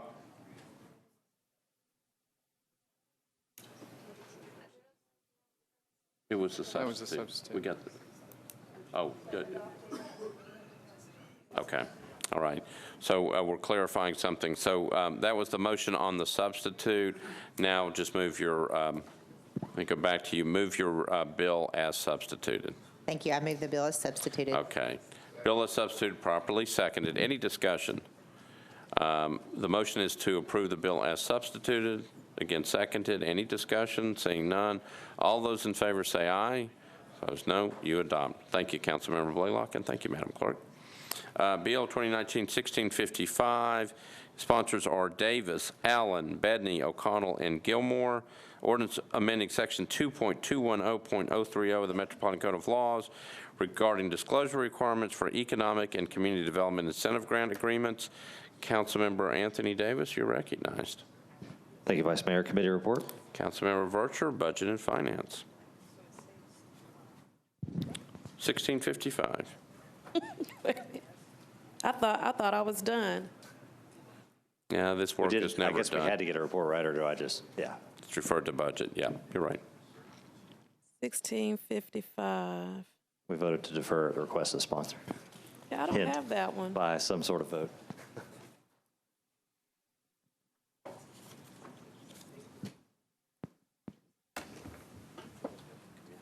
Oh, I'm sorry. We're on second reading. Yeah. At the request of the sponsor, Budget and Finance recommended a one meeting deferral, 11-4, 0 against. All right. Councilmember Anthony Davis. Thank you, Vice Mayor. Just, this is the tweaks to the Do Better bill, or the Do Even Better. We're tidying up one or two little small things, and then I'll bring it back next meeting, and didn't want to do it during this meeting. Thank you. All right. So Thank defer you. one meeting, please. Motion is to defer one meeting, properly seconded. Any discussion? Seeing none. All those in favor say aye. Opposed, no. You adopt. Motion is passed. BL 2019-1656 by Councilmember Hager. Ordinance amending Section 6.72.245 and Section 6.74.230 of the Metropolitan Code of Laws to extend the vehicle age at which taxi cabs and other passenger vehicles of hire may be operated. Councilmember Hager, you're recognized. For passage, please. So there's a motion to Committee pass. report. You might want to give your own committee report. Yeah, committee report. Yeah. Traffic and parking, past that. Wait a minute, 3-4-0 again. Sorry about that. That's okay. And so the motion is to approve. It's been properly seconded. Councilmember Hager, any other comments? No. You good? Unless you got All any right. questions. Any discussion? Seeing none, all those in favor say aye. Opposed, no. You adopt. BL 2019-1657, ordinance amending the Metropolitan Code of Laws, Chapter 12.54 regarding horse-drawn carriages. Councilmember Hager, you're on a roll. Committee report was parking and traffic passed this 3-4-0 against. All right. Move for passage. All right. So the motion is to move for passage, properly seconded. Any discussion? Seeing none, all those in favor say aye. Opposed, no. You adopt. BL 2019-1658. This is by Councilmembers Elrod and O'Connell. Ordinance amending Chapter 12.62 of Title 12 of the Metropolitan Code of Laws regarding shared urban mobility devices. Councilmember Elrod, you're recognized. Committee reports, please. All right. So I've got Public Safety. Councilmember Roberts. Hold on. There we go. Oh, there she is. Councilmember Roberts. Public Safety, we're on BL 2019-1658. Thank you, Mr. Vice Mayor. Public Safety voted 7 in favor and 0 against to defer to the second meeting in July per the sponsor. Okay. All right, Public Works, Councilmember O'Connell, you're recognized. We're on 1658. And Public Works voted 9 in favor, 0 against to defer one meeting. All right, thank you. Traffic and Parking, Councilmember Hager, you're recognized. Which bill is this on? I'm sorry. 1658. This is regarding shared urban mobility devices. Deferred to the second meeting in July 3-4-0 again. All right, I think that's all your committee reports. Councilmember Elrod, you're recognized. Thank you, Mr. Vice Mayor. May I defer that? I move to defer that to the first meeting in July, please. Okay, so the motion is to defer to the first meeting in July. Properly seconded. Any discussion on the motion? Seeing none, all those in favor say aye. Opposed, no. You adopt. The motion is passed. BL 2019-1660, Councilmember Roberts, Vercher, and O'Connell. This is an ordinance approving a participation agreement between the Metropolitan Government of Nashville and Davidson County and Doug Simpson to provide public water service improvements for the Simpsons' proposed development. Councilmember Roberts, you're recognized. Thank you, Mr. Vice Mayor. Committee reports, please. All right, so I'm going to go to Councilmember Vercher, Budget and Finance. Thank you, Vice Mayor. Budget and Finance recommended approval, 11-4, 0 against. All right, thank you, Councilmember. Planning and Zoning, Councilmember Bedney, you're recognized. Yes, Vice Mayor. The committee recommended approval, 8-4, 0 against. Great. Councilmember O'Connell, Public Works. Thank you, Mr. President. We recommended approval, 9 in favor, 0 against. All right, thank you. Back to you, Councilmember Roberts. Thank you, Mr. Vice Mayor. I'd like to move for approval. Okay, the motion is to move for approval. It's properly seconded. Any discussion? Seeing none, all those in favor say aye. Opposed, no. You adopt. BL 2019-1661, sponsors Henderson, Bedney, Syracuse, and O'Connell. Ordinance authorizing the granting of a permanent easement to Harper Valley Utilities District of Davidson and Williamson County, Tennessee, on certain property owned by the Metropolitan Government of Nashville and Davidson County. Councilmember Henderson, you're recognized. We're on 1661. Thank you, Vice Mayor. Committee reports, please. Parks and Libraries, Councilmember Syracuse. Thank you, Vice Mayor. Parks, Library, and Arts considered 1661, passed 6-4-0 against. All right, thank you. Councilmember Bedney, Planning and Zoning. Planning and Zoning voted 8-4-0 against. So we had 2 more people than Councilman Syracuse. That's good. All right, thank you. Councilmember O'Connell, Public Works. Thank you, Mr. President. The members of the Public Works Committee all agreed that we wish we could each be granted a permanent easement. We outdid planning as well and voted 9 in favor, 0 against. All right, thank you. Councilmember Henderson, you're recognized. Thank you, Vice Mayor. With all committee reports in, I would move approval, please. All right, so the motion is to approve, properly seconded. Any discussion? Seeing none, all those in favor say aye. Opposed, no. You adopt. BL 2019-1662, by Councilmembers Withers, Bedney, and O'Connell, an ordinance authorizing the Metropolitan Government of Nashville and Davidson County to negotiate and accept permanent and temporary easements for the Creighton Avenue Stormwater Improvement Project for 7 properties located along Creighton Avenue and McKinney Avenue. Councilmember Withers, you're recognized on 1662. Thank you, Mr. Vice Mayor. Could I get committee reports, please? You certainly can. Councilmember Bedney, you're recognized. The Planning Committee recommended approval, 8 in favor, 0 against. All right, thank you, Councilmember. Councilmember O'Connell, you're recognized. Public Works. Thank you, Mr. President. We voted 6 in favor, 0 against. All right, thank you. Councilmember Withers, you're recognized. Thank you, Mr. Vice Mayor. I would like to move approval. Okay, motion to approve, properly seconded. Any discussion? Seeing none, all those in favor say aye. Aye. Opposed, no. You adopt. BL 2019-1663, this is by O'Connell and Bedney, an ordinance authorizing the Metropolitan Government of Nashville and Davidson County to accept new sanitary sewer mains and a sanitary sewer manhole for properties located at 203, 205, and 207 Wayworth Street. Councilmember O'Connell, you are recognized. Thank you, Mr. President. We voted 9 in favor, 0 against to approve. All right, and what about planning? Councilmember Bedney. Doesn't he need to ask? Okay. I'm going to ask for him if that's okay. All right. Well, the committee recommended approval, 8 in favor, 0 against. All right, back to you, Councilmember O'Connell. You're recognized on your bill. Oh. Just move for approval. Yes, got it. Move for approval. Okay, this is one of those sanitary sewer manholes. Yeah. Just in case, okay. I'm excited. I know you are. All right, so the motion is to approve, properly seconded. Any discussion? Seeing none, all those in favor say aye. Opposed, no. You adopt. Bill 2019-1664, this is by Withers, Bedney, and O'Connell. Ordinance authorizing the Metropolitan Government to abandon existing water and sanitary sewer main, sanitary sewer manholes, fire hydrant assemblies and easements, and to accept new water and sanitary sewer mains, sanitary sewer manholes, fire hydrant assemblies, and easements for property that's located at 707 and 711 South 7th Street. Councilmember Withers, you're recognized. Thank you, Mr. Vice Mayor. Could I get committee reports, please? You certainly can. Councilmember Bedney, you're recognized for Planning and Zoning. The Planning and Zoning Committee recommended approval, 8 in favor, 0 against. Councilmember O'Connell, Public Works. Thank you, Mr. President. We voted 6 in favor, 0 against to recommend approval. Okay, Councilmember Withers, you're recognized. Thank you, Mr. Vice Mayor. I'd like to move approval with a brief comment. All right, so I got a motion to approve, properly seconded. Back to you.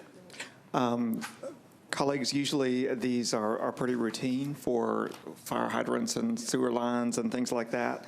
In this particular case, we're requesting approval for MDHA where they are constructing a part of the Envision Casey campus, which they have been for a while. But in this particular case, we are actually reconnecting Dew Street, so we're sort of restoring the street grid. We are working diligently with the community to save champion trees. There are a whole lot of actually very, very neat aspects of this particular request. And so when we do have a groundbreaking a little bit later this year for that next building that will be a part of that, I hope everyone comes out and checks it out. It's not your average fire hydrant assembly. So with that, I would like to renew my motion to approve. All right, so he renews his motion to approve. It's properly seconded. Any discussion? Councilmember Allen. Thank you, because I always stand up here and talk about protecting the trees. I just want to say thank you to Councilmember Withers and anybody else who has worked hard to pay attention to those amazing oak trees around there. Thank you. I thought you were going to get up and talk about the fire hydrant assemblies. That's why I wasn't sure. All right, so I got a motion to approve, properly seconded. Any discussion? Seeing none, all those in favor say aye. Opposed, no. You adopt. 2019-1665. This is Councilmember O'Connell and Councilmember Bedney. Ordinance authorizing the Metropolitan Government of Nashville and Davidson County to accept new sanitary sewer main and sanitary sewer manholes for 27 properties located at 322 Wallace Court. Councilmember O'Connell, you're recognized. Thank you, Mr. President. I'd like to request committee reports, please. Okay, Councilmember Bedney, you're recognized. The Planning Committee recommended approval, 8 in favor, 0 against. All right, Councilmember O'Connell, Public Works. Thank you. Once again, out doing planning, we voted 9 in favor, 0 against. All right, and you want a motion to approve? I would love a motion to approve. All right, got a motion to approve, properly seconded. Councilmember Allen, is that from before? Okay, so I got a motion to approve, properly seconded. Any discussion? Seeing none, all those in favor say aye. Opposed, no. You adopt. All right, we're now on bills on third reading. We are on Substitute Bill BL 2018-1413. This is by Councilmember Scott Davis, ordinance to amend Title 17 of the Metropolitan Code of Laws by changing from RS5 to RM20, zoning on property located at 927 Douglas Avenue, approximately 285 feet east of Emmett Avenue. It's 0.33 acres. Councilmember Scott Davis, you are recognized. Thank you, Vice Mayor. Committee reports, please. All right, so let's see. This was... I know I need to move a substitute, but... Yeah, this was already disapproved by the Planning Commission and by the Planning and Zoning. Did you take it back there yet? I think you've got a substitute that you've got to move. Yes, I'd like to move my substitute. Okay, so let me get Mr. Jameson to kind of explain where we are on this bill. So somewhat similar to Councilman Kendall's, this would be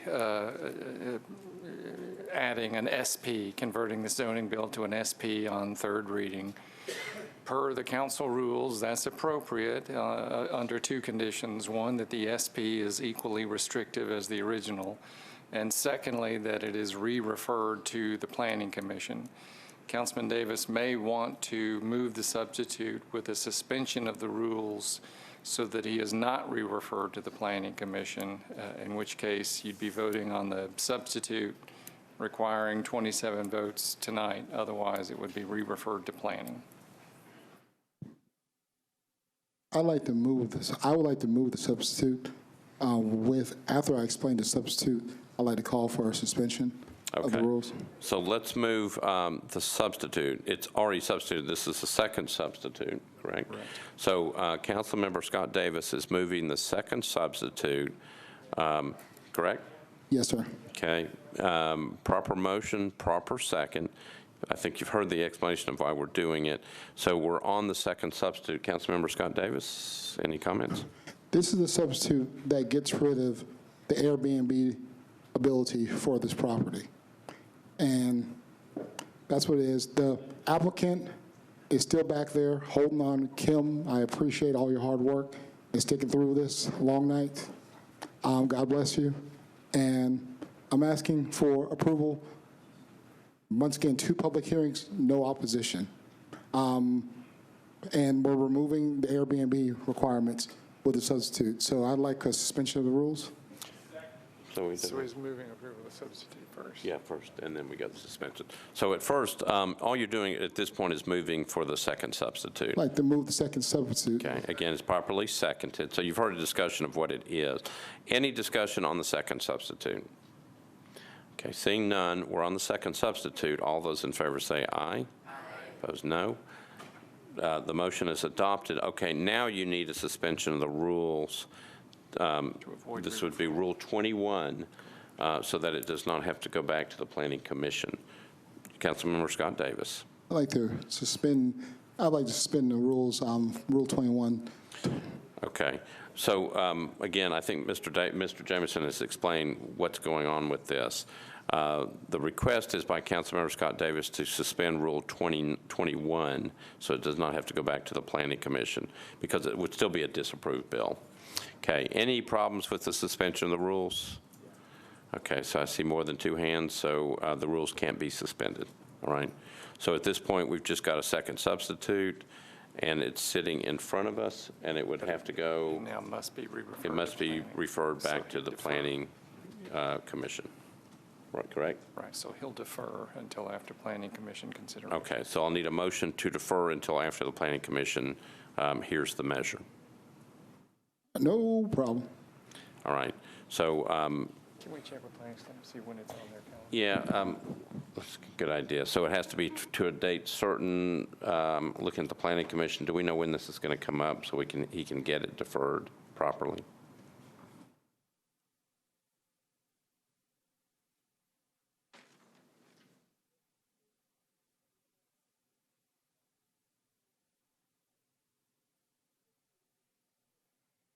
Okay.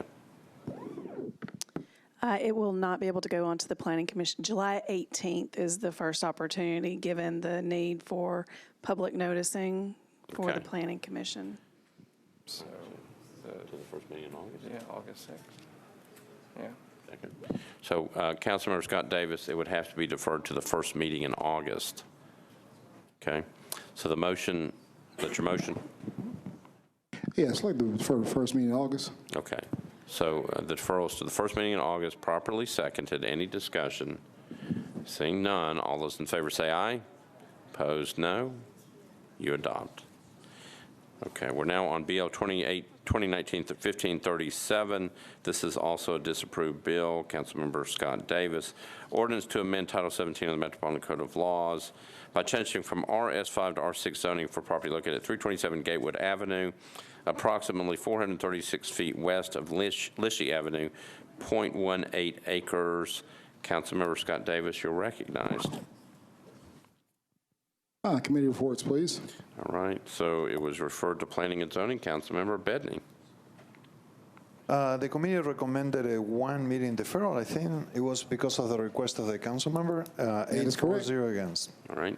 All right, back to you, Councilmember Scott Davis. I'd like to move for 1 meeting deferral, please. Okay, so the motion is to move for 1 meeting deferral, properly seconded. Any discussion?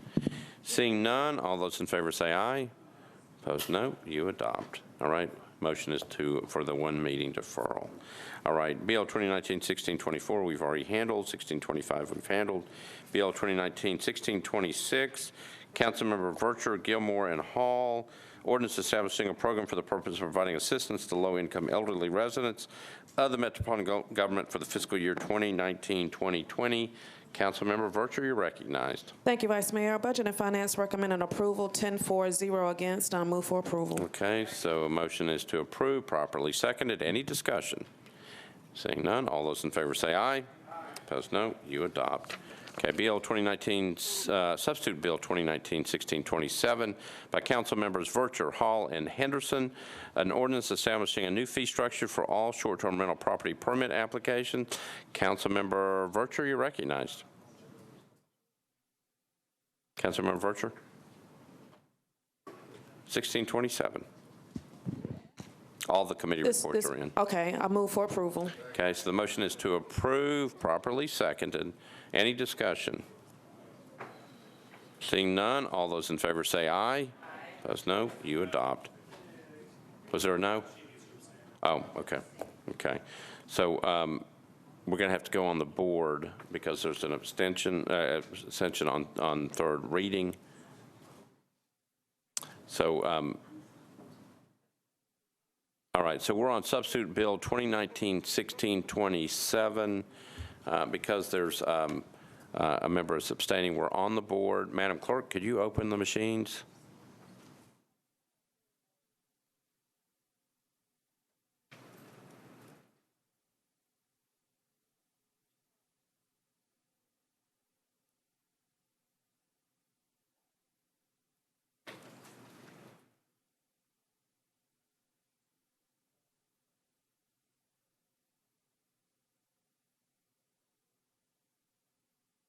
All right, we're ready?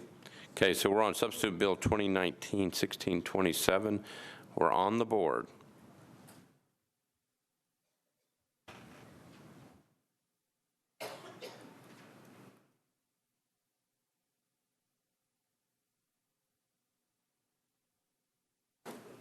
Everybody voted?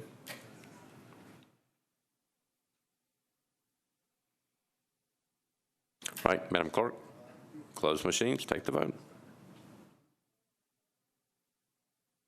All right, so it's 29 yeses, 1 no, 1 abstention. 2019-1627 passes. Bill 2019-1638 by Councilmember Vercher, an ordinance approving an amended partnership agreement between the Metropolitan Government of Nashville and Davidson County, acting through the Office of the Mayor and the Cities for Financial Empowerment Fund, Inc., pertaining to support of financial empowerment centers. Councilmember Vercher, you're recognized on 2019-1638. Thank you, Vice Mayor. I move for approval. Okay, all the committee reports are in. The motion is to approve, properly seconded. Any discussion? Seeing none, all those in favor say aye. Opposed, no. You adopt. Bill 2019-1639, ordinance creating the positions of 311 call center specialist, 311 call center specialist senior, crime scene investigator 3, and fire inspector 2 field training officers. Councilmember Withers and Vercher are the sponsors. Councilmember Withers, you're recognized. Thank you, Mr. Vice Mayor. It appears that all committee reports are in, and so with that being the case, I would move approval. Looks like it got re-referred to budget. Councilmember Vercher, do you have a new report? Budget and Finance recommended approval, 10-4, against. All right, back to you, Councilmember Withers. Thank you, Mr. Vice Mayor. It's late, and I apologize. I overlooked that. I would renew my motion to approve. All right, so there's a motion to approve, properly seconded. Any discussion? Seeing none, all those in favor say aye. Opposed, no. You adopt. Okay. BL 2019-1640, also by Withers, Tanaka Vercher, and Erica Gilmore. Ordinance creating the position of Bureau Director 2 for the Metropolitan Department of Health. Councilmember Withers, you're recognized. Thank you, Mr. Vice Mayor. Could I get committee reports, please? Councilmember Vercher for Budget and Finance. Budget and Finance recommended approval, 10-4, against. All right, back to you, Councilmember Withers. Thank you, Mr. Vice Mayor. I would like to move approval. All right, got a motion to approve, properly seconded. Any discussion? Seeing none, all those in favor say aye. Aye. Opposed, no. You adopt. BL 2019-1644 as amended. This is by Councilmember Mendez, Cooper, Van Reese, Syracuse, O'Connell, Johnson, and Gilmore. Ordinance amending Ordinance BL 2018-1315 pertaining to the Tax Increment Financing Study and Formulating Committee. Councilmember Mendez, you're recognized. So all committee reports are in, but I need to move to suspend the rules to add, fix an administrative error. Okay, so there's a motion to suspend the rules to look at a late filed amendment. Councilmember Lee, did y'all look at this one? Come on. Councilmember Lee. Okay. This would have been the last one, I'm 2019. sorry, yep, I am looking for that. And I can't. Yes, he came in late. Did you come before us? Yes, ma'am. Okay, then we approve. I am sorry, then we approve that. All right. So thank you, Councilmember. It was 4-0, I'm sorry. Councilmember Mendez moves to suspend the rules to get a late filed amendment, a housekeeping amendment in front of this body. Any objection? Seeing none, Councilmember Mendez, you're on your amendment. All right, I'd like to move the amendment. It's just an exhibit that was forgotten to be attached to the bill. It's the TIF report. So I'd like to move the amendment to add the exhibit. All right, so there's a motion to amend, to move the amendment, properly seconded. Any discussion on the amendment? Seeing none, all those in favor say aye. Opposed, no. You adopt. Now you're back on your bill. Move the bill as amended. So Councilmember Mendez moves his bill as amended, properly seconded. Any discussion? Seeing none, all those in favor say aye. Opposed, no. You adopt. So that's it for tonight. I need to see members of the Urban Council up front before everybody else can leave. The Urban Council needs to meet, and I will accept a motion to adjourn. Proper motion, proper seconded. All in favor say aye. Aye. Opposed, no. Motion to adjourn is adopted. So we'll leave your mic on. We need a live.